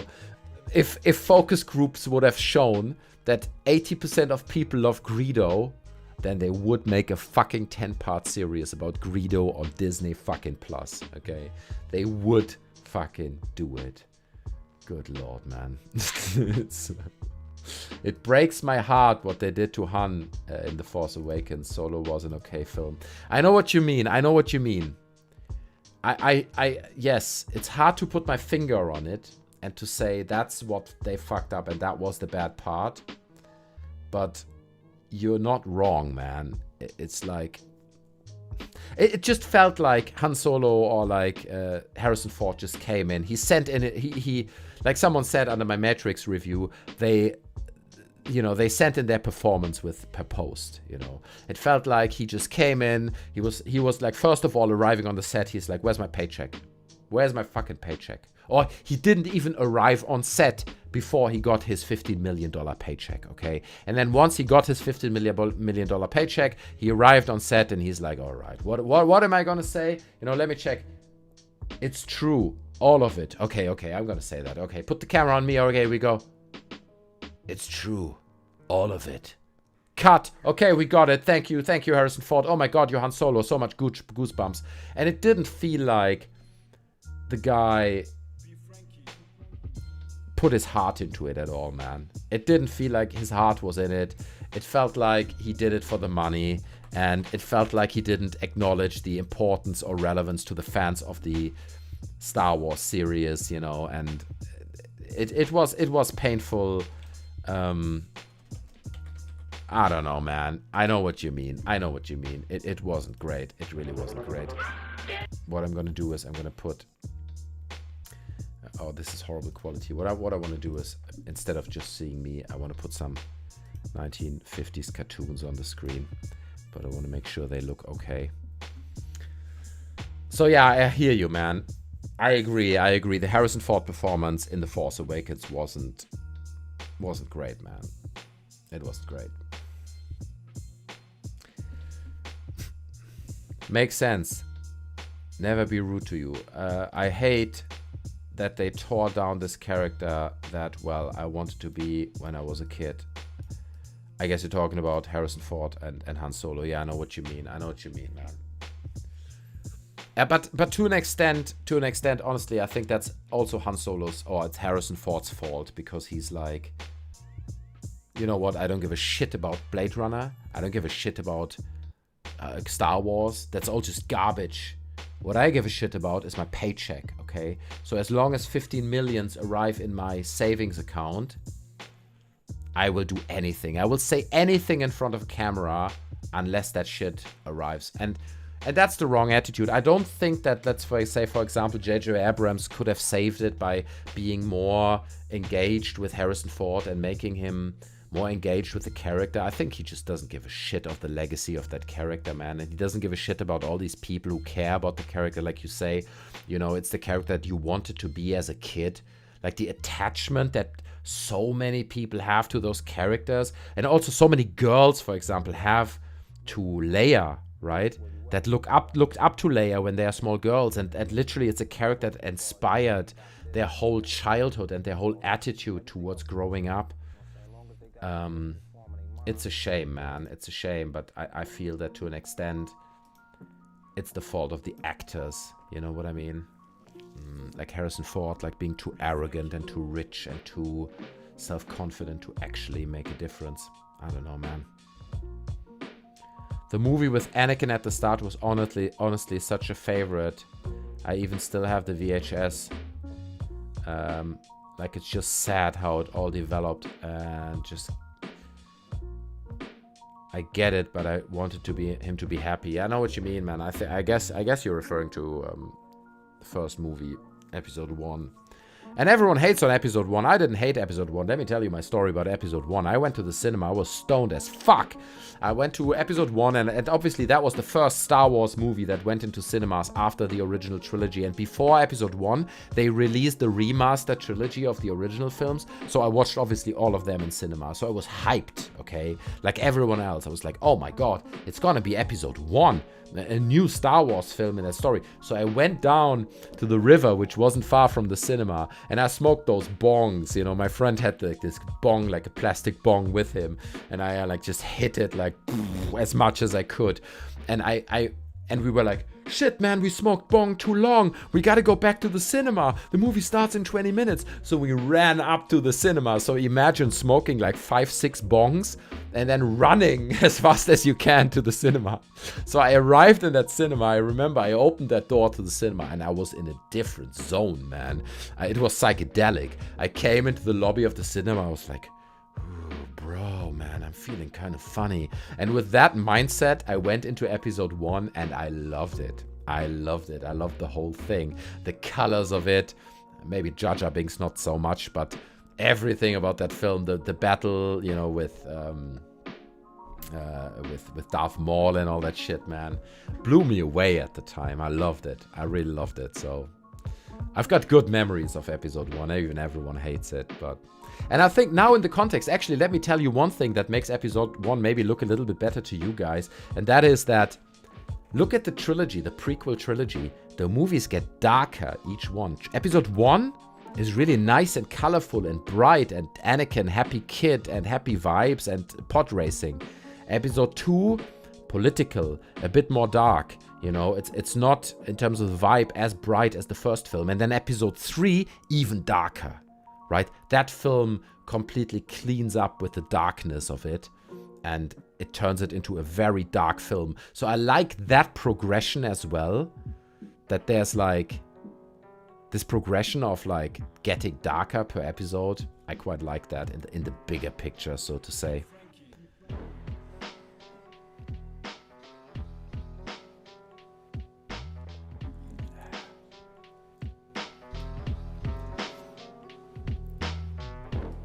In the pit with the Sarlacc, what character will he eat and spit up this week? Fuck that shit, 10-part series. Yeah, it's like the Sarlacc pit series. Every week he spits out a new character and then he gets his own show. I love that. Good point on Leia. Yeah, I suppose it's Ford's fault too, a little bit, man. I think Harrison Ford has just like drawn a line under his acting career.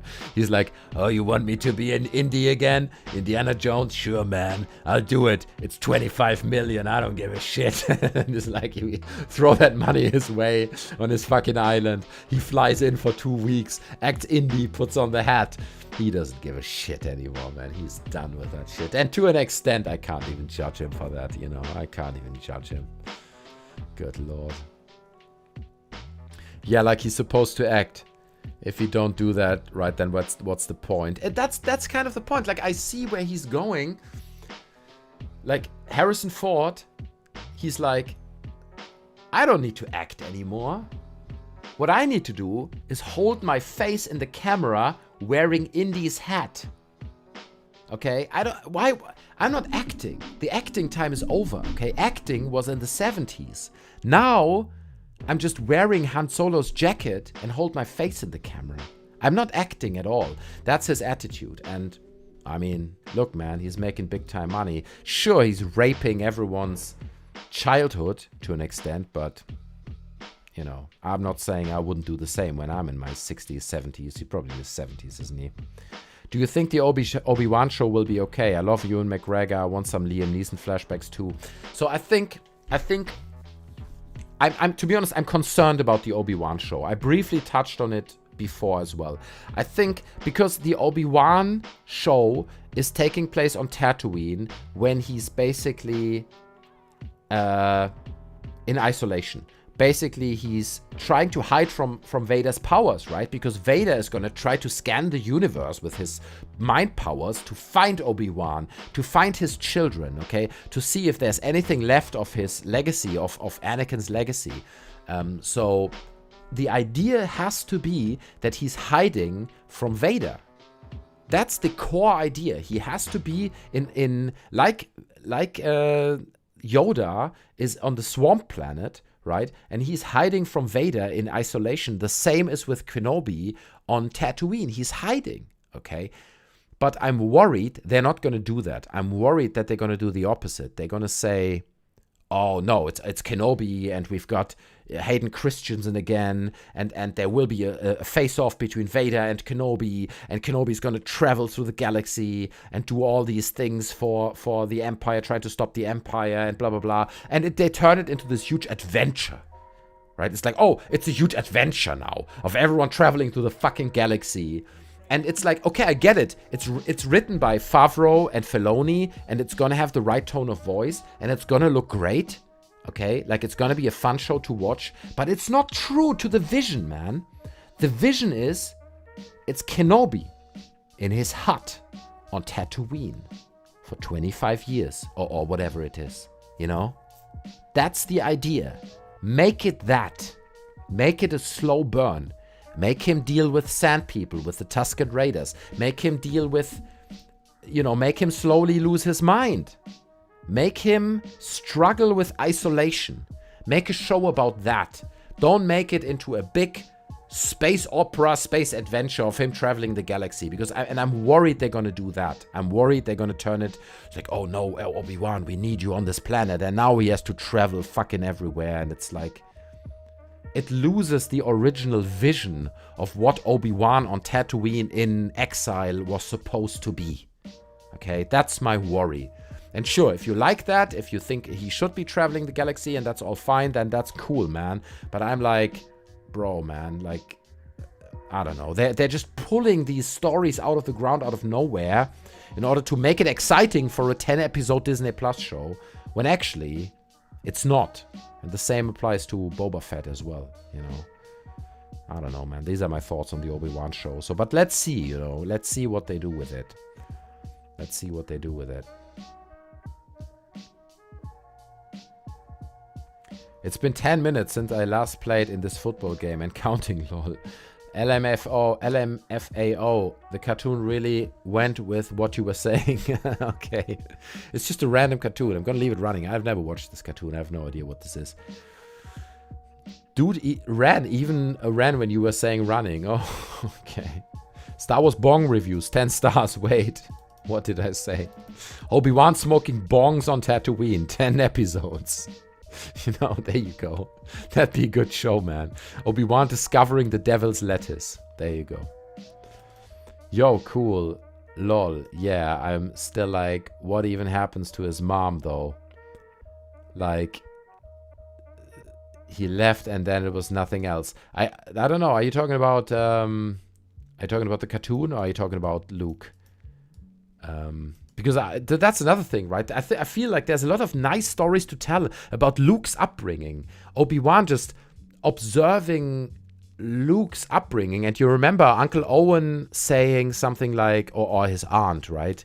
Aunt Beru saying like, oh, you mean the old confused uncle, the old confused Ben Kenobi who lives in it's like, so where does that come from, right? The old and confused Ben Kenobi that people know on Tatooine. Like, tell that story. Tell me that story. Tell me a story of young Luke, struggling with his upbringing, struggling with parents and hating his parents and, going to Toshi Station and learning about the struggles of Tatooine, and tell me a story about all that kind of shit, man.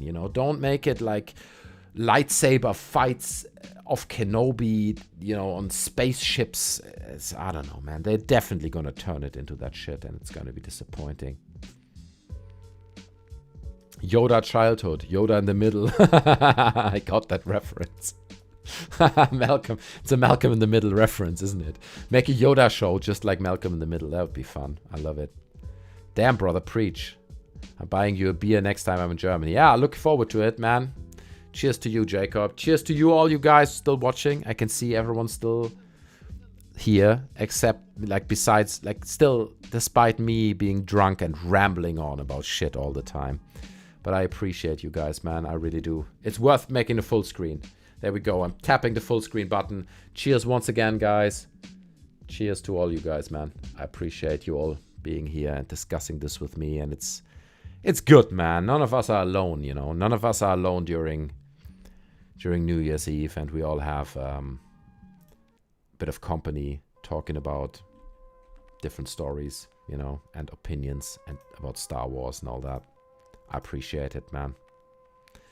The other day I was thinking whether I should do a live stream like this, not getting drunk, but doing a live stream every week, like doing an hour or two every week. Like, let's say every Thursday we do 2 hours and we talk about the shit that happened in that week. Maybe I should still do it, but it's a big commitment. And when I say I do it every Thursday, then I have to do it every Thursday. And then there's a Thursday where I don't have time or whatever, and then it fucking sucks or whatever. Cheers, man. Cheers to all you guys. I appreciate it, man. Chewbacca, 10-part series. I got nothing. Yeah, that's the thing. It's like, I don't know. Who do people love? What do the focus groups say? Chewbacca, people love Chewbacca. Okay, here's money. 10-part series on Disney Plus. Chewbacca. Fucking hell, man. Let's look this shit up. You know what? Right now, let's look this fucking shit up, because I looked at it the other day. The Star Wars series schedule. Let's look this up, okay? Here we go. Upcoming Star Wars shows, okay? TV series. Okay, the Book of Boba Fett. We're in the middle of it right now, okay? Let me see if I can put this over here. Scale it a bit for you guys so it looks a bit better. There you go. Like that. Then, the Obi-Wan Kenobi show, okay? 2022. Disney Plus. Can't wait. Gonna be amazing. Andor, Cassian Andor. Cassian Andor gets his own show. Nobody cares about this character, right? But there you go. Cassian Andor gets his own show. The Mandalorian Season 3. People can't wait. Hyped, right? Everyone's hyped. Season 3. Okay, it was a good show. I'm not criticizing The Mandalorian. I can't wait where they're going with it. Ahsoka, okay? Ahsoka Tano gets her own show. Ahsoka Tano. People loved Ahsoka Tano in The Mandalorian. Give her own show, okay? It's gonna be great. Ahsoka Tano, 20 episodes. Rangers of the New Republic, okay? It's going to be great. Written by Favreau and Filoni. Okay, they're currently developing a second spin-off series that's set in the Mandalorian universe. Okay, it's a spin-off of the Mandalorian. People like the Mandalorian. Okay, make it Rangers of the New Republic. Okay, everyone likes the Rangers of the New Republic. It's set in. Where is it set? It's in the New Republic. Everyone wants to see this. Star Wars Acolyte, okay? Star Wars Acolyte. It's more like a mystery thriller that will take us into the galaxy of shadowy secrets and emerging dark side's power, the final days of the High Republic. People love that. Star Wars Acolyte, okay? We want another show. We want more of that. Lando. People like Lando, okay? In the all the lack of success in the fucking Han Solo movie, what the people liked most about that movie was the Lando character. Let's make a 20-episode show about Lando, okay? It's gonna be on Disney Plus. Lando, okay? We're gonna CGI old Lando and have that, you know, Donald Glover as new Lando. It's gonna be amazing. Lando, Star Wars Lando. Rogue Squadron. We're making a Rogue Squadron movie. It's all about X-Wing. People like X-Wings. Make it about X-Wings, okay? Untitled Taika Waititi movie, right? He's making good films. Give Taika Waititi 25 million. Let him make a Star Wars film. The droid story. A droid story, okay? We need droids, okay? People like R2-D2. Let's make it a droid story. The Rian Johnson trilogy, okay? Give this man a chance. He was good. Rian Johnson, okay? Kevin Feige, he's a big director. Let Kevin Feige, and it's like, bro, man. Oh. Shut the fuck up. Just stop it. Stop that shit, man. And that's not even everything. J.D. Dillard gets his own movie. And it's just like... Oh. Disney is treating Star Wars like they're treating Marvel, right? But the big difference is, Marvel, and this is just my take on it, but Marvel didn't have movies before. Marvel was comic books that were quite niche. Before Thor movies came out, nobody knew who the fuck Thor was. You know, who Hulk was. People didn't know anything. Everyone knew Spider-Man, okay, I get it. But most of these characters that they're now introducing, like Loki and stuff, or, you know, what was that show that I watched the other day? Now I'm too drunk to remember. Like WandaVision, right? Like Vision and Wanda and all that. Nobody knew about these characters. So they take these comic books, which are very niche, that nobody knew, and turn them into movies. So they're giving people a blank slate. People don't know what these people are, who these characters are, okay? People are happy with what they've been given. But Star Wars, you can't treat it like Marvel because people know these characters, okay? If you go through that list, most of it is based on characters. Obi-Wan, we know him. We know who he is. Cassian Andor, we know who he is. We've seen him in the show. Ahsoka Tano, we've seen her in the animated series, right? The New Republic, Lando, we know Lando. We know who Lando is. You can't just come out and tell all these new stories about these characters that we already know and try to impose them in a new character. It's not like Marvel. That's my point. You can't just give Star Wars the Marvel treatment. It doesn't fucking work. It's not the same thing. It's very, very different, and Disney does not acknowledge that. Disney is like, oh yeah, we just make 25 series and movies about all these different characters. Something's gonna stick. People are gonna like it. And at some points, we're gonna do some kind of Star Wars Endgame. Okay, like Star Wars, the equivalent of Endgame, and it's gonna be like a big thing. I don't know, we come up with something. It's fucking unconsidered and terrible. R2-D2, beepin' and boppin', 10-part series. X stars. At least 10 stars for that one, man. Jesus, this is absurd. The amount of drive. They're just pouring it out. You're on a roll. I feel like I'm on a church revival meeting. That's true, man. I'm too drunk now. It's the alcohol. It's the alcohol talking, not me. Amen, says Jacob. I agree. It has reached that point. The Thing. Life on the Rocks. 10-part series, 5 stars. I love that. It's also great because people started like commenting under my 5 last stars letterbox video for the Matrix. People started commenting like, you know, loved your hair in this one, 5 stars. I love the socks that Neo was wearing, 5 stars. It's true, man, because these are literally the reviews. It's sad. Tired of megacorps rushing everything for profit. It's annoying. It is annoying because it feels like they are not taking the time to sit down and just really think about the soul of this stuff. And just say like, what's the soul of Star Wars? What really made that brand big? What really made these people so attached to these characters in this franchise? What is really the bonding force between, no pun intended, between those two things, those characters, those stories, the fans? What's the bonding force? They're skipping that. And instead of looking at it in depth and taking time to look at it, they're just like, I don't know, man, we've got 25 characters. Let's make a show for each one, you know. It's ridiculous. Oh my God. COD Production KC has joined. What are your hopes for the Obi-Wan series? I've just said that already twice. But you know what? For you, I repeat it again. First of all, the rule is, if someone new joins the chat, then I will have to drink, okay? Happy New Year to you, COD Production KC. I appreciate you being here. And I'm going to re-pour some wine. I'm already completely fuck-faced at this point. I'm not going to lie. But there you go. A bit more wine. I pour it into the glass for you. And then I'm going to drink to you.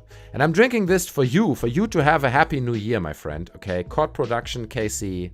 Happy New Year 2022 to you. I really drink to you. And I hope you're going to have a great one. I really do, man. Cheers, buddy. Thanks for dropping by. Smash the like button. I appreciate it. Take care. So let me quickly summarize my thoughts on the Obi-Wan series. I think for the third time. I apologize for everyone else who is bored by this by now. I think the risk is that they're going to turn it into this crazy adventure because Obi-Wan on Tatooine in isolation, watching over Luke, is a quite boring story, right? It's just him dealing with sand people, meditating a lot, him being in his hut, trying to hide from Vader's powers, you know. It's a boring story in and in itself. That's kind of the core of the Obi-Wan show. And I think they should embrace that. They should make a show that's boring, a show that's dull, a show that's very minimal and reduced and about life on Tatooine, but I'm afraid they're gonna turn it into this Obi-Wan traveling space and now fighting Vader and traveling 15 planets in an 8-episode show just so it's entertaining for the sake of it being entertaining type of thing. Do you know what I mean? That's my worry about this show. What they should do is really make it a slow burn, make it psychological, make it about small relationships, make it about him looking after Luke growing up, him dealing with sand people, the Tusken Raiders, him dealing with Jawas, him hiding in his hut, him evading Vader's powers. You know, small things. It should be a very slow burn and minimalistic show. That's what it should be, but it's not going to be that. That's my summary. I already went into too much depth of it, so sorry. I just repeated it just for you. There you go. Jabba the Hutt tax evasion series. I love that. People coming to Jabba like, listen, Jabba, I've got your tax return here. Some of that stuff doesn't add up. I mean, I'm sorry, but this really doesn't work. Love that. Ate my favorite dessert during this movie. 10 stars, exactly. But that's like some people really like. I had these comments. If you watch my video about like 5-star reviews for The Matrix 4, people are literally like, oh, I think Bugs and this other girl are girlfriends. 5 stars. It's like, oh god. The cringe is strong in that one, bro. The Torch, it's getting hot in here. 10-part series, 5 stars. Yeah. The essence is the hero's journey. That's true, man. The essence is fun. Yeah, and it really cheapens the life of it, while the copyright and monopolized everything to every last penny. That's the thing, right? They're just trying to like monetize everything of it. I think Disney made the sequel trilogy and they realized they fucked up. Okay, they had this moment. I'm sure they had meetings with like all the big head honchos like Kathleen Kennedy and Bob Iger, and they're all around the table and they're like, all right, guys, we fucked this up, man. Like, the reviews are bad. The reception is bad. People don't like it. It's not looking good for Star Wars. And then they toned it down, and you can see for a while there was no Star Wars or very minimal Star Wars. And now they are like, but guys, we've spent like $6 billion on this franchise, or $4 billion to George. So we have to do something with it. And instead of looking at the heart of it and really boiling down what characters like Leia, Luke, Han Solo, Chewbacca, the original films, what they had, what was embodying the love of all those fans to that franchise, They're just like, no. We're listing all the characters we have and everyone gets a show and one of them is going to be successful, right? We make 20 shows, 2 of them are a success, done. That's it. That's all we need.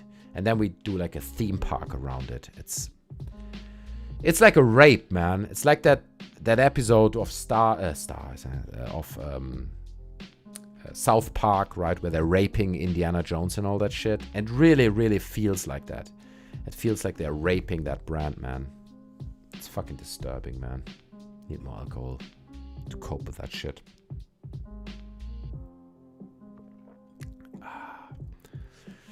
Everything... I can't even talk anymore. Everything you say now can't be used against you because of intoxication. At least in Germany you get mildernde Umstände. That's right, man. They can't judge me, man. I'm drunk. You know, if Kathleen Kennedy sues me, game over, man. You can't say nothing. I had all that cheap wine, which I'm going to regret tomorrow. But there you go. Scruffy looking nerve herder. 10 episodes, 2 stars. Only 2 stars for that one. I love that. I love Egg and how you come up with all these shows, man. I swear to fucking God. There is a WhatsApp group of higher level directors at Star Wars, like at Disney, who literally spam the chat with exactly ideas like that. It's not that different. They're spamming it like, oh, Sand People, Tusken Raiders, 10 episode, it's all about this. And if enough people in that group are like, oh, I like that idea, they actually gonna make that fucking show. Here, it's just a joke, but within Disney, it's the fucking reality, man. It's disturbing. New topic. What do you think about the Obi-Wan series? Well, let me talk about that. We've done that, man. We've been there. Salvation. Faith. That tax evasion series is hilarious. Yeah, I agree, man.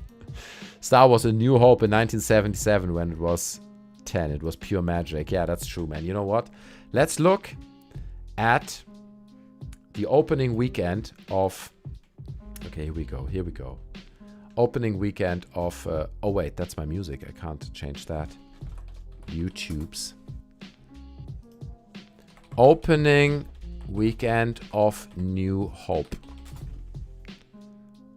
No. Star Wars coverage. Okay, here we go. 1977. Okay, I hope you guys can see this. Let me move the window slightly. There you go. Okay, that has to be good enough. Let's see. There's a new movie called The Star Wars. We don't know what it's about, but there are hairy creatures in it. Apparently, it has spaceships too. That's another thing, right? There's this project of people trying to restore the original version of Star Wars of people that people saw in cinema, 1977. Or did it come 77? Did it come? I thought it came out 79, but I might be wrong. And literally, that version that people saw 1977 in cinemas is not available anymore because... Sorry, I've got a hiccup at this point.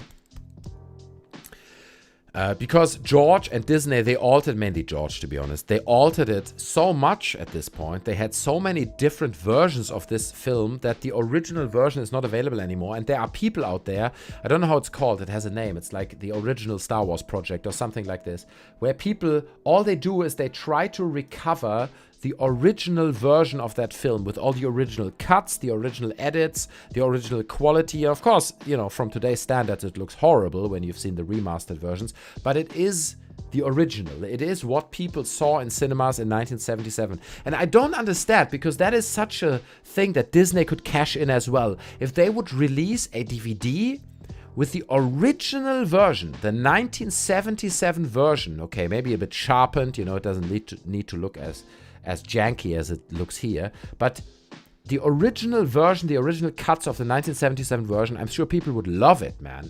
People would spend so much money on it. They would just cash in so big time on like the original show. And here we go, you see, here we are. We are in the front of a cinema while the new Star Wars movie is premiering. We don't know what this movie is all about, but it looks to be a big one. People are queuing up right now to see this film. There are Wookiees in it. And I find it also so fascinating that George Lucas had to go to all these people, like, pitching his film, and nobody got it. Everyone's, like, reading the script. They're like, bro, that reads like garbage, bro. Like, throwing it away until finally someone decided to fund it. And it became one of the biggest cultural phenomenon of our time, man. Great documentary on A New Hope on Disney Plus. Now what they did is art. Yeah, no, I know what you mean. Yeah, I know. Disney Plus has quite a few good documentaries on the origin of the show or the movie, and kind of highlighting kind of the history of it. But still, they're not releasing the original cut, right? Which kind of sucks, man. It's not great. Only if you get old VHS. That's why they're so expensive. And actually, funny enough, even the VHS that came out, I don't know, what, like 1980 or 1979 or something, even the VHS version is not the exact same version that was running in cinemas. That was already altered, okay? I looked into that shit. The VHS version that came out after the original film was already altered to some extent, obviously not a lot, but it was altered in some extent when compared to the original 1977 cinema version. So the cinema version, the original cut, so to say, is just lost forever unless people kind of put effort in putting it together. So yeah. The theater was packed and the air was electric when we saw Star Wars. Did you ever actually been there? Ag and Sanders, are you old enough? Because I was born 1982, so I wasn't there, man. I wasn't even born at the time, and I was too small to see it. I got in touch with Star Wars for the first time with a friend of mine. His father was a pilot, and he brought him all these Star Wars toys, the original Star Wars toys from America. And it was like, it must have been the early 90s, and it was like, he had like the AT-AT, you know, the AT-ST, the two-legged walker where you can press the back and he walked, and he had like the Millennium Falcon. And I remember watching the Star Wars films with him on VHS, the original versions, way before the remasters came out.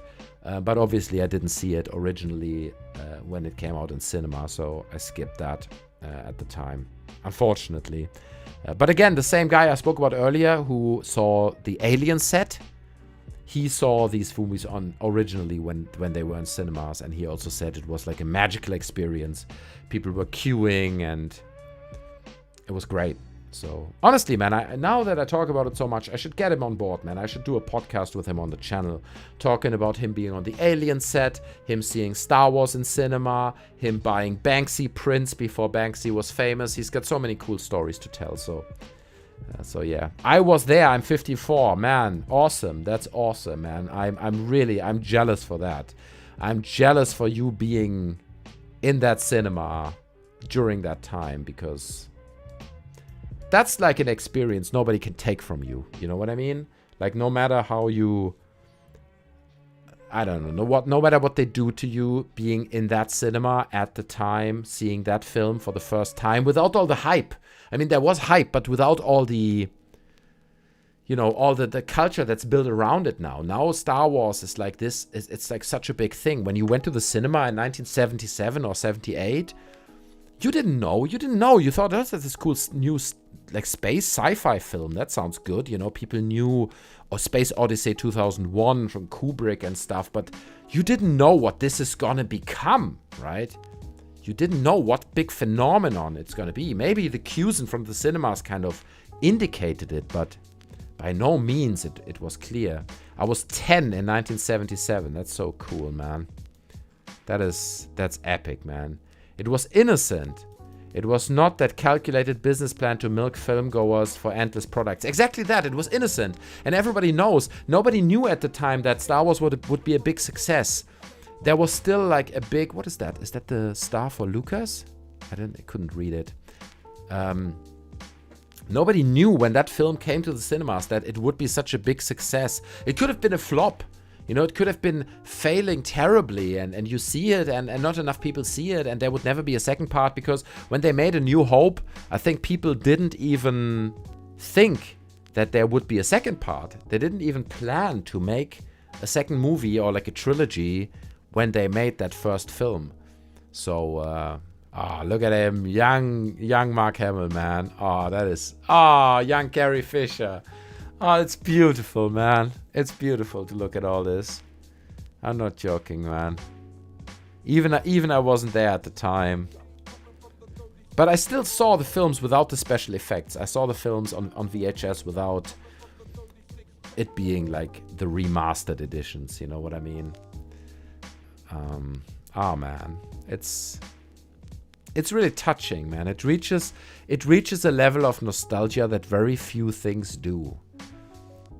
Even having seen it in the 90s, obviously much later than when they were in cinema, but it's like just seeing those scenes they just showed now, man. It gives you nostalgic goose pimples, man. Memories, good memories, man. And then a few years later, 80s music and MTV. I saw the launch of MTV and we didn't know what it was. That's so cool. You know what that means? Once we're done here in a second, I'm going to put on some Beavis and Butthead. Because... Oh, yeah, that's the toy that my friend had. That's exactly the toy my friend had. The Millennium Falcon, you could take off the back and it was quite tight and crammed. Not as spacious as the original Millennium Falcon, but... Oh, man, and the Ralph McQuarrie art and all that. Oh, man. It was good times, man. Like you said, it really had a sense of magic, and Disney just failed to capture that sense of magic, you know? If they would have done it right, they could have really cashed in. They could have created that sense of magic for a new generation. And people in 15, 20 years from now would have had the goose pimples about whatever their new film is. But they won't. There will be nostalgia, no doubt. You know, people will be nostalgic about those films in 15 years from now, about the sequel trilogy, Force Awakens and all that. But by no means it's going to be like this, man. By no means, honestly. It was so special. It was a special time. It really captured the kids' imagination like nothing else, man. Those films, and I guess in part it's also like because there was no other science fiction stuff like it. It was the first real science fiction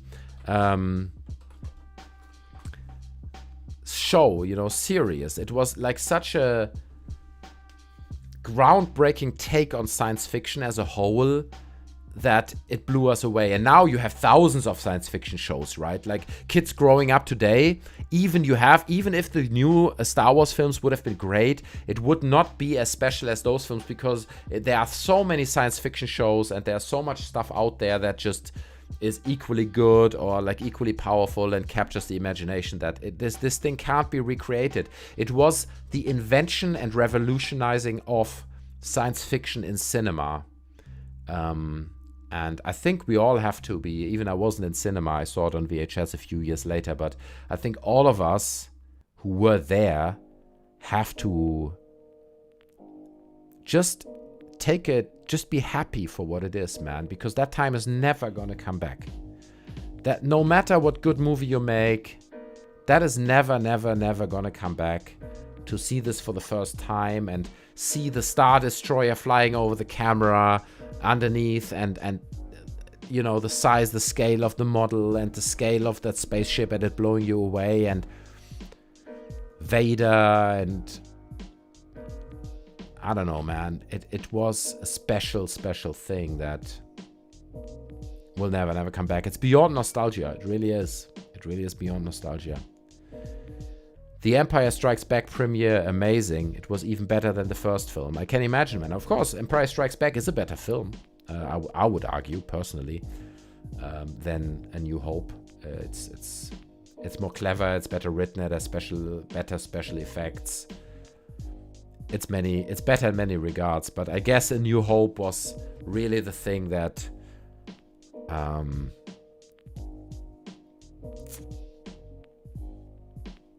that founded it. You know what I mean? Because before A New Hope, what did you have? You had Kubrick's 2001 Space Odyssey, and that is I love that film. Space Odyssey is an amazing film, but it's a philosophical film. It's not a film for kids, okay? 2001 is not a film for kids. And for the first time in history, A New Hope captured science fiction for children, for kids. You know, big spaceships, cool laser fights, and you know, lightsabers, and Vader, the black villain, and it captured so many iconic ideas that are now such standard practice for the first time. And I think that's what makes it special, man. And then, of course, you know, Empire Strikes Back, even a better film, but the originality of cinema, the impact on pop culture and movie culture that A New Hope has is, I guess, it's unprecedented, man. All we had was Starlog magazine to keep us informed. Starlog magazine. I'm gonna Google that right now, man. I'm gonna fucking Google that. I don't know that. I guess that's an American thing. No, not shopping. I don't want to buy Starlog magazine. Oh, I love it. I love it. Look at this shit. Starlog magazine. Preview of the spectacular new science fiction movie called Star Wars. Inside, Robbie the Robot, Rocket Ship XM, Air X Space Museum, Star Trek Report. Oh, here we got James Bond Moonraker. Great film as well. Still my favorite Bond, I gotta say, man. Roger Moore, I grew up with that guy. My Bond, man. Love the guy. A lot of Star Trek.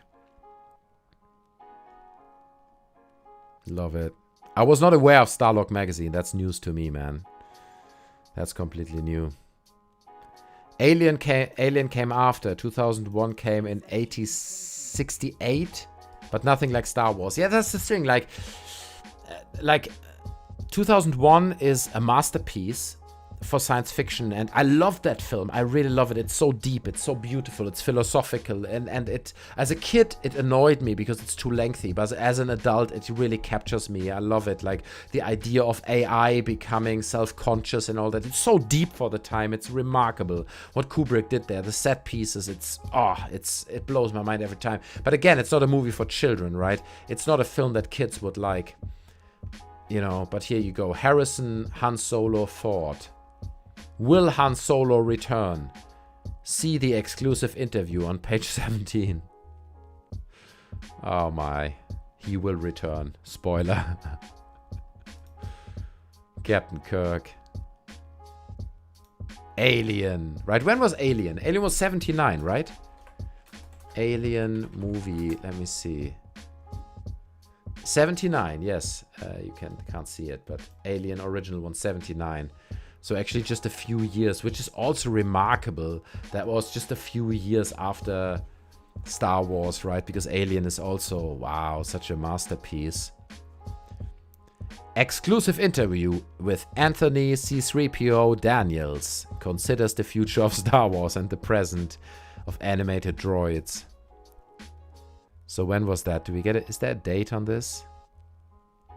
They don't give us a date. October number 99. I can't read the date, unfortunately. Love this. Look at this cover, man.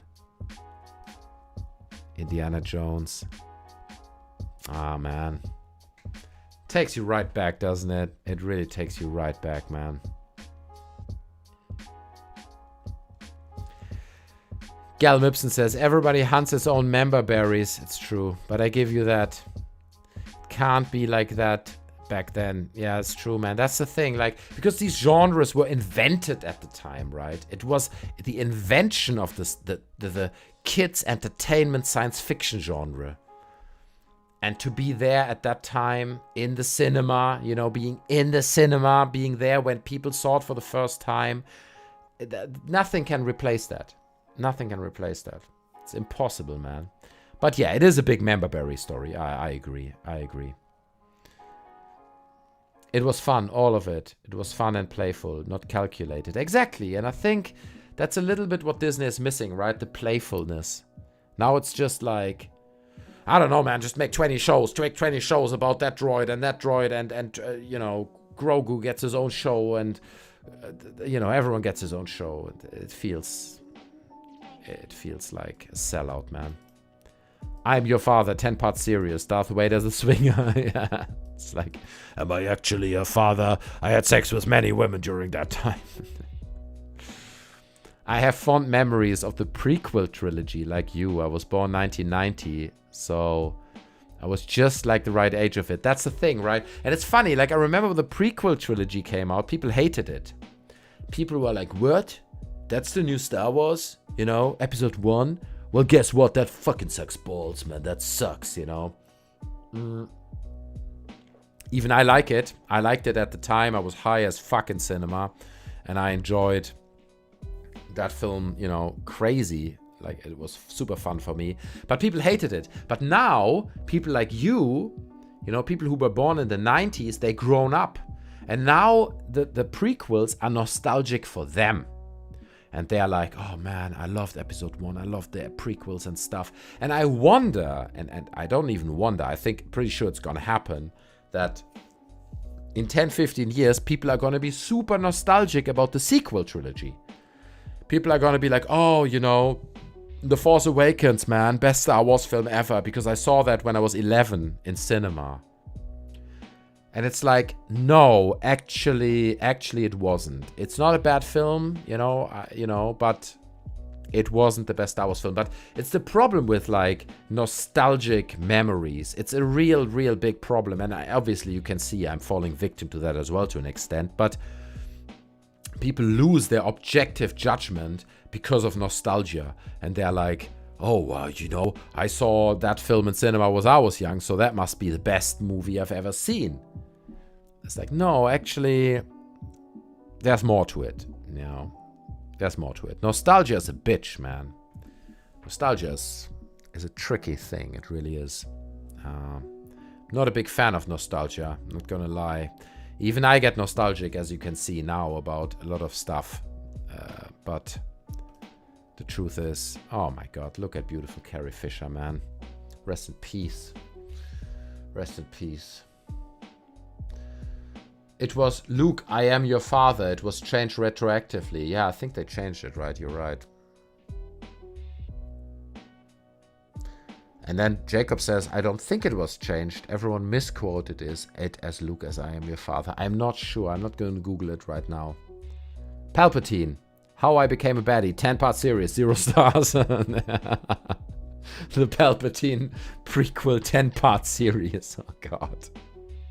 If it wouldn't be so sad, it would be funny. You know what I mean? It's, oh, here we go. What is this? Charlie's Angels. That's how the cover looked for this Charlie's Angels episode. Enjoy that for a second. Doesn't get more 90s than that.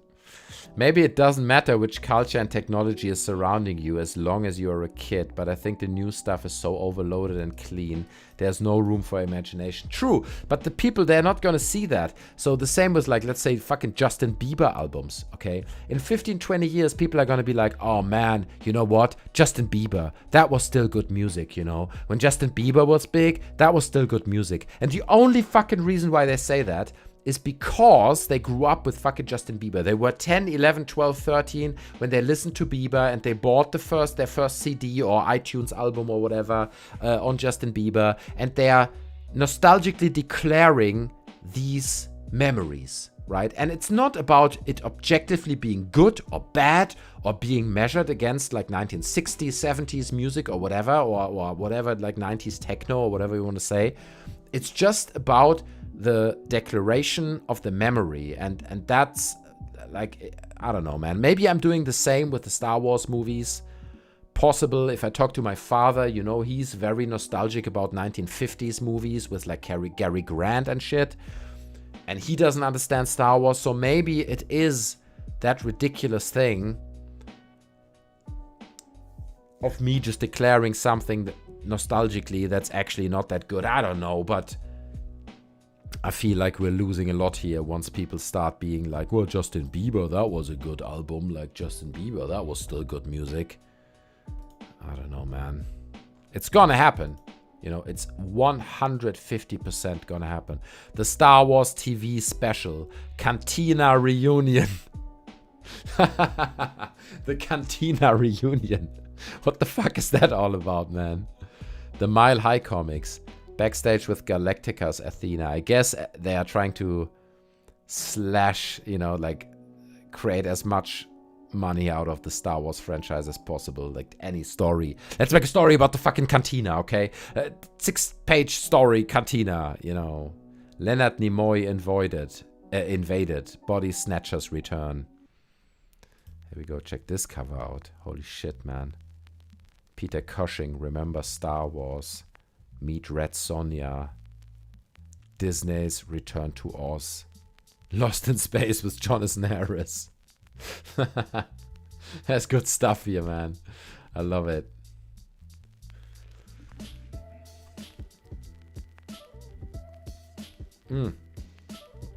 I wanted to finish an hour ago, but here we go. We're having too much fun, so we keep going. Jacob, at Jacob, maybe it doesn't matter which culture and technology it's surrounding, as long as you are a kid. Oh, I read this already, didn't I? I'm just pouring some new wine here. Here we go, guys. Oh my god, the bottle is empty. I finished that bottle as well. Shit is getting serious. I'm too drunk at this point. There we go. Once I finish this glass, I have to finish because I have no more alcohol. I have nothing to drink. I still have a bit more red wine, so... Another bottle. Anyway.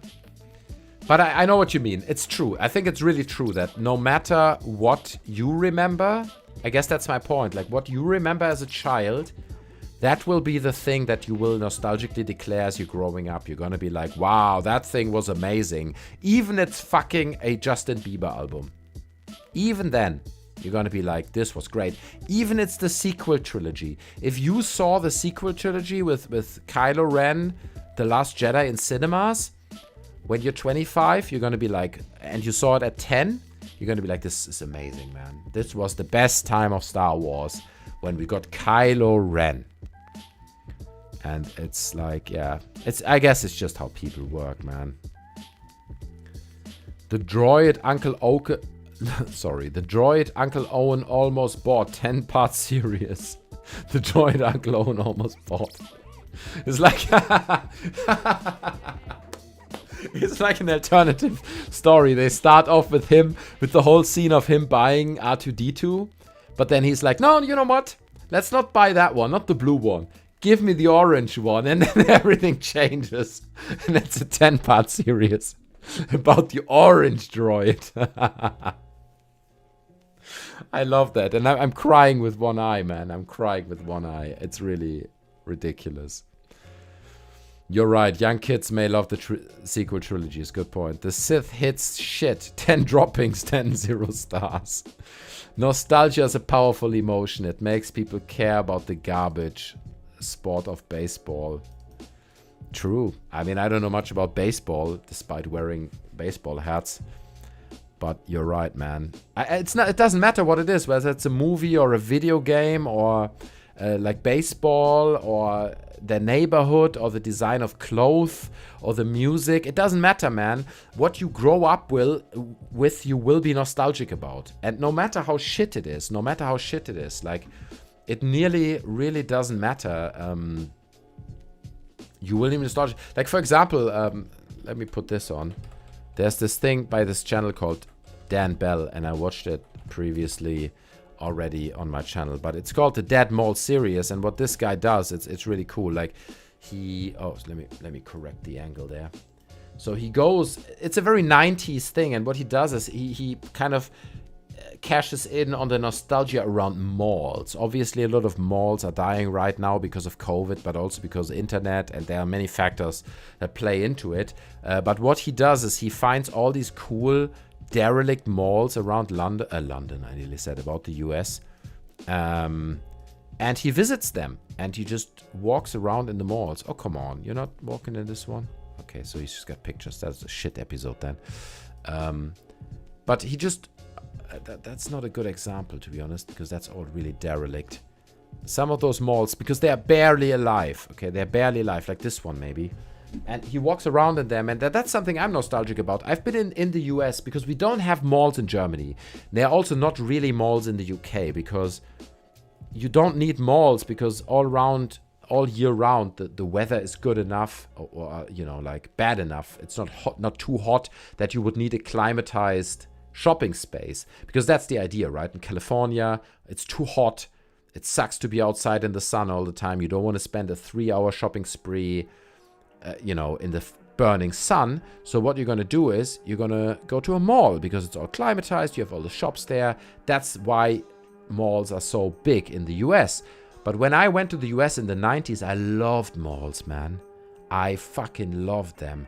I haven't been to many, but they had like Warner Brothers shops. So shops where you just buy t-shirts and hats and all that kind of merchandise about Bugs Bunny and, the Tasmanian Devil and all these characters. I loved malls. It was a paradise for me as a little German kid. And now I am nostalgic about malls without ever being really being in touch. I never hung out at malls as a kid, obviously, being a little German boy.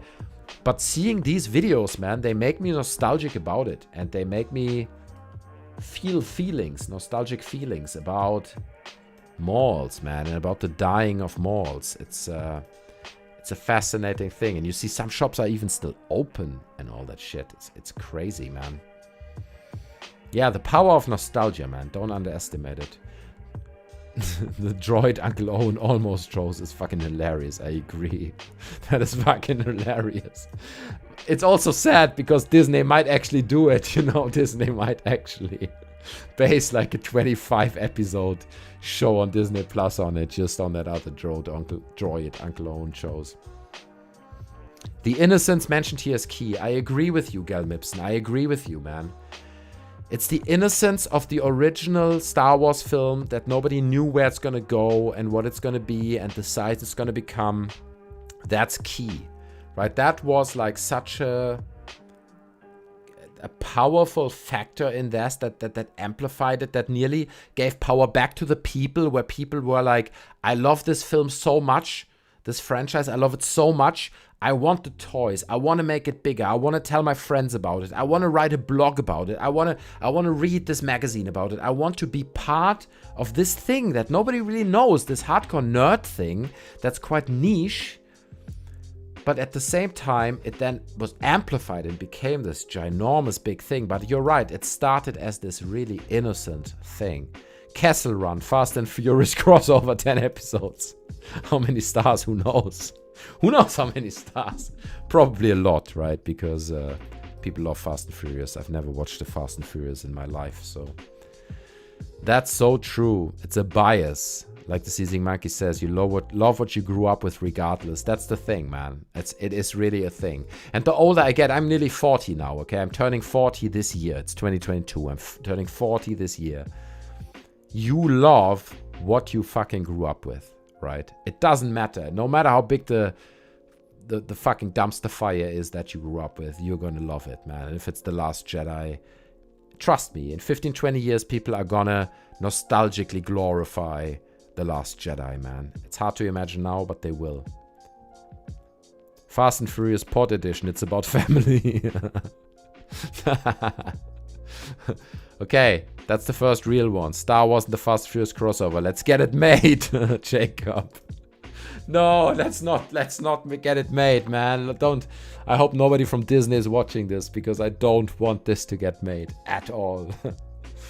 Word, but the innocence is long gone, as mentioned by people here. Yeah, absolutely, man. At this point, there's nothing left of the innocence of Star Wars, man. Nothing. At this point, it's just riding the commercial horse. Well, that was a short episode. Let's see if he has got more. He's got really some of these oh, look at this. You see what I mean? Like Dead Mall. It's called the Dead Mall series by Dan Bell. I recommend everyone to check it out, because he comments it as well, and he talks about it. And like this mall, for example, most of the shops are dead and it's all shut down and derelict.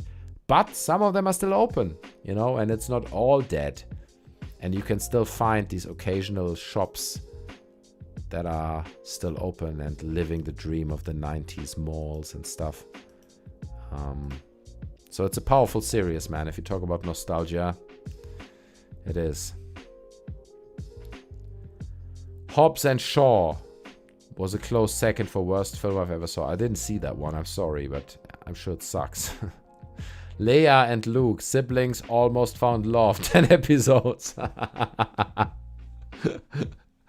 Awkward kisses. Leia and Luke, 10 episodes. That's true, man. They didn't know they were brother and sisters. 15 episodes. Oh, God.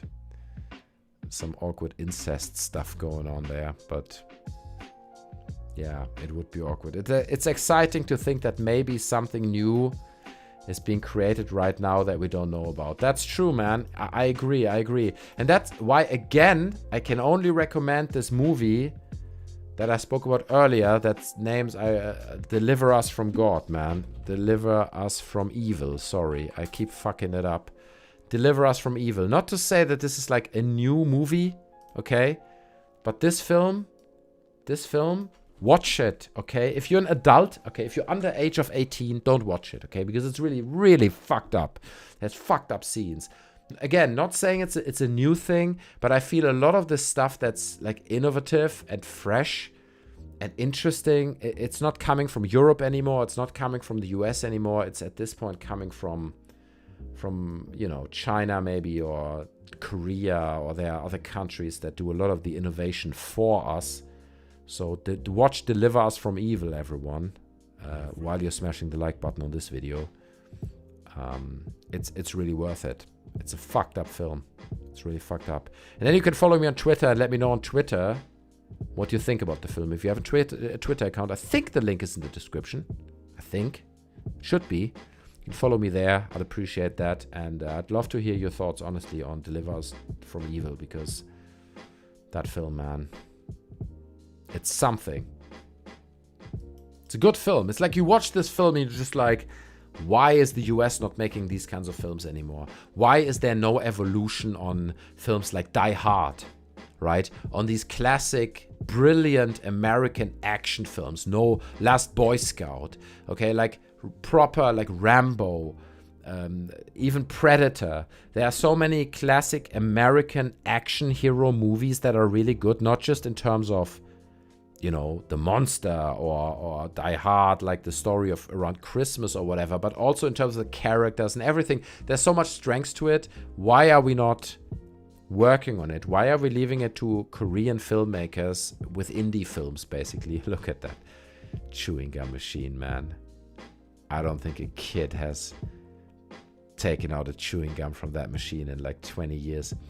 You know, that's exaggerated. But why are we not evolving these films, these concepts? Why is the US not building on that legacy of films like Die Hard, Last Boy Scout, Rambo, and all that? I don't understand, man. Deliver Us from Evil, 2014 film. No, 2021. Don't get it wrong, Agan. It's not the 2014 one. 2014 is this weird horror movie film. I didn't even watch that. It's a Korean film from 2021. Some pages listed as 2020. It's a really new film, okay? Watch out for that. Don't watch this weird horror film from the 2014. That's not what I'm talking about. It has the same name and actually has way more reviews on IMDb, but that's not the one I mean. Like, watch the Korean one, man. It's gonna... It does everything. It's a brutal action film. It touches you to tears. It's everything, man. It's just a brilliant film, and you watch it and you're like, why are we not getting these films out of the United States at this point? If they are so empty, couldn't they turn them into shelters for the homeless? Yeah, well, it's too spicy. Thank you so much for that comment, man. I completely agree. That makes me sad. Just today I saw this film, like the little clip on Reddit or whatever, where under this bridge somewhere in the United States where homeless used to camp, someone paid a lot of money to put these flower baskets there, you know, like big flower pots from metal filled with soil and flowers in them, just so the tents can't sit there. You know, basically just to block people from being there. And then people from the city started to steal them, right? They started to steal the flower pots so they can use them for their home to grow tomatoes or whatever, but also to make space for the homeless. And then people came back paying money for people to just pile up soil there. Basically investing money, doing a lot of effort for homeless people to not be there, you know. And that's the thing. Instead of taking a mall like this and saying, you know what, we should give it to the homeless and make space for homeless people to, to have somewhere to stay, have a roof over their head. Sorry, I'm trying to find the music because the music stopped. They go all the way and they just put actual effort and money into them not being able to stay anywhere. Like actively putting money into stopping homeless people from having a roof over their head. And it's fucking disturbing, man. So these people rather tear down the mall and just have a concrete plane there with nothing on it, rather than giving it to homeless people, man. That's unfortunately the truth of it. And if you see in America, I mean, I don't live in the United States, but if you see what's going on there, man, with like 10 cities everywhere, whether it's San Francisco or New York or Los Angeles, and so many people falling victim to like the income crisis right now, and people having to live in tents. And all these people are doing is like actively trying to put stones in their way so they can't even have a fucking roof over their head. That shit is disturbing, man. That shit is disturbing. Anyway, I just think how brutal Star Wars has become. Young Vader kills all the younglings. Yeah, that's true. What's going on with that? Vader killing all those younglings. I drink to that. I drink to the younglings. Cheers. The Mist 2007 was good for being low budget. I don't remember that. I remember The Mist. I'm not sure I watched the 2007 version. I watched the... it must have been 90s. The Stephen King version. I don't think it was 2007. It must be earlier than that, the one that I watched. But I'll watch it, man. If you say it was good Salvation, then I'll check it out for sure. Foreign, or should I say non-US films are killing it right now. Absolutely gold. Not all of them, but some of them. Especially Korean films. What was that other Korean film? Let me see. Good Korean. I want to recommend this to you as well, because that was so good. About Parasite, obviously, right? I'm sure you all watched Parasite. That was good, but that's not the one that I mean. Let me see. It was about a killer, about a psycho killer, and turns out in the end, I don't want to spoil it, but it's like a devil, kind of devil twist. Like in the end, it's all about devil worshipping and shit. Old Boy, right? Also, what a brilliant movie Old Boy was. Holy fuck. The Thing was also good. That's somewhere here, isn't it? No? The Train to Busan. I didn't watch that yet. I want to watch that as well. The Wailing. That's the one. The Wailing. Okay? Let's watch the fucking trailer. The Wailing. Because that's a movie that a lot of people missed as well. And that film, holy fuck, man. That's like, if you're into psycho killer type of movies, holy shit, man. The Wailing.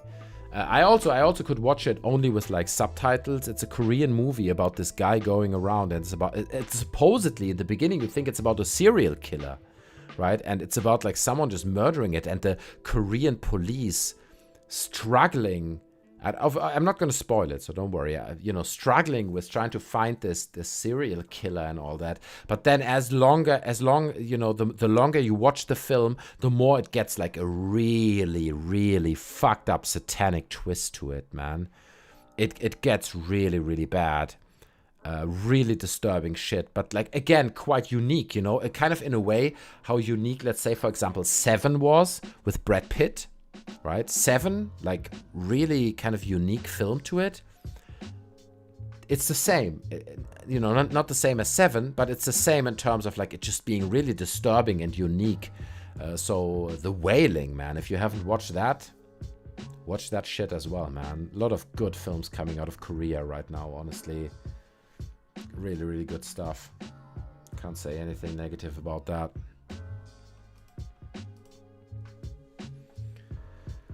Deliver Us from Evil 2020 film. Got it. That's it, Egan, man. Watch it. Watch it. It plays in Thailand. It plays in Korea. It plays in Japan. It's an Asian film.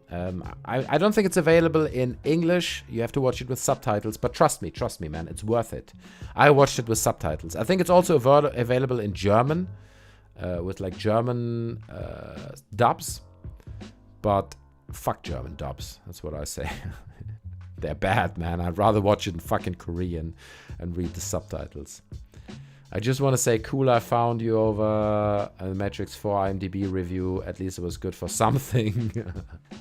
That's true. And to be honest, like, I feel the same way. I feel so many people got together over those videos and just tried to turn it to something positive.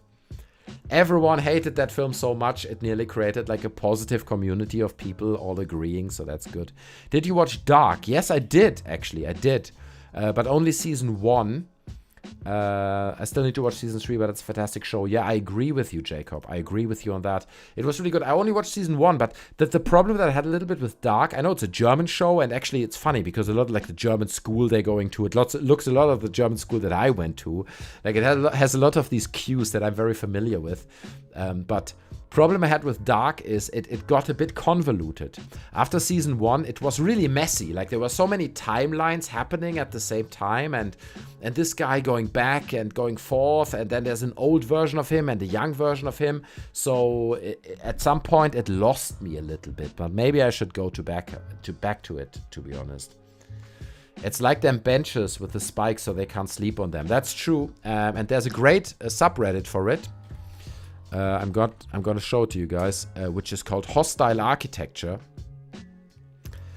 which is exactly about this. So if you are on Reddit, then I would recommend Hostile Architecture. There you go, 118,000 members. That's quite significant, actually. And that's funny that I see this just now. Let's watch this really quick. Let's watch this because that's what I just talked about. Let me pause the music, and then we can watch this because it feels really relevant. Where's the music? Let me see. Let me find it. So many tabs open at this point. There we go. Let's watch this. Here we go. Portland, Oregon, you're probably familiar with this particular piece of hostile architecture that some group of anonymous business donors put in place underneath the Morrison Bridge in 2018 to keep people from camping in shade and shelter from the rain. So what you may not know is that sometime over the winter, the same people came and put all these metal planter tubs in the same place. Now what I know is that these metal containers are very expensive if you buy them new, which these were. Now if you ask me, it's pretty fucking ironic to say that you hate people camping underneath the bridge because it blocks the sidewalk, but then put a bunch of stuff in place that just blocks the sidewalk. Just admit you hate homeless people. And if you never get a permit to put this stuff here anyway, it's just litter. You just left big, expensive litter there. Now, I hate litter, but I love trash. So I took one of these home one night and gave it to somebody to grow potatoes in instead. And whoever put these goddamn things here must have noticed that we took one, because the next time we came back to get 3 more, they had filled them all up with water on top of manure. So that's insane. Do you know what I mean? Like these guys, they're not just putting them there and like, oh, fuck the homeless. You know, we don't like homeless, so we just put these tubs there. After people like interacting with the tubs, they then go there, pay people to fill them up with fucking water. You know what I mean? Like the hate for the homeless in that place is so big that they pay people instead of, let's say, for example, you say, hey, let's build a shelter there. You know, let's buy plywood, hire someone under that bridge, build small cabinets of shelter for people that they can sleep in a proper space and they have a wall where they can hang up pictures or whatever. No, they pay for flower tubs, and then they pay for people to fill up those flower tubs with water so that nobody can remove them. Now just picture in your mind the amount of pure shit water one of these things can hold, and let me tell you that I was covered in shit water.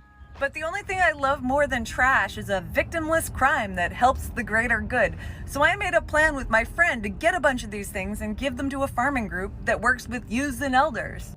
So when I woke up today, my whole plan was to come down here and unscrew the plugs at the bottom of every one of those things and get the shit water out so we could come and get them more easily for this farming group. But as you can see, they've come back and taken every single one of them, except they left all the goddamn dirt behind. Now, before you just assume it was other assholes. So they're even leaving the dirt behind, okay? They understand that people want to nick those tubs for their private projects. So instead of like giving them to people or doing anything even remotely good for the community, they remove the tubs, leave the fucking dirt behind, and they're just trashing the place as long as there can be no homeless. It's, the effort that these people are going through just to not have homeless, it's fucking disturbing, man. Assholes like me who just came and took them in the middle of the night. The houseless people who live here said they actually saw the company that comes and cleans. They came with a truck and took them all away. But they left the dirt behind. So my question to you Portland people is, who wants to come help me get all this dirt if we organize a work party? Maybe these other concrete planters can go someplace else too. If I organize a work party, will you show up? Just like bring your own shovel, put on your best shitwater shirt, and come on down to the Morrison Bridge. I love it, man. I love this lady, man. She has such a good attitude towards these horrible people, man. That's just great stuff, I appreciate her for doing that. But yeah, hostile architecture is a great subreddit where you find exactly that, like examples of hostile architecture where people are posting images of benches that you just can't sleep on. They're designed so nobody can sleep on them. Okay, that's the idea of the fucking bench. Like you put these metal ridges here, okay? It could just be a bench where like a homeless person can at least get some peace at night. No, it's gotta be hostile, man. It's a great subreddit, right? Where people share all this kind of stuff. So I recommend that for sure. My name is Egan, like vegan without a V. I'm sorry, did I say it wrong? I apologize, brah. I'm going to say it right from now on. Egan Sanders. Okay, I got it. Doomsday Book, 2012 film. I'll check that one out. Old Boy, fucking hell, what a mindfuck. That's true, that film was a fucking mindfuck. The Host is another one. Yes. I think I thought I mentioned that before, but it wasn't. I said something else. I said the something. I meant The Host. It's true. Great film as well. Also slightly off the rails, but great film from Korea. That's the thing. It's like a breath of fresh air, right? To the genre of movies in general. So Dark was confusing. I'll give you that. I literally made a family tree for the show, so that should follow. I could follow it. Yeah, that's the thing, right? Like this guy's connected to him. It's like the conspiracy meme. You know what I mean. Let me bring it up. Conspiracy meme. Yeah, you're basically like that, watching Dark. I think everyone was a little bit like that. At this point, they are putting more effort into being cruel than it would help. That's true, man. I agree. You're right. Too spicy. It's fucking disturbing, man. Because all that money they put in the tubs and the soil and bringing people in there to remove the tubs, and it's all just, all that effort could be used to help these people, but they don't do it, man. They don't do it. Are we in the Matrix right now? We may be. Elon thinks we are, right? Elon thinks we're in the Matrix, so we might as well be in a simulation. Anyway, guys, let me check the clock. Look at that shit. It's 3 fucking o'clock, okay? I gotta end the stream, but I had a great time. I wanted to end it 2 hours ago already, but we kept going, and we found more stuff to talk about, and I appreciate you guys hanging out, man. It was a great time. Maybe my best stream ever. I had a great time. Maybe I'm just like impregnated by fucking alcohol at this point. But what a way to start the year 2022, okay? I love it, man. I appreciate you guys being around and watching the streams and being part of the channel. And honestly, it makes me proud to be someone who was able to spawn a little community of cool people, as we can see it here, right? Like everyone's cool, like nobody's out of line. And it's just good to have everyone around. And yeah, man, I'm just happy. This is the last wine that I have. I'm gonna regret this tomorrow, and I'm not gonna do a video tomorrow, that's for sure. But I appreciate everyone hanging out. Thanks, Egan. I'm going to say it right this time. It was fun. I agree with you. Jel Mipson, Jacob, Salvation by the Grace through Faith. I love you too. It's Too Spicy was here. Right, there's so many people, and I'm going to forget half of you guys, I'm sure. I'm just scrolling through so I'm not mistaken or missing anyone. Jacob, obviously. Jacob was here. Sopel was here. COD Productions, KC was here, even probably just for short. Chris was here. I'm not sure he's still hanging out. What was the lady's name? I tried to find the lady. There was one lady. I'm always proud when I have any lady who's hanging out. Humphrey McGeeto was here. At this point, I'm coughing. Why is my stream? I only get so many messages, apparently. Can't even see the name of the lady who was here. I'm so sorry. I seem to not be able to scroll up anymore than the names I've just read. But yeah, man, I appreciate everyone who being here. Burger King Hans just joined in on Twitch. Oh my God, it's a Twitch viewer. I've got a Twitch viewer. That's crazy. Because all my audience is on YouTube and all the chat is happening on YouTube as well. Selena, man. Selena, that's the name. Thank you for dropping another comment. Selena, thank you so much. Burger King Hans. I'm going to finish the stream now because it's over. But the rule is everyone who just joined the stream, I'm going to have to drink. So I'm going to do the same with you. Cheers to you, Burger King Hans. I love Burger King. You know, a Whopper with cheese is something. So happy 2022 to you as well. And to everyone who's been watching. I appreciate you guys so much. Thank you, Selena. I just want to say that specifically as well. You've been great. Thanks for hanging out. And thanks to everyone who I forgot right now. Was cool. The chat, small. We all got to share. Bigger chats are easy to get lost in. That's true, man. Smaller sometimes better. That's true. That's true. Because at some point you see all these chats and it's just like rolling. Nobody can read anything. So at least here we can engage with the chat. We can talk to people, and I like that as well. And I appreciate you guys. I love you guys so much. It's good, man. Thanks for hanging out. If you haven't smashed like yet, do that right now. It's down there. It's just a click away. It helps out the channel, and it shows YouTube that people like the content, okay? So if you could do that, I would very much appreciate that. Thanks, Gal Mipson, also for all the wishes and all that. I'm fucking drunk, man. Take care, you guys. Thanks for watching. Thanks for hanging out. Thanks for not switching off. And have a great 2022. I hope it's going to be better than the one before. Take care of you guys. Take care of yourselves.